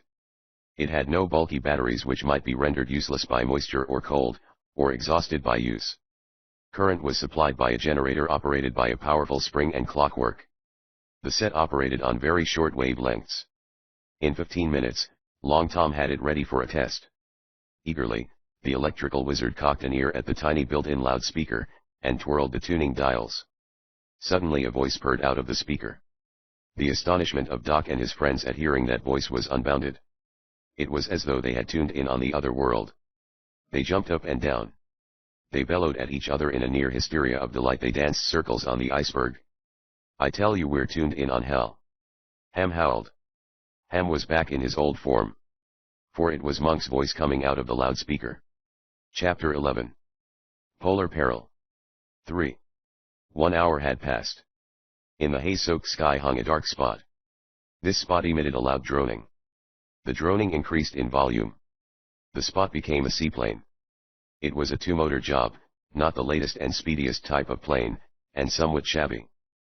But an angel would not have looked better to the 4 men watching it from the iceberg. The ship sloped down in the fog. It circled. It lowered. The floats scraped a long white chalk mark of foam on the open lead in the ice pack. Then they settled. The plane taxied into the rim of the berg. Monk and Rennie stood on the floats. With acrobatic leaps, they bounded to the ice. Probably no more hearty reunion ever occurred than took place there in the cold shadow of the North Pole. Unnoticed at first, a man clambered out and sat on the cabin of the plane. Doc Savage was the first to glimpse him. Victor Vale. He called in surprise. The famous violinist smiled at Doc. He tried to speak, but could find no words to express the depth of his feeling. Finally, Victor Vale pointed at his own eyes. It was a simple gesture. But its meaning was unbounded. Victor Vale now had eyes which were entirely normal. So deep was his gratitude to this giant bronze man that he could not put his emotion into coherent sentences.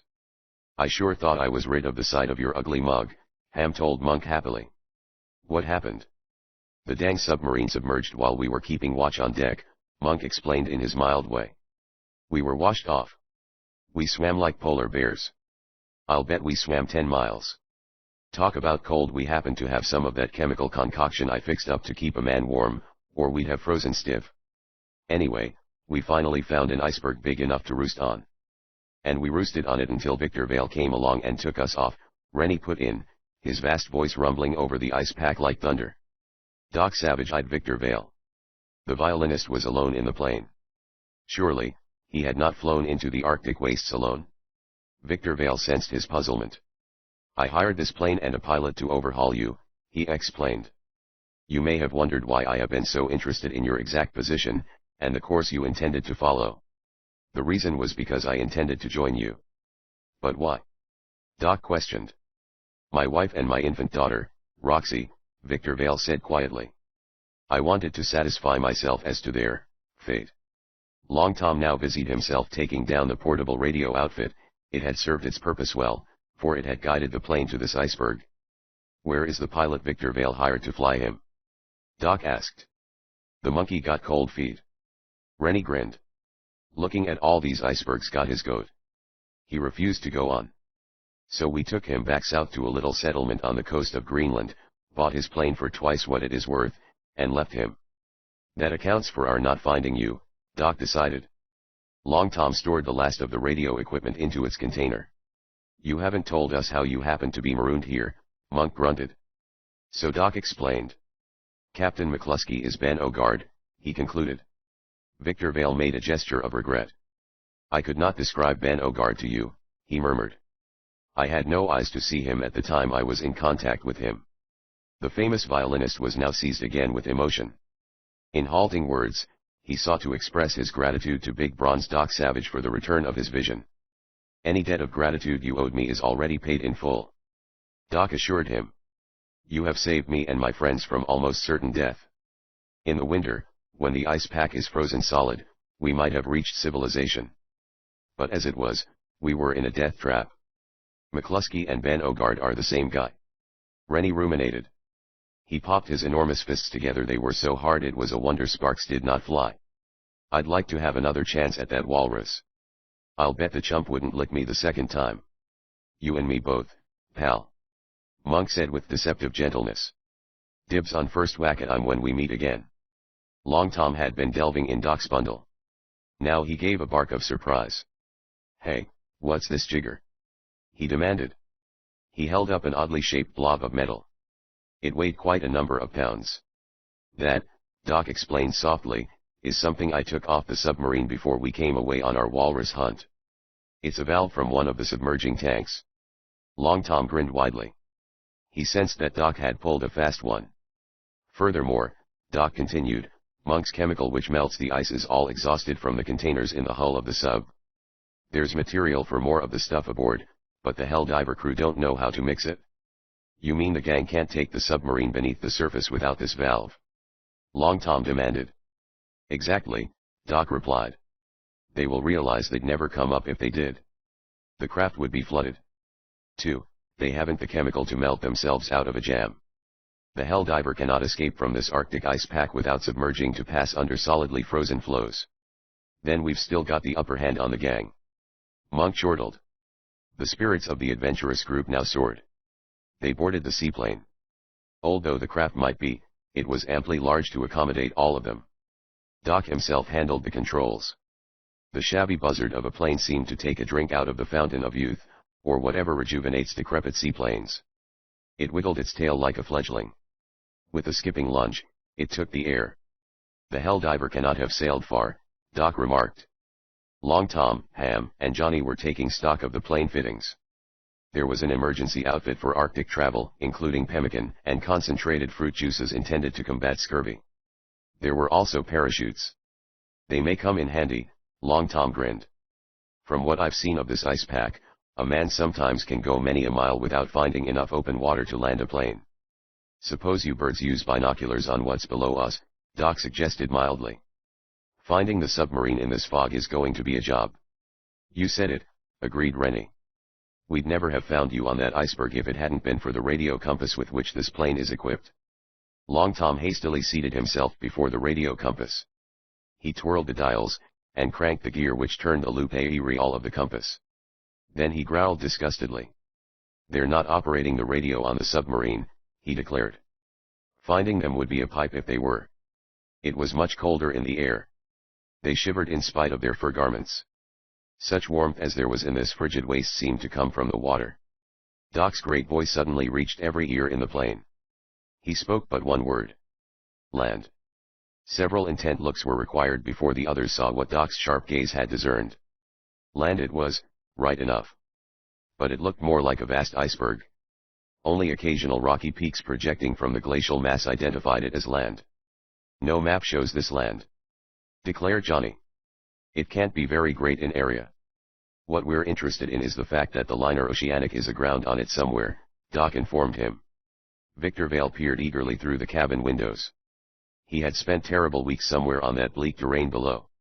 It held the secret of the fate of his wife and daughter, Roxy. Yet this was the first time he had ever actually seen it. The sight seemed to depress him. He shuddered. No one could live down there, more than 15 years, he choked. In Victor Vale's heart had reposed a desperate hope that he might find his loved ones alive. This now faded. "There's the Helldiver," Doc said abruptly. The others discovered it a moment later. "Holy cow!" exploded Rennie. "The ice is about to crush the submarine." Ben Ogard and his villains were trapped. They had nosed the Helldiver into an open lead in the ice pack, close inshore. Excitement over the nearness of their objective must have made them reckless. The ice floe had closed behind them. Slowly, inexorably, it now squeezed toward the sub. The bergs, a pale and revolting blue in the haze, crept in like the frozen fangs of a vast monster. No more than a score of feet of water lay open on either side of the sharp-backed steel cigar of an undersea boat. Ben Ogard and his thugs crowded the deck. They saw the seaplane. They waved frantically. "I do believe they're glad to see us." Monk snorted grimly. "We ought to sail around up here and watch 'em get squashed." "There might be some pleasure in that," Doc admitted. "But we need that submarine to take the treasure home. There's too much of it to fly back by plane." Monk shrugged. "How can we help 'em? There's not enough open water to land the plane." "Take the controls," Doc Savage told Rennie. Rennie remonstrated, "Hey, what on?" Then he made a leap for the controls. Doc had deserted them. Rennie banked the plane in a circle. Like all of Doc's 5 friends, he was an excellent pilot. Doc's teaching had made accomplished airmen out of them. Doc seemed able to impact a share of his own genius to those whom he taught. Doc now snugged a parachute harness about his powerful frame. He grasped the valve which was all important to the safety of the submarine. Before the others could voice an objection, Doc shoved open the cabin door. He dived through. The white silk of the parachute came out of the backpack like a puff of pale smoke. Doc was lowered to the ice near the distressed Helldiver. Ben Ogard and his crew held guns. They made threatening gestures. Doc displayed the valve. This was the magic wand that quieted the villains. "Throw your weapons overboard," Doc commanded. For this order, he was roundly cursed. Ben Ogard waxed especially eloquent. He must have gathered swear words from most of the dives of the world. He swore in 6 distinct languages, not counting pidgin English. But the guns went overboard. Doc Savage now sprinted forward. The ice had closed imperceptibly. But more than a score of feet still separated the Helldiver from the remorseless blue jaws. The surface of the floe was slippery. The leap to the submarine was prodigious. But from the ease with which Doc made it, he might have been gifted with invisible wings. More than one gasp of awe escaped from the gullets of the Helldiver villains as they witnessed the great leap. They recoiled from the mighty bronze man. They still remembered what a child their huge walrus of a leader had been in those bronze hands. One thug even backed away so hastily he fell overboard. He squealed like a rat in the icy water until he was hauled back on deck. Not a minute could be wasted. Doc hardly touched the steel deck before he was gliding through the intricate insides of the submarine. Doc worked swiftly at replacing the valve. Ben Ogard's men flocked around him like children. They already had the deck hatches closed in readiness. Even Ben Ogard himself came fawning up with a wrench to assist in the work. But Doc waved him aside. His bronze fingers were more speedy than any wrench, and they could tighten a tap just about as snugly. "All clear," Doc called at last. "Fill the main tanks." The crew flocked to station. The electric motors started. With a windy gurgle that was nothing if not joyful, the Helldiver eased down out of the fearsome blue jaws of ice. Doc watched the valve for a moment. Satisfied it was not going to leak, he turned away. At that instant, the steel door of the compartment in which he crouched clanged shut. The dogs which secured it rattled fast. He was imprisoned. Chapter 12. Ice Trap. Doc shrugged. He sat down on a convenient pipe. He was not worried. He was armed. True, Ben Ogard and his crew probably had guns themselves, by now.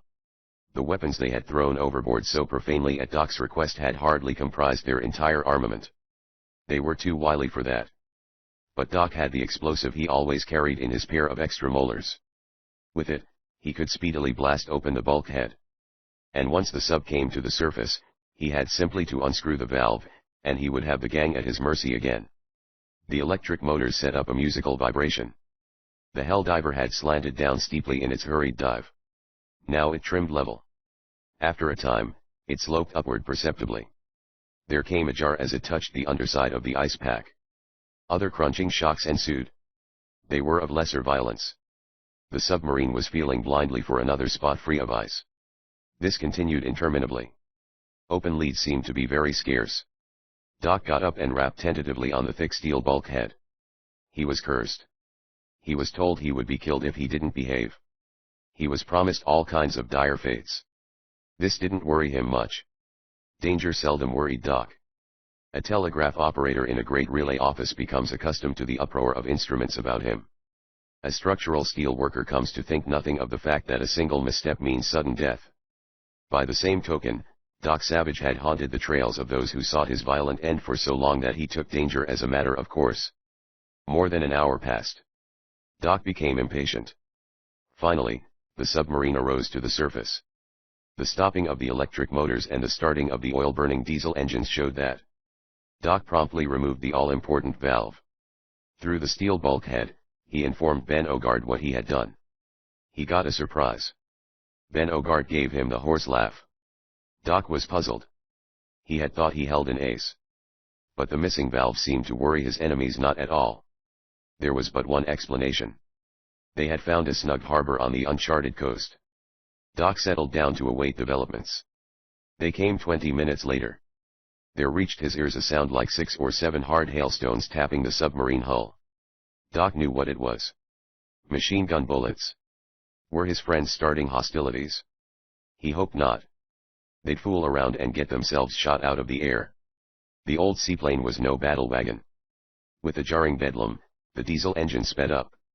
The mad race of the vertical trunk pistons vibrated the whole submarine. The Helldiver lunged away soggily.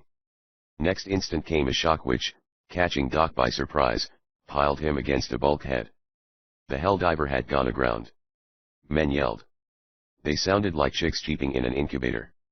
A machine gun cut loose on deck. Another joined it. Their clamor was hollow, like crickets shut up in a can. This continued for the space of time it would take a man to count to several hundred. Wham! The sub all but rolled completely over. The plates shrieked.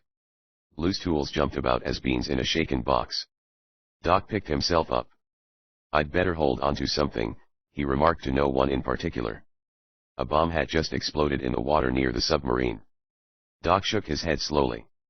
His friends had no bombs. Ben Ogard's bellow penetrated the bulkhead. Come out. He boomed. You gotta help us. Go take an ice bath. Doc suggested. Ben Ogard spewed profanity hot enough to melt the steel bulkhead. Rust my anchor, matey. He yelled at last. You've got the upper hand on us again. We'll do anything you say, only you gotta help us. It sounds like you're aground, Doc told him. My replacing the valve won't help any now. T hell with the valve. Roared Ben Ogard. Ain't none of us swabs can fly the foldin' seaplane. You gotta take the skyhooker up and fight off them buzzards that's bombin' us. Who's bombing you? Doc questioned. Keel Halderosa's gang, the dirty deck lice. Doc digested this. It was an entirely new development. Since the Helldiver had left New York, there had been nothing to show Keel Halderosa still existed upon the earth. Now the explanation for that was plain. Keel Halderosa had one of the treasure maps. He had secured a plane and flown to the wreck of the liner Oceanic.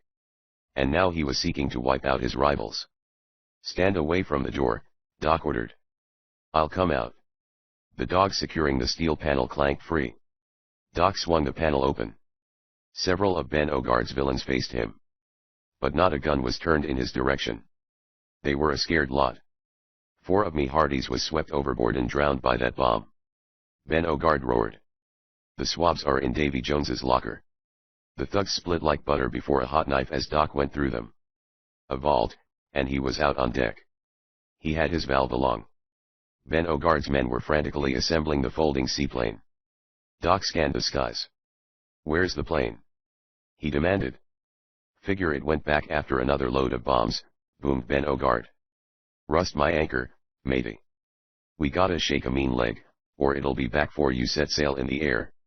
The Helldiver was indeed aground. The bow canted half out of the water. The stern portion of the deck slanted down beneath the surface. Around about was a glacier-walled cove. Ordinarily, it would have been a snug enough harbor. But the attack from the air had turned it into a trap. Doc scrutinized the heavens once more. His strange golden eyes sought everywhere for the shabby plane flown by his friends. There was no sign of it. Doc juggled the all-important valve. Some of Ben Ogard's men eyed it enviously. Doc had no idea of surrendering it, though. What became of my friends? He questioned. Ben Ogard shrugged his walrus shoulders. The last of 'em I saw, they was fighting Keel Halderosa's sky tub. He leveled an arm which was a cone of beef. The fracas wandered off down that way. He was pointing down the glacial coast of the uncharted land. No line changed on Doc Savage's firm bronze features.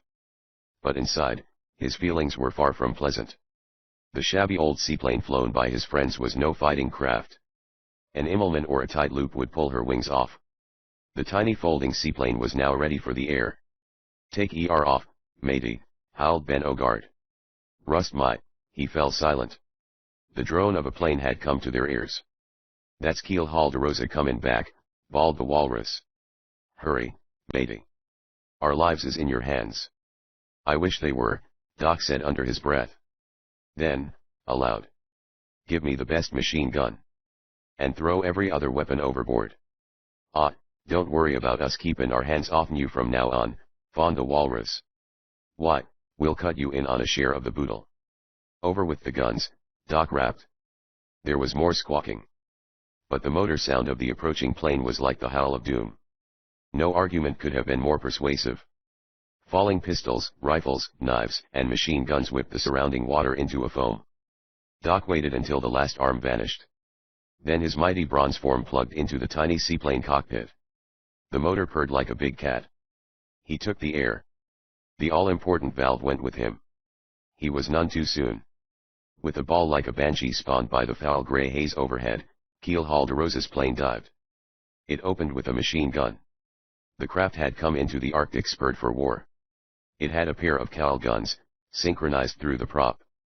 Every fourth or fifth slug it fired was a phosphorus-burning tracer. The bullets scuffed the water below Doc's fleet little flivver craft. In the green sea, before they were extinguished, the tracers glowed like a streak of scattered sparks. Cobwebby, gruesome, tracer strings waved before Doc's golden eyes. Phosphorus fumes reeked in his nostrils. Lead gashed a hole in the right wing bank. The flivver wouldn't stand much of that. Doc banked quickly. The tiny seaplane was agile as a fly in his master hand. Twice more, Keel Helldiver's killer craft dived angrily. Its lead missed both times. Ben Ogard and his gang now gathered the fruit of all that squawking about giving up their guns. They had delayed Doc almost too long. Keel Helldiver's plane swooped upon the Helldiver. It released an elongated metal egg. This hatched a choice lump of hell alongside the submarine. Water geysered 200 feet in the air. A huge wave sprang outward in a circle. Overheeled the sub, over. It writhed. It skewered like a tadpole out of water. Then it slipped free of the ledge upon which it had been hung. For a long minute, the Helldiver was lost under the water. Then it came up, and floated. Doc flung his flivver for the other plane. If size of the craft had been important, the scrap would have been ridiculous. Doc's steed was to the other like a sparrow to a hawk. But size counts little in an air battle. Doc, however, was handicapped by having to fly his plane and shoot his submachine gun by hand at the same time. He jockeyed in above the enemy. His rapid-firer burred noisily, the breech mechanism spewing a string of smoking empty cartridges. The other plane jumped in the sky like a thing bitten. No serious damage had been inflicted, however. The two craft sparred wanly. At this, they were about evenly matched. Keel Helldiver's seaplane was a low-wing, all-metal job of late production. Its two motors were huge and speed-cowled for efficiency. Even the pontoon floats were streamlined in a fashion which made them virtually another pair of small wings. Only 2 men occupied the craft. Neither of these was Keel Helldiver. They had, rather, the wind-burned look of professional airmen of the Northland. Probably Keel Helldiver had picked them up to do his flying. The jockeying for position ended suddenly. A quick flip of Doc's bronze wrist, a gentle pressure from one foot, and the tiny seaplane pounced like a bullpup. It was doubtful if the pair in the big plane understood quite how the maneuver had been managed. But Doc was upon them while the pilot still goggled through the empty side rings of his cowl rapid-firers. Doc's small machine gun shimmied and lipped flame. His bullets pushed cabin windows out of the other ship. They tore the goggles off the other pilot. The big plane did half a wing over, eased into a dizzy slip, and would have collided with Doc's little bus. He evaded it by zooming sharply. The second man in Keel Helldiver's craft took over the controls. Once again, the man-made birds sculpted each other's sky trails warily. The motors panted and steamed. The evil gray mist squirmed and boiled in the prop wakes. Doc got in a burst. His lead started colorless streams of liquid stringing from the wings of the other plane. He had opened the fuel tanks in the wings.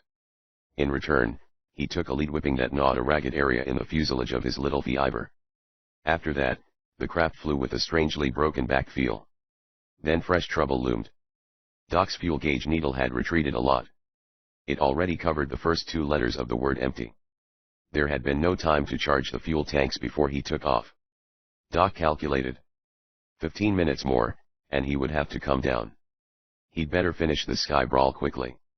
For the second time, Doc's small craft pulled its bewildering pounds of a maneuver. His gun hammered. Lead went home to vital points of the opposing plane. The plane climbed up on its tail and hung hooting at the Borealis. It slipped off on a wingtip. It rocked into a tailspin. It hit a floe hard enough to knock a hole through 4 feet of pan ice. After that, nothing was left but a wad of tin and wire sticking out of the ice. Doc slammed his bus back for the cove. He found it in the gray haze. A disquieting sight met his gaze. The Helldiver was stealing straight for the open sea, or, rather, the ice-covered sea. All hatches were battened. Doc's powerful bronze hand closed over the tank valve. He had it in the plane cockpit. If the submarine dived with the tank open, it would never come up. The sub dived.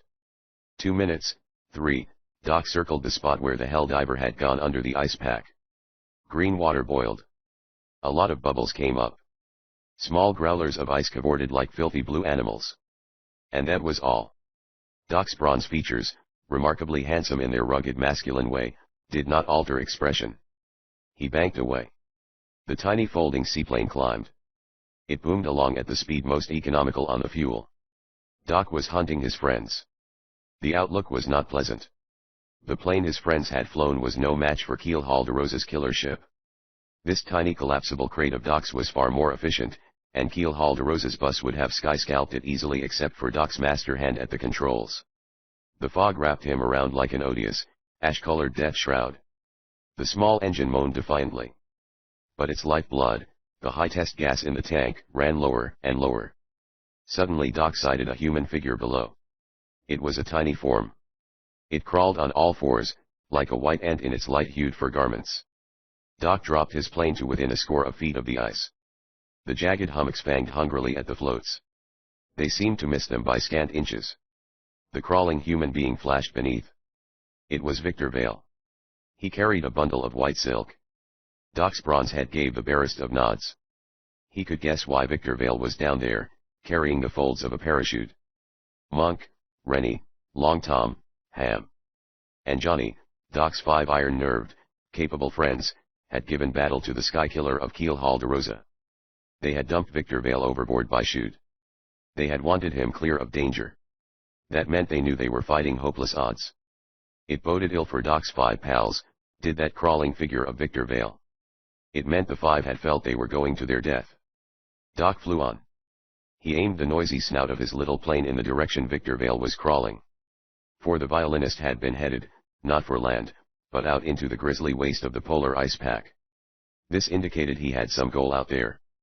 Doc found that goal in slightly more than a minute about 2 miles from where Victor Vale crept. It was a horrible sight. The mighty bronze man had seen few more ghastly. None that tore at the insides of him like this one did. A ruptured seaplane float lay on the ice.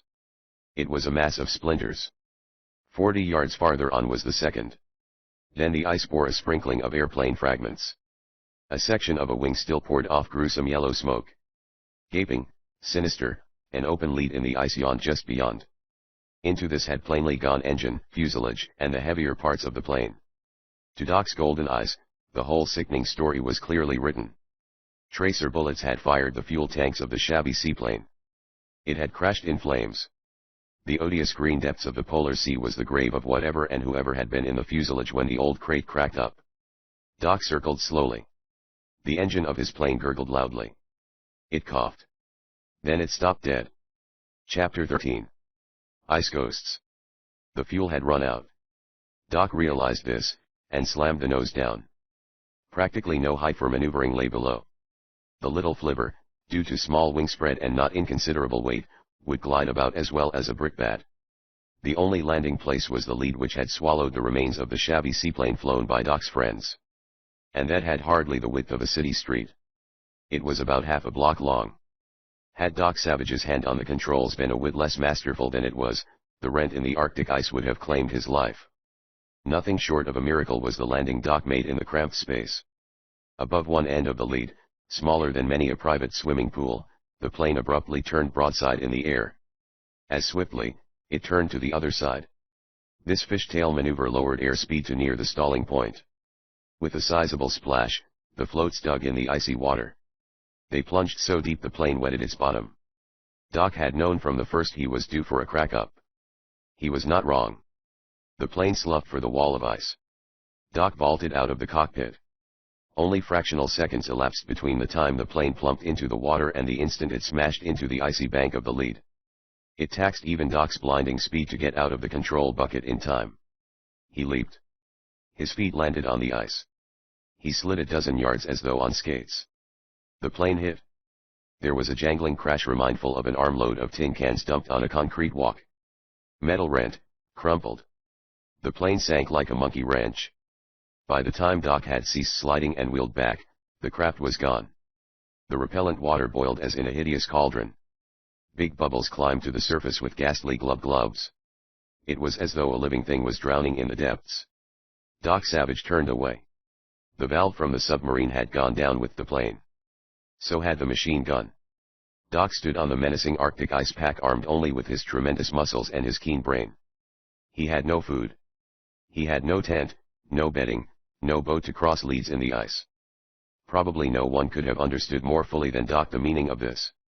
He was in a region so rugged, so bleak, that out of countless expeditions traveling on the ice and equipped with the finest of dog teams and food, few escaped a dire fate.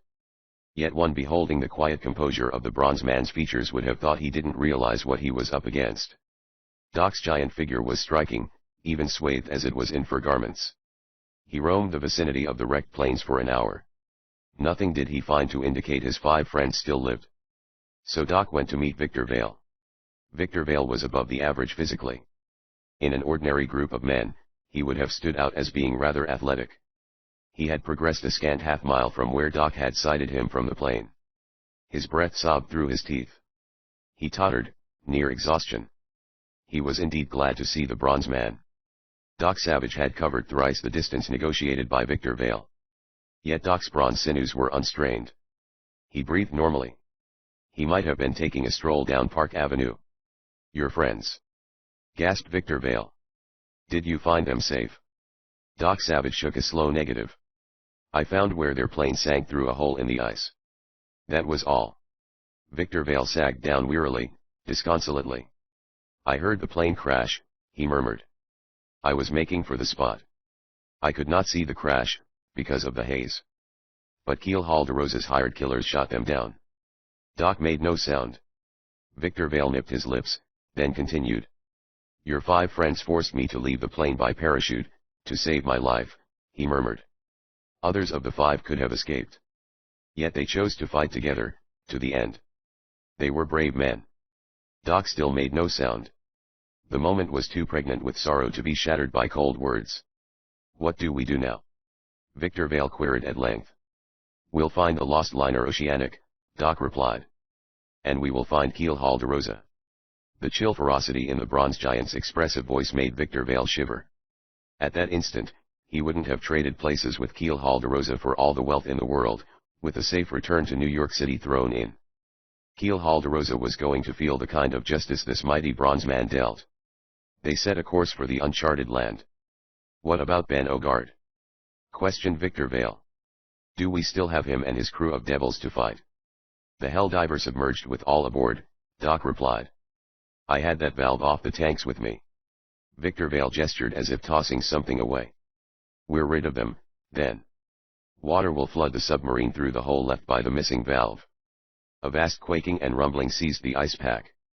They became aware that a wind had sprung up. This gave signs of increasing to a gale. The ice was beginning to shift. It was as though they strode the white, heaving, crusted paunch of a great monster of cold. A crevice opened unexpectedly. Victor Vale toppled on the brink. He slipped into space. But strong bronze fingers snatched him back. The crevice closed as swiftly as it had opened. It made a ghastly crunching. Chunks of ice flew high in the air. The frozen monster might have been angry at being cheated of a victim, and was spitting its teeth out in a rage. It was several minutes before Victor Vale could still the trembling of his knees. "What a ghastly region," he muttered. "There must be a hard storm to the southward," Doc explained. "It is causing a movement of the ice field." The going was incredibly rough. Sheer blocks of bergs jutted up everywhere. Many were as large as houses. Occasionally these toppled over. Sometimes they piled one atop the other after the fashion of cards shuffled together. These occurrences were without warning. Twice more, Victor Vale was saved by his giant bronze companion. "I shall never be able to pay my debt of gratitude to you," the violinist said feelingly. Doc had a two-word reply to all such protestations. "Forget it," he said. As they neared land, the seemingly impossible happened. The going became harder. The Arctic ice pack was at its worst. Summer, such as it was in full swing. The sun had been shining steadily for 2 months. This had rotted the ice enough that it broke up under a brisk blow. Doc now virtually carried Victor Vale. Time after time, ice pinnacles crashed upon the very spot where they stood. But in some magic manner, the mighty bronze man always managed to get himself and the violinist in the clear. The air was filled with a cracking and rumbling so loud as to almost produce deafness. They might have been in the midst of a raging battle. "You can tell your grandchildren you went through about the worst danger nature can offer," Doc said grimly. "For sheer, terrifying menace, nothing quite equals a storm with the Arctic ice pack breaking up underfoot." Victor Vale made no reply. Doc glanced at him sharply. Tears stood in Victor Vale's eyes. Doc's chance remark about grandchildren had made Victor Vale think of his long-lost daughter, Roxy. They braved an inferno for the next few minutes, an inferno of ice and wind. Pressure was forcing the pack ice high on the shore of the uncharted land. Frozen death crashed and lurched everywhere. Doc Savage made it through in safety. He carried Victor Vale under one dude arm, seeming not to feel the burden at all. "We licked it," Doc said dryly. "The storm accounts for the thick haze we've had the last few days." They hurried inland. Their mukluk still trod ice. It lay below to a depth of many feet. Occasional ridges of dark, impermeable stone rammed unlovely fangs out of the white waste. The wind hooted and shrieked. Sometimes it whirled the two men along like crumpled balls of paper. They mounted higher. The glacier thinned. The dark stone reared in greater profusion. Doc Savage halted suddenly. He poised, motionless, metallic. No breath steam came from his strong lips. "What is it?" breathed Victor Vale. Doc released breath from his mighty lungs. It made a spurting plume that frosted on the fur of his parka. The air was turning colder. "Something is stalking us," Doc said dryly. Victor Vale was astounded. His own senses were very keen, made so by the years when he had been blind, and depended upon them. But he had heard nothing. "I caught the odor of it," Doc explained. Amazement gripped Victor Vale. He had not known this strange bronze man, through unremitting exercise, had developed the olfactory keenness of a wild thing. Doc Savage pressed Victor Vale into a convenient crevasse. "Stay here," Doc commanded. "Don't leave the spot. You might become lost." The void of shrieking wind swallowed Doc's bronze form. He glided to the right. His speed was amazing. A few flakes of snow came sizzling through the gale. More followed. They were hard as fine hailstones. When Doc flattened close to a rock spine to listen, the snow sounded like sand on the stone. He heard nothing. He crept on. The snow shut out visions beyond a few yards. It stuck to his bearskin trousers. It rattled off his metallic face like shot. Suddenly he caught blurred movement in the whistling abyss. He flashed for it. His hands in which steel bars became plastic as tin strips, were open and ready. His charge was that of a mighty hunter of the wild. The next instant, Doc became quarry instead of hunter. It was a polar bear he had rushed. The animal bounded to meet Doc. It seemed clumsy. The awkwardness was only in its looks, however. Its speed was as tremendous as its size. It was the most terrible killer of the Arctic. Doc sought to veer aside. The footing was too slippery. Straight into the embrace of the polar monster, he skidded. Some men acquainted with the Arctic regions maintain the polar bear will flee from a human being, rather than attack. Others cite instances when the Bruins were known to have taken the aggressive. The truth of the matter is probably covered by the words of a certain famous Arctic explorer. "It depends on the bear," he said. The bear Doc had met was the attacking type. It erected on its rear legs. It was far taller than Doc. It flung monster forepaws out to enclose Doc's bronze form. A blow from one of those paws would have crushed down a bull buffalo. Twisting, half ducking, Doc evaded the paws. His sinewy fingers buried in the fur of the polar monster. A jerk, a lightning flip, put him behind the bear. Doc's fist swung with explosive force. It seemed to sink inches in the fat flesh of the animal. Doc had struck at a nerve center where his vast knowledge told him there was a chance of stunning the monster. Bruin was not accustomed to this style of fighting. This small man-thing had looked like an easy quarry. The bear snarled, showing hideous fangs. With a speed that was astounding, considering the size and weight of the beast, it whirled. Doc had fastened himself to the back of the animal. He clung there solely by the pinching power of his great leg muscles. Both his arms were free. He struck the polar bear just back of the small head. He slugged again, hitting a more vulnerable spot. Snarling horribly, the terror of the northern waste sank to the glacier. The animal had met more than its match. Doc could have escaped easily. But he did not. They needed food and a sleeping robe. Here were both. Doc's metallic fists pistoned a half-dozen more stunning blows. Slavering and snarling, the bear stretched out. Doc's mighty right arm slipped over the bear's head, just back of the ears. It jerked. A dull pop sounded. A great trembling seized all the great, white monster. The fight was over. Silence fell, except for the moan of the blizzard. Was it a low, mellow, trilling sound, remindful of the song of some exotic bird, which mingled with the whine of the wind? Or was it but the melodious note of the gale rushing through the neighboring pinnacles of rock and ice? A listener could not have told. Doc's strange sounds sometimes came when he had accomplished some tremendous feat. Certainly, there was ample cause for it now. No man, bare-handed, had ever vanquished a more frightful foe. Doc skidded the huge, hairy animal to a nearby pock in the bleak stone. He searched until he had found boulders enough to cover the cache of potential food and bedding. He did not want other bears to rob him. He now hurried to get Victor Vale. He reached the crevasse where he had left the violinist. 10 feet from it, a gruesome red sprinkling rouged the ice. Blood. It no longer steamed. It was frozen solid, crusted with flakes of snow.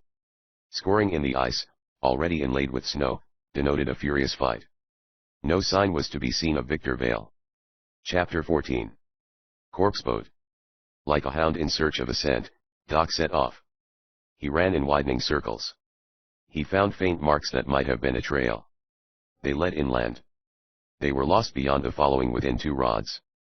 Doc positioned himself in the lee of a boulder the size of a boxcar. Standing there, sheltered a little from the blizzard, he considered. An animal would have devoured Victor Vale on the spot.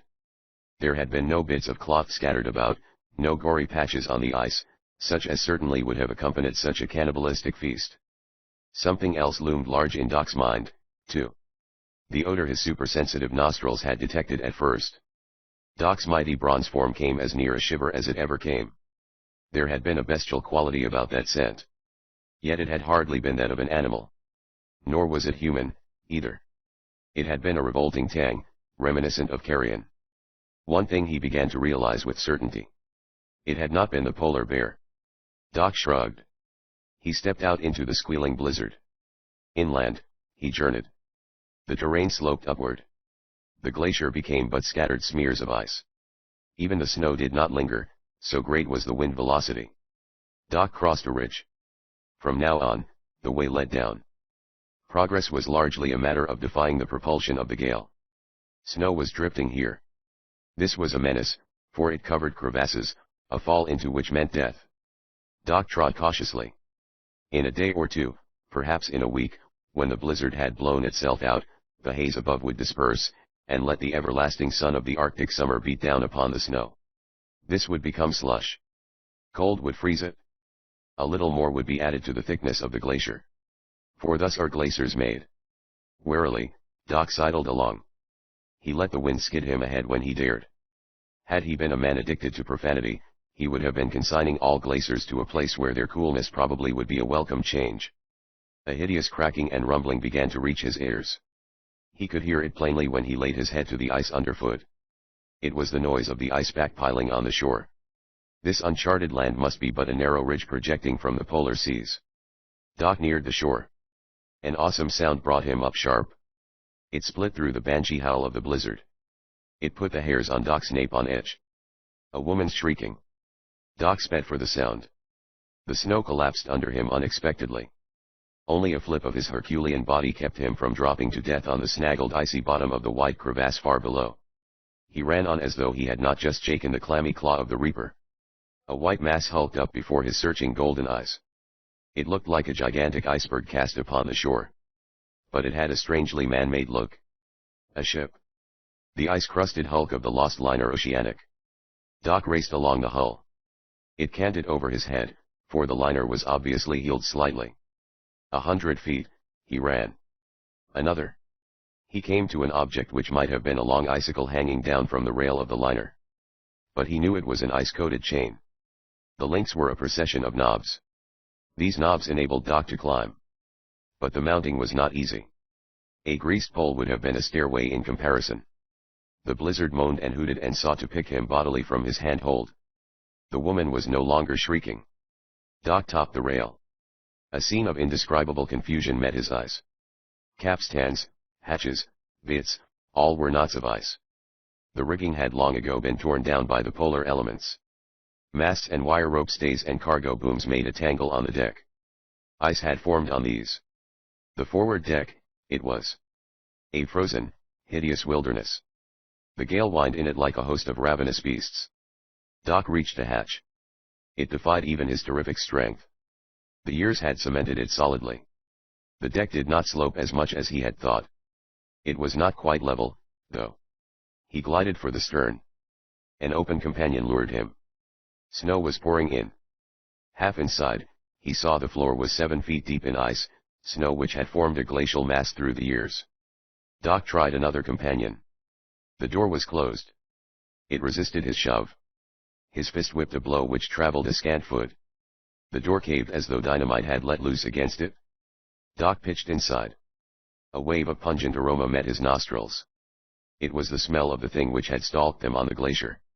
It was horrible, yet there was a flower-like quality to it. Gloom lurked in the recesses of the cabin where he stood. Formerly, it had been a lounge. But the once luxuriant furniture was now but a rubble on the floor. Some fantastic monster might have torn it to bits, as though to line a nest. Bones lay in the litter. Bones of polar bear, of seal. Flesh still clung to some. Others were half-eaten carcasses. Doc sped ahead. He shoved through a door. A shuffling movement came from across the room. Doc charged the sound. There was a squealing noise, rat-like, eerie. A door slammed. Doc hit the panel. It was metal. It smashed him back. His fists could not knock down an inch of steel. He wrenched at the lock. That defied him, too. Doc sought another route for pursuit. A companionway deposited him on a lower deck. He went forward. It was more gloomy here. Doc's capable bronze fingers searched inside his parka. They brought out a flashlight of a type Doc himself had perfected. This flash had no battery. A tiny, powerful generator, built into the handle and driven by a stout spring, supplied the current. One twist of the flash handle would wind the spring and furnish light current for some minutes. A special receptacle held spare bulbs in felt beds. There was not much chance of this light going out of commission. The flash sprayed a slender, white-hot rod. Doc twisted the lens adjustment to widen the beam. Doc went on. His flashlight cast a funnel of white. He stopped often to listen. The derelict liner seemed alive with sinister shufflings and draggings. Once a bulkhead door banged. Again, there came another of the rat-like squeals. Even Doc's sensitive ears could not tell whether that squeal was human. The flower-like odor was stronger. He came to a long passage. It was painted white. It might have been used but yesterday. For wood does not decay in the bitter cold of the Arctic. He reached the third-class dining room. Here his eyes met a sight that would make any man cringe. It was the explanation of the loss of the Oceanic. The room was filled with bodies of the passengers and crew of the ill-fated ship. Bullets had done their work, and the northern cold had kept this tableau of carnage inviolate. Doc thought of Victor Vale. So this was what had happened during the time the blind man was unconscious. Pirates, human fiends, had taken over the Oceanic. They were as bloodthirsty a gang as ever swung a cutlass or dangled a victim from a yardarm on the Spanish Main. Wholesale murder, they had committed. Keel Hallderosa, Ben Ogard, Dynamite Smith, greater villains never trod a deck. And, like the corsairs they were, they had fallen out over the loot. The whole thing might have been lifted from the parchment chronicles of another century and transplanted to our time. Doc quitted the hall of murder. Uncanny whisperings and shufflings still crept through the lost liner. Yet Doc saw nothing. It was as though the tormented souls of those butchered here were holding spectral conclave. Like that, except for the flowery odor of living things. It was present everywhere. Doc stepped out into another lounge. His light picked up movement. What it was, his sharp eyes failed to detect. The thing dropped behind the massive furniture before more than the back glow of Doc's light found it. Warily, Doc sidled along the lounge wall. This was no animal confronting him. What happened next came without the slightest sound. Something touched Doc's bronze neck. It was warm. It was soft, yet it possessed a cord strength. It encircled Doc's throat. Doc made one of the quickest moves of his career. He ducked and whirled. But he did not get the beam of his flashlight lifted in time. All he saw was the blank panel of a tightly shut door. He wrenched at it. Chug. A hard object hit him in the back with terrific force. Only the sprung steel of cushioning muscles kept his spine from being snapped. He was knocked to all fours. But he did not drop his flashlight. He sprayed the beam on the lounge. A dozen frothing, hideous figures were leaping toward him. It was seldom that Doc felt an impulse to hug an enemy. But he could have hugged these. For their appearance dispelled the sinister air of supernatural foes which hung over the lost liner. These were but Eskimos. Doc doused his light. This was something he could cope with. He glided sidewise. An avalanche of bodies piled onto the spot he had vacated. Clubs, it was a thrown club which had hit Doc's backbeat vigorously. An Inuit or two squealed painfully as he was belabored by a fellow. They seemed to use the squeals to express both excitement and pain. Silence fell.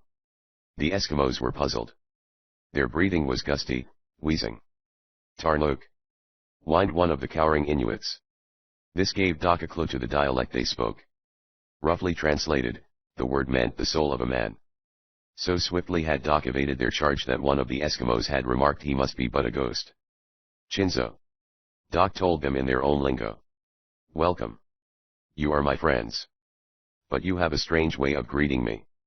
This friendship business was undoubtedly news to everybody concerned. But Doc figured it wouldn't hurt to try that angle on them.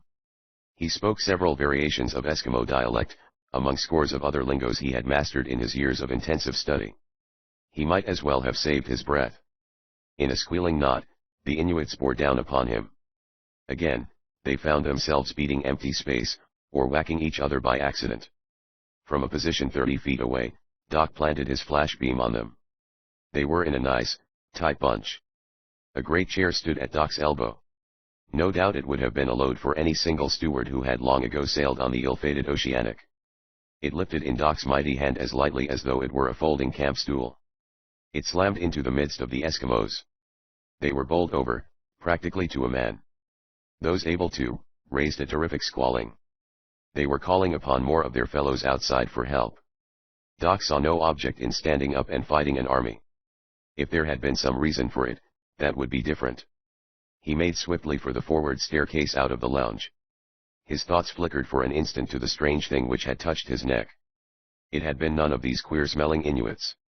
He forgot that puzzle speedily. The staircase he was making for erupted warlike, greasy Eskimos. His retreat was cut off. There was nothing to do now but make a fight of it. 4 of the 5 Inuits carried lighted blubber lamps. Doc wondered where they had conjured them from. They illuminated the lounge. You are making a mistake, my children, Doc told them in their lingo. I come in peace. You are a Tongik, an evil spirit sent to harm us by the chief of all evil spirits. An oily fellow clucked at him. Doc sneezed. He had never smelled an Eskimo as aromatic as these fellows, and Eskimos are notoriously malodorous. You are wrong. He argued with them. I come only to do you good. They threw gutturals back and forth at each other. All the while, they kept closing in on the giant bronze man. Where you come from? Demanded one. From a land to the south, where it is always warm. Doc could see they didn't believe this. One waved an arm expressively. "There is no such land," he said with all the certainty of a very ignorant man. "The only land besides this is Nakruum, the great space beyond the sky." They had never heard of Greenland, or any country to the south, Doc gathered. "Very well, I come from Nakruum," Doc persisted. "And I come to do good." "You speak with a split tongue," he was informed. "Only Tongiks, evil spirits, come from Nakruum." Doc decided to drop the subject. He didn't have time to convert their religious beliefs. Doc took stock of their weapons. They carried harpoons with lines of hair seal thong bent in the detachable tips. Some held unipics, short hunting spears. Quite a few bayonets were in evidence. These had evidently been garnered from the Oceanic. No firearms were to be seen. Not the least dangerous were ordinary dog whips. These had lashes fully 18 feet long. From his vast knowledge, Doc knew an Eskimo could take one of these whips and cut a man's throat at 5 paces. Flicking at distant objects with the dog whips bordered on being the Eskimo national pastime. "Kill him," clucked the Eskimo leader. "He is only one man. It will be easy." The Inuit was underestimating, a mistake Doc's enemies quite often made. Doc picked up a round top table. This would serve as a shield against any weapon his foes had. He seized a chair, flung it as though it were a chip. 3 Inuits were bowled over. They hadn't had time to dodge. A flight of harpoons and short hunting spears chugged into the table. Doc threw 2 more chairs. He retreated to a spot far from the nearest flickering blubber lamp. He lowered the table, making sure they all saw he was behind it. Then he flattened to the lounge floor and glided away, unnoticed. The Eskimos rushed the table, bent on murder. They howled in dismay when they found no one there. The howls turned to pain as hunters in the rear began dropping from bronze fists that exploded like nitro on their jaws. An Inuit lunged at Doc with a harpoon. Doc picked the harpoon out of the fellow's hands and broke it over his head. A tough walrus lash on a dog whip slit the hood of Doc's parka like a knife stroke. The bronze giant retreated. Thrown spears and bayonets seemed to whiz through his very body, so quickly did he dodge. His uncanny skill began to have its effect. The greasy fellows rolled their little eyes at each other. Fear distorted their pudgy faces. "Truly, he is a Tongik, an evil one," they muttered. "None other could be so hard to kill." "All gather together," commanded their leader. "We will rush him in a group." The words were hardly off the leader's lips when he dropped, his blank and senseless face looking foolishly through the rungs of the chair which had hit him. The harm had been done. The Inuits grouped. They took fresh holds on their weapons. They charged. They had hit upon the only chance they had of coping with Doc. There were nearly 50 of them. Despite their short stature and fat, they were stout, fierce fighters. With mad, bloodthirsty squeals, they closed upon the mighty bronze man. For a moment, they covered him completely. A tidal wave of killers. Then a bronze arrow of a figure shot upward from the squirming pile. The ceiling of the lounge was crisscrossed with elaborately decorated beams. Doc's sinewy hands grasped these, clinging to a precarious handhold as he moved away. He dropped to the floor, clear of the fight, before he was hardly missed. But the Eskimos still had him cut off from the exits. They closed in again. They threw spears and knives and an occasional club, all of which Doc dodged. They shrieked maledictions, largely to renew their own faltering nerve. The situation was getting desperate. Doc put his back to a bulkhead. He did not pay particular attention to the fact that he was near the spot where the strange, warm, soft object had touched his neck. With hideous yells, the killing horde of Inuits charged. A door opened beside Doc. A soft, strong hand came out. It clutched Doc's arm. It was a woman's hand. Chapter 15. The Arctic Goddess. Doc Savage whipped through the door. He caught a brief glimpse of the girl. She was tall. Nothing more than that could be told about her form, since she was muffled in the garb of the Arctic, moccasins reaching above her knees, and with the tops decorated with the long hair of the polar bear, trousers of the skin of the Arctic hare, a shirt-like garment of ox skins, and an outer parka of a coat fitted with a hood. But her face. That was different. He could see enough of that to tell she was a creature of gorgeous beauty. Enthralling eyes, an exquisite little upturned nose, lips as inviting as the petals of a red rose, they would have made most men forget all about the fight. Had there been light to disclose Doc's features, However, an onlooker would have been surprised to note how little the giant bronze man was affected by this entrancing beauty. Doc worked at the prosaic, but by no means unimportant, task of securing the door. He got it fast. He turned his flashlight on the girl. He had noted something he wanted to verify.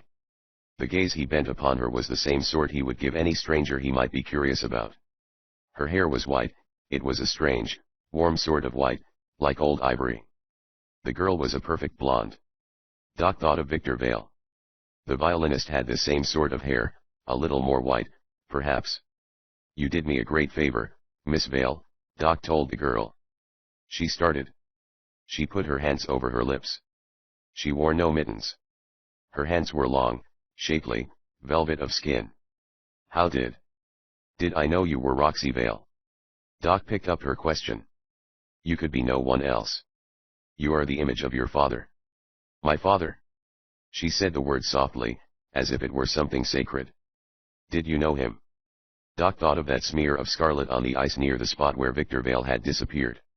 He changed the subject. "Did anyone besides you escape the massacre aboard this liner?" The girl hesitated. Doc turned his flash on his own face. He knew she was uncertain whether to trust him. Doc was not flattering himself when he felt that a look at his strong features would reassure her.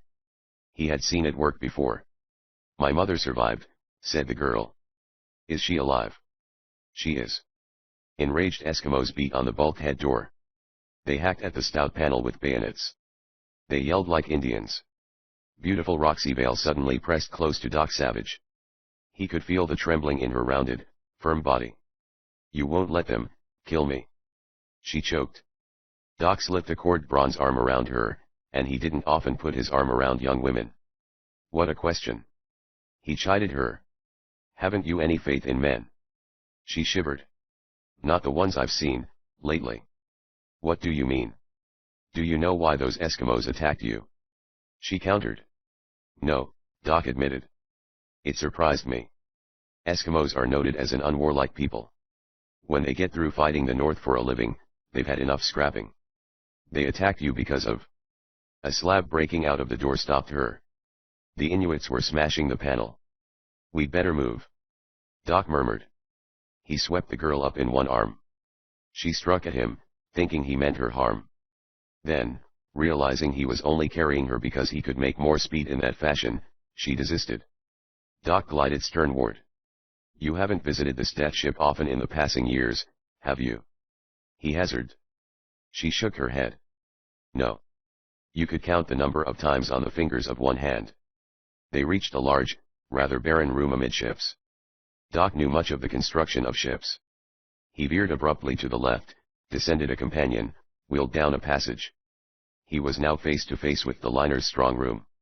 He took one look at the great vault. He dropped the girl. The treasure trove was empty. The young woman picked herself up from the floor. "I'm sorry," Doc apologized. He pointed at the strong room. "Has that been empty long?" "Ever since I can remember." "Who got the gold, and the diamonds?"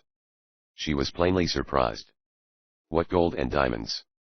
Doc smiled dryly. "You've got me. But $50 million worth of gold and diamonds is at the bottom of this mess. If it was carried aboard this liner, it would have been stored in the strong room. It's not there. So that means, He shifted his great shoulders. "I'm not sure what it means." He glanced about. Here seemed to be as good a spot as any to linger.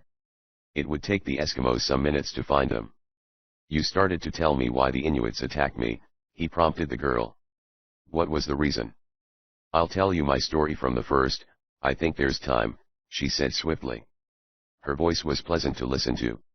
"My mother and myself escaped the wholesale slaughter of the others aboard the Oceanic, because we slid overboard by a rope. We were apart from the other passengers, hunting father, he had disappeared mysteriously the day before. We hid on land. We saw the mutineers depart over the ice, hauling the fur-wrapped figure of a man on a sledge. We did not realize until it was too late that the man they hauled was my father." She stopped. She bit her lips. Her eyes swam in moisture. They were very big, enthralling blue eyes. Doc made an impatient gesture for her to go on. "Oh, I'm neglecting to tell you it was the crew who murdered those aboard the liner. Men named Ben Ogard, Dynamite Smith, and Keel Halderosa, were ringleaders. I know all that, Doc interposed. Tell your side of it. My mother and I got food from the liner after the mutineers had gone, she continued. We built a crude hut inland. We couldn't stay on the liner, although it was solidly aground. The mutineers might return. And all those murdered bodies, it was too horrible. We couldn't have borne the sight. When did the Eskimos come? Doc urged her along. Within a month after the mutineers had departed. This spit of land was their home. They had been away on a hunting trip. She managed a faint, trembling smile. The Eskimos treated us wonderfully. They thought we were good white spirits who had brought them a great supply of wood and iron, in the shape of the liner. They looked upon myself and my mother as white goddesses, and treated us as such, but refused to let us leave. In a way, we were prisoners. Then, a few days ago, the white men came. Oh. Doc interjected. I begin to see the light. These men were part of the mutineer crew, Roxy Vale said. Keel Halderosa was in command. They came in a plane. They visited this wrecked liner. After that, they seemed very angry. Imagine their mortification, Doc chuckled, when they found the treasure gone. They gave the Eskimos liquor, Roxy Vale went on. And they gave them worse stuff, something that made them madmen, a white powder. Dope, the rats. Doc growled. My mother and I became frightened, said the girl. We retreated to a tiny hideaway we had prepared against just such an emergency. None of the Eskimos know where it is. An hour or so ago, I came to the liner. We needed food. There are supplies still aboard, stuff preserved by the intense cold. I heard the Eskimos come aboard. I spied on them. They had a white man prisoner. A white man with hair like cotton. There was something strange about this man. It was as though I had seen him before. You were very small when you were marooned here, weren't you? Doc inquired softly. Yes. Only a few years old. Anyway, the Eskimos talked of killing this white-haired man. I do not quite understand why, but it filled me with such horror I went completely mad. I screamed. Then you came. I heard your scream. Doc eyed her steadily. Then he spoke again. The white-haired man was your father, he said. Without a sound, Roxy Vale passed out. Doc caught her. As he stood there, with the soft, limp form of the exquisitely beautiful girl in his arm, Doc wondered if it could have been the fact that white-haired Victor Vale had been murdered which had caused her swoon. She was not the type of young woman, from what he had seen of her, who fainted easily. He heard the search of the Eskimos drawing near. They did not have sense enough to hunt quietly. Or perhaps they wanted to flush him out like a wild animal, so he wouldn't be in their midst before they knew it. Doc quitted the strong room. He sped down a passage, bearing the unconscious girl in his arms. He was soundless as a wraith. He came to a large clothes hamper. It was in perfect shape. It still held some crumpled garments. Doc dumped the clothes out. The hamper held Roxy Vale nicely as the big bronze man lowered her into it. He closed the lid. The hamper was of open wicker wood. It would conceal her, yet she could breathe through it. Directly toward the oncoming Inuits, Doc strode. His hand drew a small case from inside his parka. With the contents of this, he made his preparations. He stepped into a cabin and waited. The first Eskimo passed. Like a striking serpent, Doc's bronze hand darted from the cabin door. His fingertips barely stroked the greasy cheek of the Inuit. Yet the man instantly fell on his face. Doc flashed out of the cabin. His fingers touched the bare skin of a second Eskimo, another. He got 5 of them before the fat fellows could show anything like action. All 5 men who felt Doc's eerie touch seemed to go suddenly to sleep on their feet. It was the same brand of magic Doc had used on the gangsters in New York City.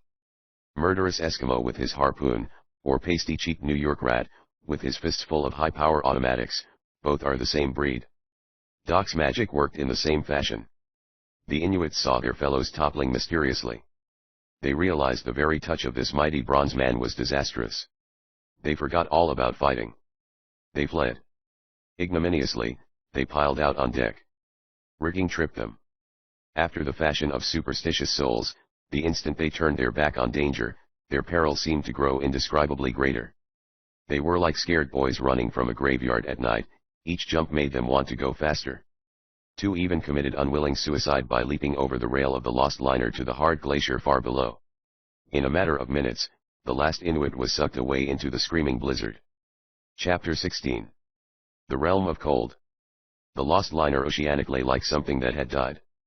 Wind still boomed and squealed in the forest of ice-coated, collapsed rigging. It was true. The sand-hard snow still made a billion tiny tinklings as the gale shot at it against the derelict hulk. But gone were the uncanny whisperings and shufflings which had been so unnerving. Doc Savage went below, moving silently, as had become his habit when he trod the trails of danger. His flashlight beam dabbed everywhere. Sharp, missing nothing, his golden eye took stock of his surroundings. He was seeing everything, yet speeding along at a pace that for another man would have been a lung-tearing sprint. A squarish, thick-walled little bottle chanced to meet his gaze. He did not pick it up. Yet the printing on the label yielded to his near-telescopic scrutiny. It was a perfume bottle.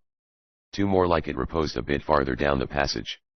Here was the explanation of the flowery odor of the Eskimos which had so baffled description. To the characteristic stench of blubber, perspiration and plain filth which accompanied them, they had added perfume. The whole had been an effluvium which was unique. Doc opened a clothes hamper where he had left unconscious Roxy Vale. Emptiness stared at him. Doc dropped to a knee. His flashlight beam narrowed, becoming intensely brilliant. The luminance spurted across the carpet on the passage floor. This looked as though it had been laid down yesterday. But the years had taken the springiness out of the nap, so that it would retain footprints. The girl had gone forward alone. This told Doc some of the Eskimos had not remained behind and seized her. "Roxy!" he called. Doc's shout penetrated the caterwauling of the blizzard in surprising fashion. A sound expert could have explained why. It is well known that certain horn tones, not especially loud, will carry through the noise of a factory better than any others. Doc, because of the perfect control he exercised over his vocal cords, could pitch his voice so as to wap through the blizzard in a manner nearly uncanny. "Here!" came the girl's faint voice. "I'm hunting my father." Doc hurried to her. She was pale. Terror lay like a garish mask on her exquisite features. "My father, they took him with them," she said in a small, tight voice. "They didn't have him when they fled a moment ago," Doc assured her. "I watched closely." Her terror gave way to amazement. "They fled," she murmured wonderingly. "Why?" Doc neglected to answer. How he produced that mysterious unconsciousness with his mere touch was a secret known only to himself and his 5 friends. But no. Doc shivered. His 5 friends had met their end in the burning plane. So the secret was now known to but one living man, Doc Savage himself. "The Eskimos must have removed your father before they attacked me," Doc told Roxy Vale. He wheeled quickly away. The glow of his flashlight reflected off the paneling of the lost liner, and made his bronze form seem even more gigantic than it was. Fierce little lights played in his golden eyes. "Where are you going?" questioned his entrancing companion. "To get Victor Vale," Doc replied grimly. "They took him away, and that shows he was alive. No doubt they took him to kill Helldiver." Roxy Vale hurried at his side. She was forced to run to keep abreast. "You haven't told me how you happen to be here," she reminded. In a few sentences, as they climbed upward to the ice-basted deck of the lost liner, Doc told her of the map on her father's hack which could only be brought out with X-rays, of the efforts of Keel Hallderosa and Ben Ogard to kill each other off so one could hog the $50 million treasure, and the rest. "But where is the treasure?" asked the girl. "I have no idea what became of it," Doc replied. "Keel Hallderosa expected to find it in the strong room, judging from his actions as you described them to me. 2. It looks like he suspects the Eskimos of moving it. That's why he gave them liquor. He wanted to get them pie-eyed enough to tell him where they hid it." "They didn't get it," Roxy Vale said with certainty. "It was removed before the mutineers ever left the liner, more than 15 years ago. They were on deck now." Doc moved along the rail, hunting a dangling, ice-clad cable. He could drop the many feet to the glacial ice without damage, but such a drop would bring serious injury or death to the girl. Roxy Vale was studying Doc curiously. A faint blush suffused her superb features.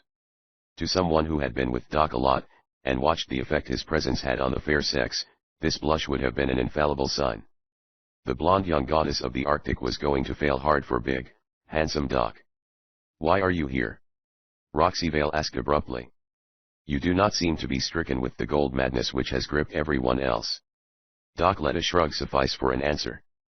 Probably it was a brand of natural modesty, but Doc did not feel like explaining he was a sort of supreme avenger for the wrongs of the world, the great nemesis of evildoers in the far corners of the globe. They found a hanging cable. It terminated about 10 feet from the ice. With Roxyvale clinging to his back like a papoose, Doc carefully went down the cable. Into the teeth of the moaning blizzard, they strode. An instant later, Doc's alertness of eye undoubtedly saved their lives. He whipped to one side, carrying Roxyvale with him. A volley of rifle bullets spiked through the space they vacated. The Eskimos had returned, accompanied by Keel Hallderosa and 4 or 5 riflemen and machine gunners. After the flashing movement which had saved their lives, Doc kept going. He jerked the white hood of the girl's parka over her face to camouflage the warm color of her cheeks. He shrugged deep in his own parka for the same reason. He wanted to get the girl to safety. Then he was going to hold grim carnival on the glacier with Keel Hallderosa and his killer group. For his share in those hideous murders aboard the Oceanic, Keel Hallderosa would pay, as certainly as a breath of life remained in Doc Savage's mighty bronze body. Another fusillade of shots clattered. The reports were almost puny in the clamor of the blizzard. Lead hissed entirely too close to Doc and his companion. Doc's fingers slipped inside his capacious parka, came out with an object hardly larger than a high-power rifle cartridge, and shaped somewhat similarly. He flipped a tiny lever on this article, then hurled it at the attackers. The object was heavy enough to be thrown some distance. Came a blinding flash. The glacier seemed to jump 6 feet straight up. A terrific, slamming roar blasted against eardrums. Then a rush of air slapped them skidding across the ice like an unseen fist. There had been a powerful explosive in the little cylinder Doc hurled at his enemies. Awful quiet followed the blast. The very blizzard seemed to recoil like a beaten beast. A chorus of agonized squealings and bleatings erupted.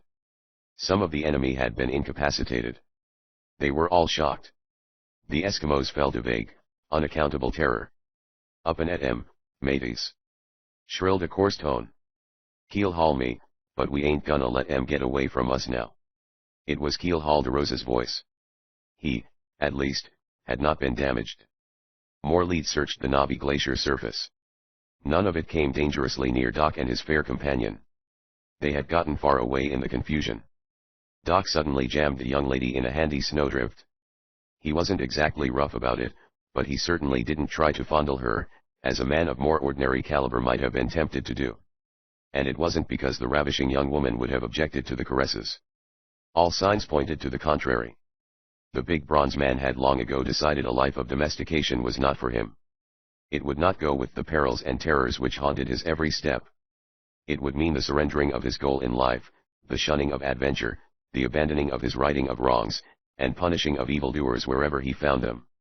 So Doc had schooled himself never to sway the least bit to the seductions of the fairest of the fair sex. "Stay here," he directed the entrancing young lady impassionately. "And what I mean, stay here.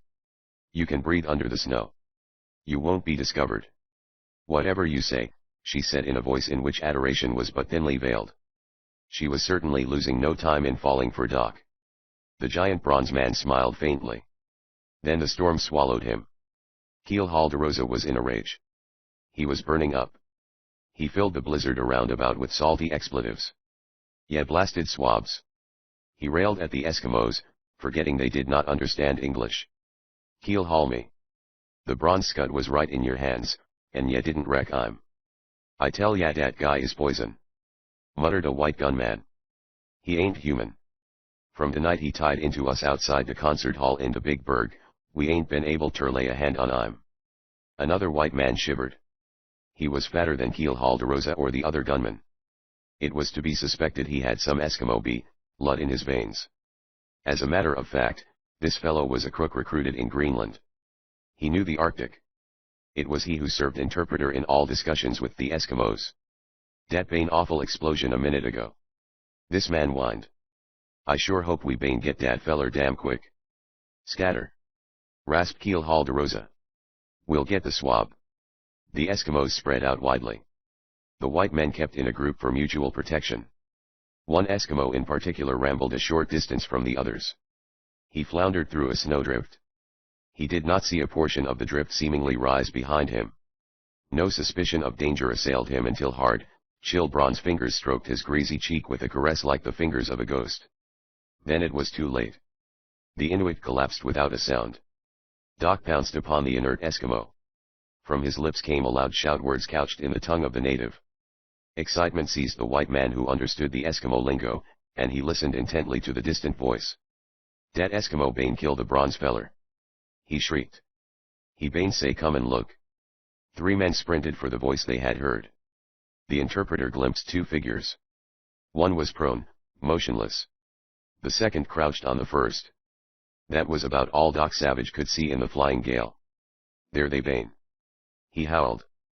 They charged up. 2 of them prepared to empty their guns into the prone form. Just to make sure. The crouching man heaved up. Strikingly enough, he seemed to grow to the proportions of a mountain. 2 Herculean bronze fists drove accurate blows. Both gunmen described perfect flip-flops in mid-air, unconscious before their feet left the glacier. The interpreter whirled and ran. He knew death when he saw it. And Big Doc Savage was nothing less. Doc did not follow him. For to the bronze man's sensitive ears came a stifled cry. Roxy Vale was being seized. Even as he raced toward where he had left her, Doc fathomed what had occurred. She had disobeyed his injunction to stay hidden. The reason: she had heard the shouted information that Doc was dead. She had started out with some desperate idea of avenging him. Doc appreciated her good intentions. But at the moment, he could have gotten a lot of satisfaction out of turning her over his knee and paddling her. A bullet squeaked in Doc's ear. He folded aside and down. A machine gun picked savagely at the ice near him. He traveled 20 feet on his stomach, with a speed that would have shamed a desert lizard. "Take the hussy to the boat." Keel Halderosa's coarse voice rang. "Step lively, me lads." Doc tried to get to the hideous voice. Murderous lead drove him back. He was forced to skulk, dodging bullets while Roxy Vale was taken aboard the ice-coated hulk of the lost liner. More Eskimos soon arrived. Keel Halderosa was arming some of them with guns. The interpreter instructed the Inuits on how to operate the unfamiliar firearms. The natives were far from effective marksmen. More than one greasy eater of blubber dropped a big pistol after it exploded in his hand and ran as though the worst Tongik, or evil spirit, were hot on his trail. But the guns made them more dangerous, for wild shots were almost as liable to hit the elusive figure of Doc Savage as well-aimed ones. In fact, they were worse. Doc couldn't tell which way to dodge. The heat of the hunt finally drove Doc to the remote reaches of the glacier and rock crest of the land. There he replenished his vast reservoir of strength by dining on frozen, raw steaks he wrenched with his bare, steel-thewed fingers, from the polar bear he had slain. The mighty bronze man might have been a terrible hunter of the wild as he crouched there at his primeval repast. But no such hunter ever possessed cunning and knowledge such as Doc Savage was bringing to bear upon the problem confronting him. But caution remained uppermost in his mind. He had been crouching with an ear pressed to a pinnacle of rock. The stone acted as a sounding board for any footsteps on the surrounding glacier. Noise of men passing in the blizzard reached Doc. There seemed to be 4 or 5 in the group. Doc fell in behind them. He followed as close as was possible without discovery. Growled words told him they were white men. "The skipper says for us to take the stern of the liner, mateys," one said. "Our pals will join us there. Everybody's helpin' in this party, even the cook." "We'd better throw out an anchor," another grunted. "Keel Hall and his whole bloody crew, together with the Eskimos, is movin' bag and baggage onto the liner. We want to give 'em time to get settled." Doc Savage sought to get even closer. He was not 3 yards away as the group of men came to a stop in the shelter of a rock spire. There were 5 of them. What he was hearing was most interesting. One of the 5 men laughed nastily. "The bronze guy has just about got Keel Halderosa's goat." He chuckled. "To say nothin' of the panic the Eskimos are in. That's why they're all movin' onto the liner. They figure they can fight 'em off better." Another man swore. "Don't forget, pal, dat we gotta smear the bronze guy ourselves before we leave here," he growled. "Time to begin worryin' about dat after we got Keel Hall and all the others croaked." Another informed him. "You're sure Keel Hall and his gang don't suspect we're around?" "They sure don't. I crawled up close and listened to M. Gabbin. Here's what happened, pal. The bronze guy got the idea we had croaked. He told Escoida dat. The broad, she up and told it to Keelhaul when they caught her. And he believes her. Once more, an evil laugh gurgled in the blizzard. Well, Keelhaul is sure due to change his mind. Sneered the one who had laughed. Yeah, only he won't have the time to change his mind before we boin his insides out with Tommy Lead. How long you figure we'd better wait here? About an hour. A brief silence ensued. I don't like this thing much, muttered one of the five uneasily. We could light out without all this killin'.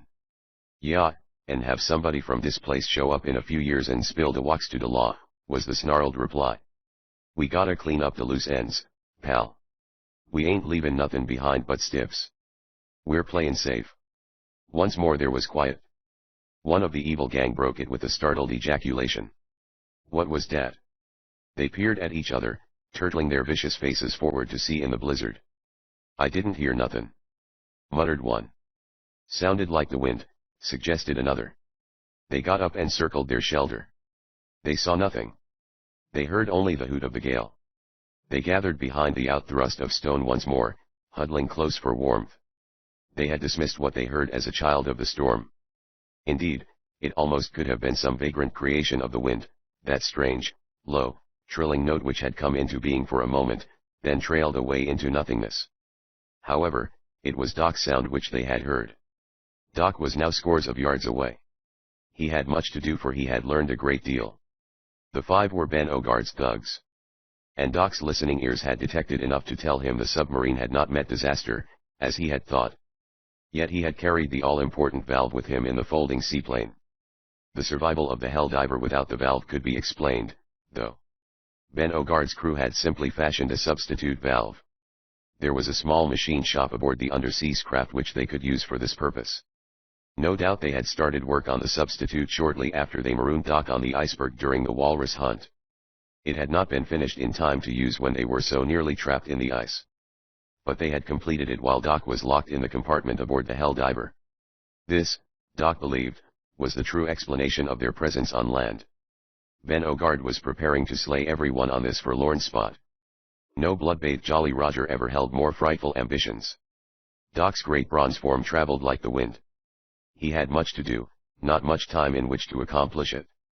Doc had formulated a plan of action which boded ill for his enemies. Chapter 17. The Captives. It was midnight, but the sun shone brightly. The storm had abated as swiftly as it had arisen. Snow no longer swirled. Such drifts as had gathered glittered like tiny, rich diamonds in the solar rays. Around the uncharted Arctic land, the short, terrific gale had made a startling change. It had pushed the ice pack away. 4 miles in every direction, comparatively open water could be seen. This was spotted with a few vicious-looking blue growlers, but no ice floes of any size. In the main lounge of the lost liner Oceanic, Keelhaul DeRosa walked angry circles, kicking chairs out of his path. Keelhaul me! He bellowed. The bloody treasure has gotta be somewhere. He came over and planted himself in front of pretty Roxy Vale. He glowered at the young woman. He had a face that mirrored indescribable evil. 2 rat-faced thugs held Roxy Vale. Their bony claws dug painfully into her shapely arms. Where's the swag? Keelhaul DeRosa roared at her. I don't know anything about any treasure. The girl replied scornfully.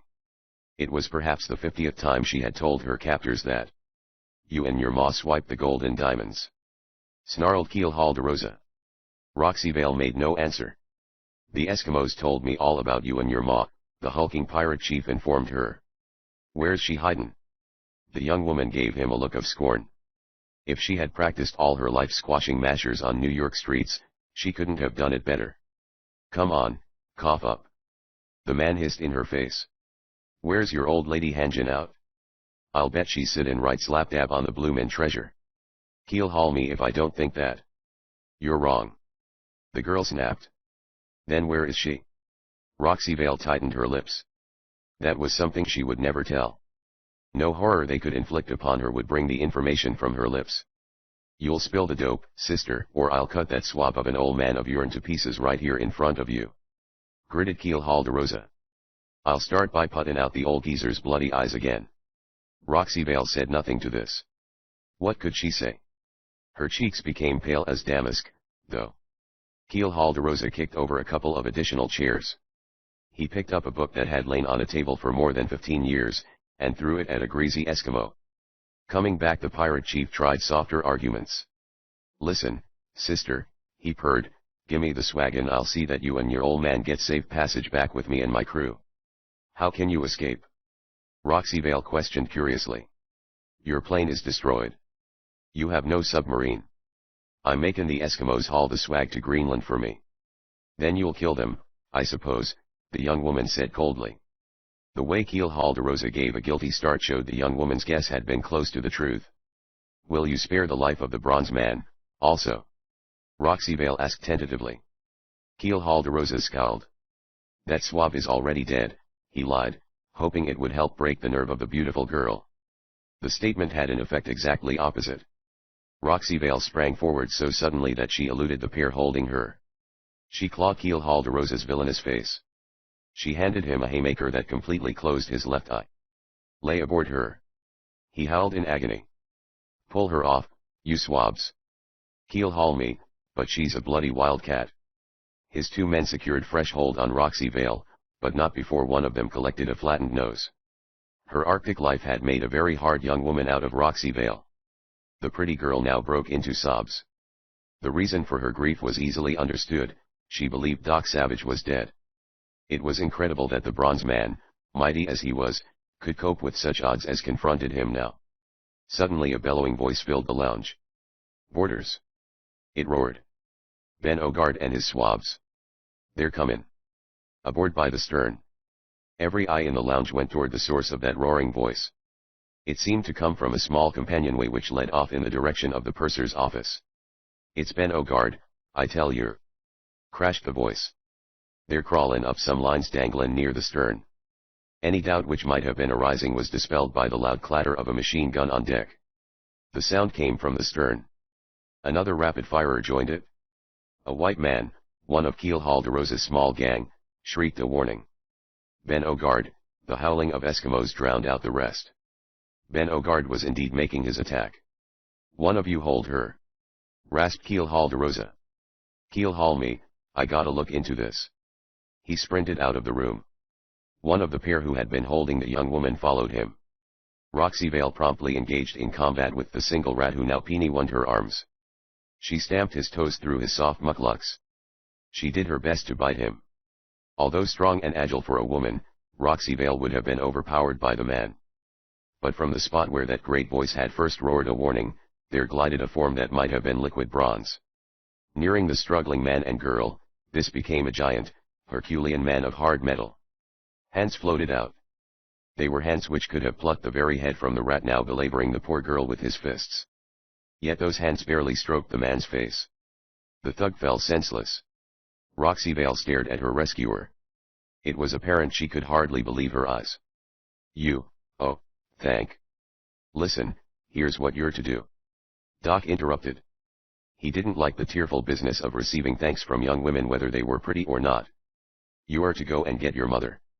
Doc told her. You know where the finger of land juts into the sea half a mile to the north of this spot? Yes. Take your mother there. The storm left a floe of ice attached to the point. It is long and narrow. It protrudes out into the sea fully half a mile.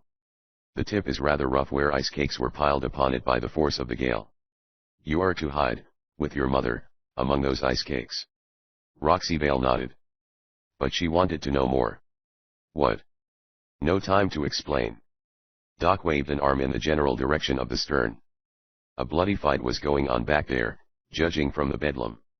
Doc now grasped the girl. He shook her like a child but not very hard. Now get this. He said sharply. I don't want any more disobeying my orders just because you think something has happened to me. She sniffed at him. Tears were in her eyes. I won't, she said. But my father is. I'll attend to him. Doc gave her a shove. Scoot, Roxy. And be on the end of that ice neck with your mother as soon as possible. Things are going to happen fast around here. Obediently, the young woman raced for the bows. These were deserted, due to the fight at the stern. She should have no trouble escaping. Doc disappeared down a companionway as though in the grip of a great suction. He knew where he was going. He had overheard a chance remark, while skulking aboard the lost liner a few minutes ago, which told him where to look. He shoved the stateroom door inward. A long leap and he was working over tough walrus hide thongs which bound Victor Vale. "They told me you were dead." Victor Vale choked. "Have you seen your daughter yet?" Doc grinned. Victor Vale's long, handsome face now became a study in emotions. His lips trembled. Big tears skidded down his cheeks. His throat worked convulsively. "Isn't she a wonderful girl?" he gulped proudly. He had seen her, all right. "She's swell," Doc chuckled. "She's gone to get her mother. They'll meet us." At this, Victor Vale could not restrain himself. He broke into open sobs of delight and gratitude and eagerness. It would be a strange reunion, this of father and mother and daughter, after more than 15 years. It would be something, in itself alone, worth all the perils and hardships Doc Savage had undergone. The fight astern was coming closer. Automatics hammered fiercely. Machine guns tore off long strings of reports. Men shrieked in the frenzy of combat. Not a few of them were screaming from their hurts, too. "We'd better drift away from here," Doc declared. They ran down a passage. An amazing thing happened to a stateroom door ahead of them. The panel jumped out of the door, literally exploding into splinters. An object came through which resembled a rusty keg affixed crosswise to the end of a telephone pole. Such a hand and fist could belong to only one man on Earth. "Rennie!" Doc yelled. Big Rennie leaped out, somber face alight. A greasy Eskimo now popped through the shattered door. His eyes were wells of terror, and his mouth was a frightened hole. He headed down the passage. He made 2 jumps. Through the door after him came 260 pounds of red-fuzzed man gorilla. Monk. He overhauled the Inuit as though the greasy bag of fright were standing still. Both his hands grasped the Eskimo and yanked backward. Simultaneously, his knee came up. The Inuit landed on his back across that knee. He all but broke in halves. Doc looked into the stateroom. Ham, not quite the fashion plate he usually presented, was there. Long Tom was astride another Eskimo. The oily native was twice the size of the pale electrical wizard. But he was getting the beating of his life. Johnny, the gaunt archaeologist, was dancing around with his glasses, which had the magnifying lens on the left side, askew on his bony face.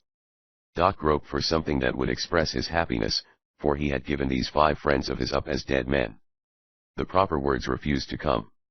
His throat was cramped with emotion. "What a bunch of bums." He managed to chuckle at last. "We've been praying for the sun to come out," said Ham. He pointed at a porthole. A strong beam of sunlight slanted through it. Johnny used that magnifying lens to burn his bonds apart. "It's lucky for us our captors stink like they do, they can't smell anything but themselves." They couldn't smell the smoke from the thongs as Johnny burned them through. The group ran for the stern. Rennie secured an automatic pistol from the Eskimo whom Ham had skewered with his sword cane. Long Tom carried another he had seized from his opponent. Monk had obtained a third from his own victim. "I had written you guys off my books," Doc's expressive voice rumbled pleasantly. "How'd you escape from that burning plane? What do you think we had parachutes for?" Monk inquired in his tiny murmur. "But I flew over the ice, and saw no sign of you," Doc pointed out. Monk grinned widely. "I'm telling you, Doc, we didn't linger after we landed. We come down in the middle of a gang of wild and woolly Eskimos. They started throwing things at us, harpoons mostly. Our ammunition was gone. We'd wasted it all on the plane that shot us down. So we made tracks. We thought the Eskimos was cannibals, or something. Ham scowled blackly at Monk. "And you missing link, suggested leaving me behind as a sort of pot offering," he said angrily. Ham wasn't mad, though. It was just the old feud starting again. Things were back to normal. "Listen, you overdressed little shyster," Monk rumbled. "You were knocked cold when your parachute popped you against an iceberg, and I had to carry you. Next time, I'll sure enough leave you. The Eskimos set a trap for us," Rennie finished the story for Doc. "They were too many for us. They finally got us." The bow of the lost liner Oceanic was deserted. The fight at the stern had drawn everybody. And a bloody fray that was, for the noise of it had become more violent. Doc halted near an ice-crusted, dangling cable which offered safe, if somewhat slippery, transit to the ice below. "Half a mile north of here, an ice finger juts out into the sea," Doc said rapidly. "Go there, all of you. Roxyvale and her mother should be there already. Wait for me." "What are you going to do?" Ham questioned. "I'm staying behind for a short time," Doc replied. "Over the side with you, brothers." Rapidly, they slid over the rail. Monk was last. His homely face showed concern over Doc's safety. He tried to put up an argument. "Now listen, Doc," he began. "You better." Doc smiled faintly. He picked up the argumentative 260 pounds of man-gorilla by the slack of the pants and the coat collar, and sent him whizzing down the icy cable. "Beat it!" he called down at them, then sank behind a capstan. They ran away across the ice. One of the battlers on the derelict liner saw the group. He threw up a rifle and fired. He missed. He ran forward to get a better aim. The man was one of Ben Ogard's thugs. He crouched in the shelter of a bit and aimed deliberately. He could hardly have missed. Squinting, he prepared to squeeze the trigger. Then, instinctively, he brushed at something which had touched his cheek. It felt like a fly. It was no fly, although the rifleman toppled over senseless before he realized it. Doc retreated as soundlessly as he had reached the man's side. Rapidly, Doc removed metal caps from the ends of his fingers. These were of bronze. They exactly matched the hue of Doc's skin, and they were so cleverly constructed as to escape detection with the naked eye. However, one might have noticed Doc's fingers were a trifle longer when the caps were in place. These caps each held a tiny, very sharp needle. A potent chemical of Doc's own concoction fed through glands in those needles. One prick from them meant instant unconsciousness. This was the secret of Doc's magic touch. Doc now saw men gathering astern. They were Ben Ogard's thugs. Victory had evidently fallen to them. A captive was hauled up from below. He squealed and whimpered and blubbered for mercy. Two pirates held him. An automatic in Ben Ogard's hand cracked thunder. The prisoner fell dead. The man they had murdered was Keel Halderosa. His proper deserts had at last reached the fellow. As an unmitigated villain, he had been equaled only by the devil who now slew him so cold-bloodedly, Ben Ogard. Doc Savage suddenly yelled loudly. His great voice tumbled along the ice-coated deck. Ben Ogard saw him, shrieked, "Get the bronze guy, mateys." Doc whipped over the rail. This was what he had remained behind for. He wanted Ben Ogard and the rest to follow him. Chapter 18. The Thawing Death. Doc Savage sped away from the lost liner Oceanic. Bullets jarred showers of ice flakes from hummocks behind which he dodged. Other slugs ran about in the snow like little moles that traveled too fast for the eye. Doc was careful not to offer too good a target. But he showed himself often enough to lure his pursuers on. Yelling excitedly, huge Ben Ogard led the pack. The walrus of a pirate was careful not to get too far ahead of his men, though. Once, Doc saw him stumble deliberately so as to permit the others to catch up with him. The man was cautious. He had felt the frightful strength of Doc Savage once. In fact, he still wore bandages on his hands from that occasion. Doc's golden eyes ranged ahead. They held anxiety. Had his friends reached the neck of ice? They had. Doc could see Monk jumping up and down like the gorilla he resembled as he watched the exciting chase. Monk's yells even reached Doc's ears. They sounded like the noise two fighting bulls would make. For a man with such a mild voice, Monk could emit the most blood-curdling howls. Doc quickened his pace. No doubt the pirates thought he had been going at full speed, for a chorus of surprised shouts arose as they saw the bronze man was leaving them as though they stood still. "Shake out your sails, mateys," Ben Ogard bellowed. He waddled out ahead of his killer gang like an elephant. Then, seized with caution, he was careful to let them catch up. Doc reached the headland. The ice pack had piled up here. Passing through it was laborious business. It was as though the houses of a great white city had been shoved into one huge pile. Rifle and submachine gun bullets swarmed like unseen hornets through the ice hummocks. Doc finally gained the finger of ice. He sprinted. The footing was only moderately rough here, offering correspondingly less shelter. There was one point where the ice neck narrowed. 30 or so steps would have spanned it from one side to the other. In the middle of this narrow place stood a slightly unnatural-looking drift of snow. Doc sped past the snow pile without giving it a glance. A rifle slug made such a noise in his ear that he thought he was hit. But the hood of his parka had only been torn. He doubled low, zigzagged a little, and reached cover. Here, the ice finger widened again. Doc joined his friends. Victor Vale stood to one side. He was doing his best to hug both his wife and pretty daughter simultaneously. "One hope you got a deck of aces up your sleeve, Doc," Monk said, his voice again mild. "If you ain't, we're in a pretty pickle." As Monk hinted, they were indeed trapped. For it seemed Doc had led them to a spot from which there was no escape. Ben Ogard and his bloodthirsty pirates had already passed the narrow part of the ice finger.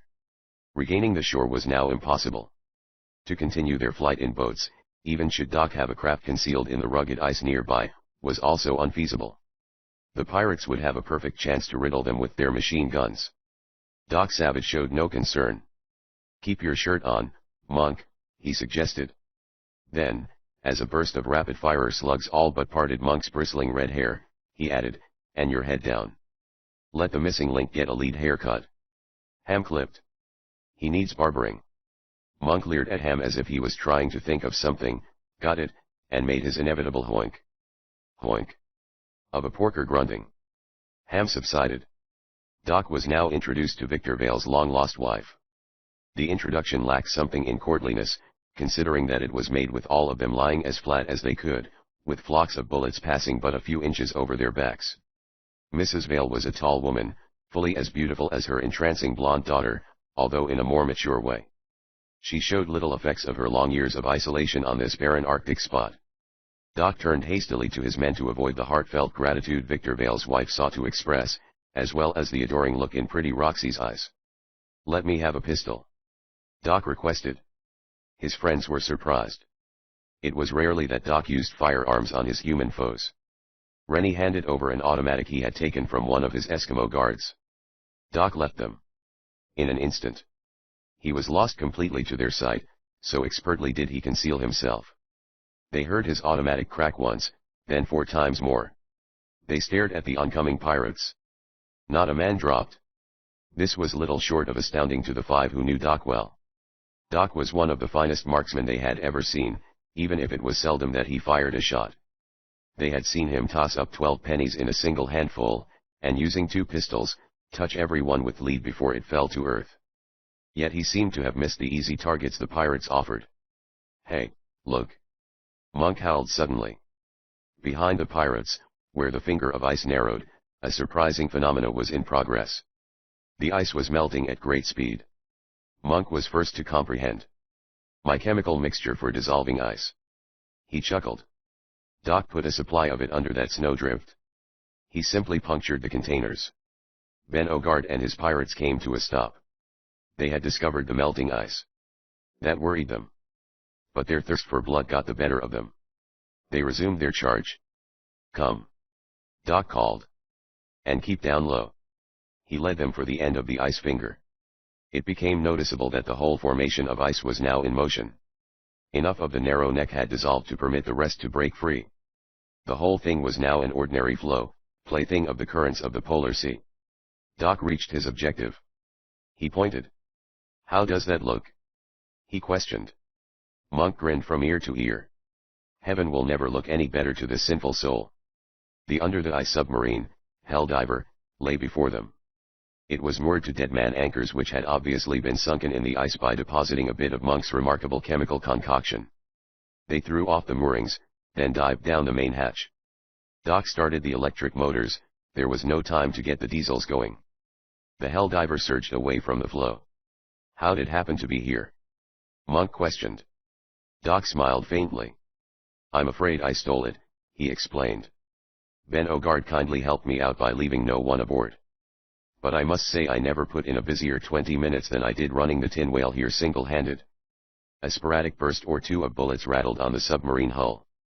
They did not have sufficient power to penetrate the steel plates, however.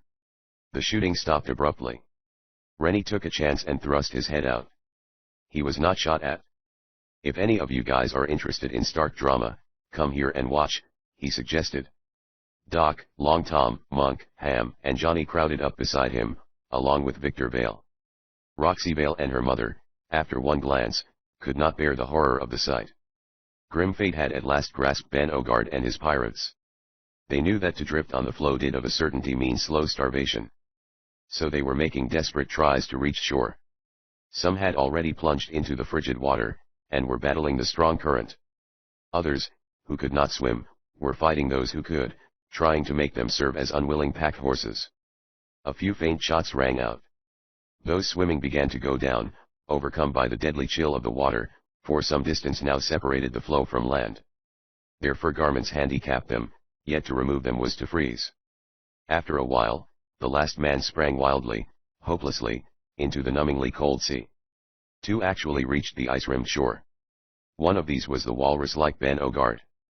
But they could not climb upon the ice, so depleted was their strength. Ben Ogard was last to slip back to his death. Monk let a long breath swish from his cavernous lungs. "He'd better get plenty chilled, because it's mighty hot where he's goin'," muttered the gorilla of a chemist. "He paid a mighty high price tryin' to get the—" Monk swallowed twice. His eyes stuck out. He whirled on Doc. "Hey, what about the treasure?" he howled. "Now we're in a nice fix. Everybody's dead who knows anything about it." Doc Savage was forced to postpone his answer for a time. Handling the under-the-ice submarine occupied his attention. The tanks had to be trimmed, the diesels had to be started.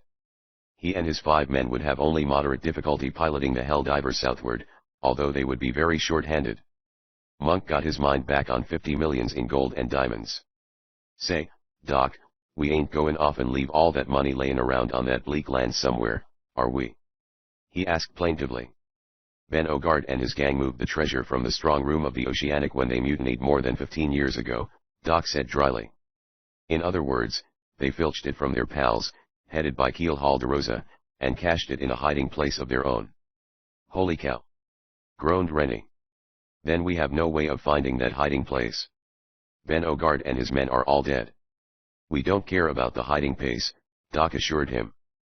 Ben Ogard and his gang had recovered the loot before they set out a few hours ago to commit wholesale slaughter on the lost liner. Monk emitted one of his best howls. "You mean it's—" "The whole business is aboard the submarine," Doc told him. "To be exact, it's piled some feet deep on the floor of your cabin, Monk." It was startling information to Monk. At the end of a most startling adventure. Out of the frozen grip of the North came a fortune in gold and diamonds, saved from the lost liner. But more than that, out of this thrilling adventure came the rescue of 2 precious lives, and the reunion of a family lost for many years. To the blind violinist and his reunited family, this was the greatest thing that could have happened, and the battles of Doc and his companions were most marvelous. But they did not know of the past of Doc and his friends, of the many narrow escapes, the thrilling exploits that were part of their lives. Neither did they know of the future, the immediate future which held forth adventure and thrill some way connected with the Orient. Doc himself did not know, and did not care. Somewhere someone else was in danger, some other person needed help. Whatever it was, wherever Doc was needed, there he would go, heedless of danger, conquering all obstacles. And his 5 companions, adventurers in arms, would follow their leader to still greater exploits. The end.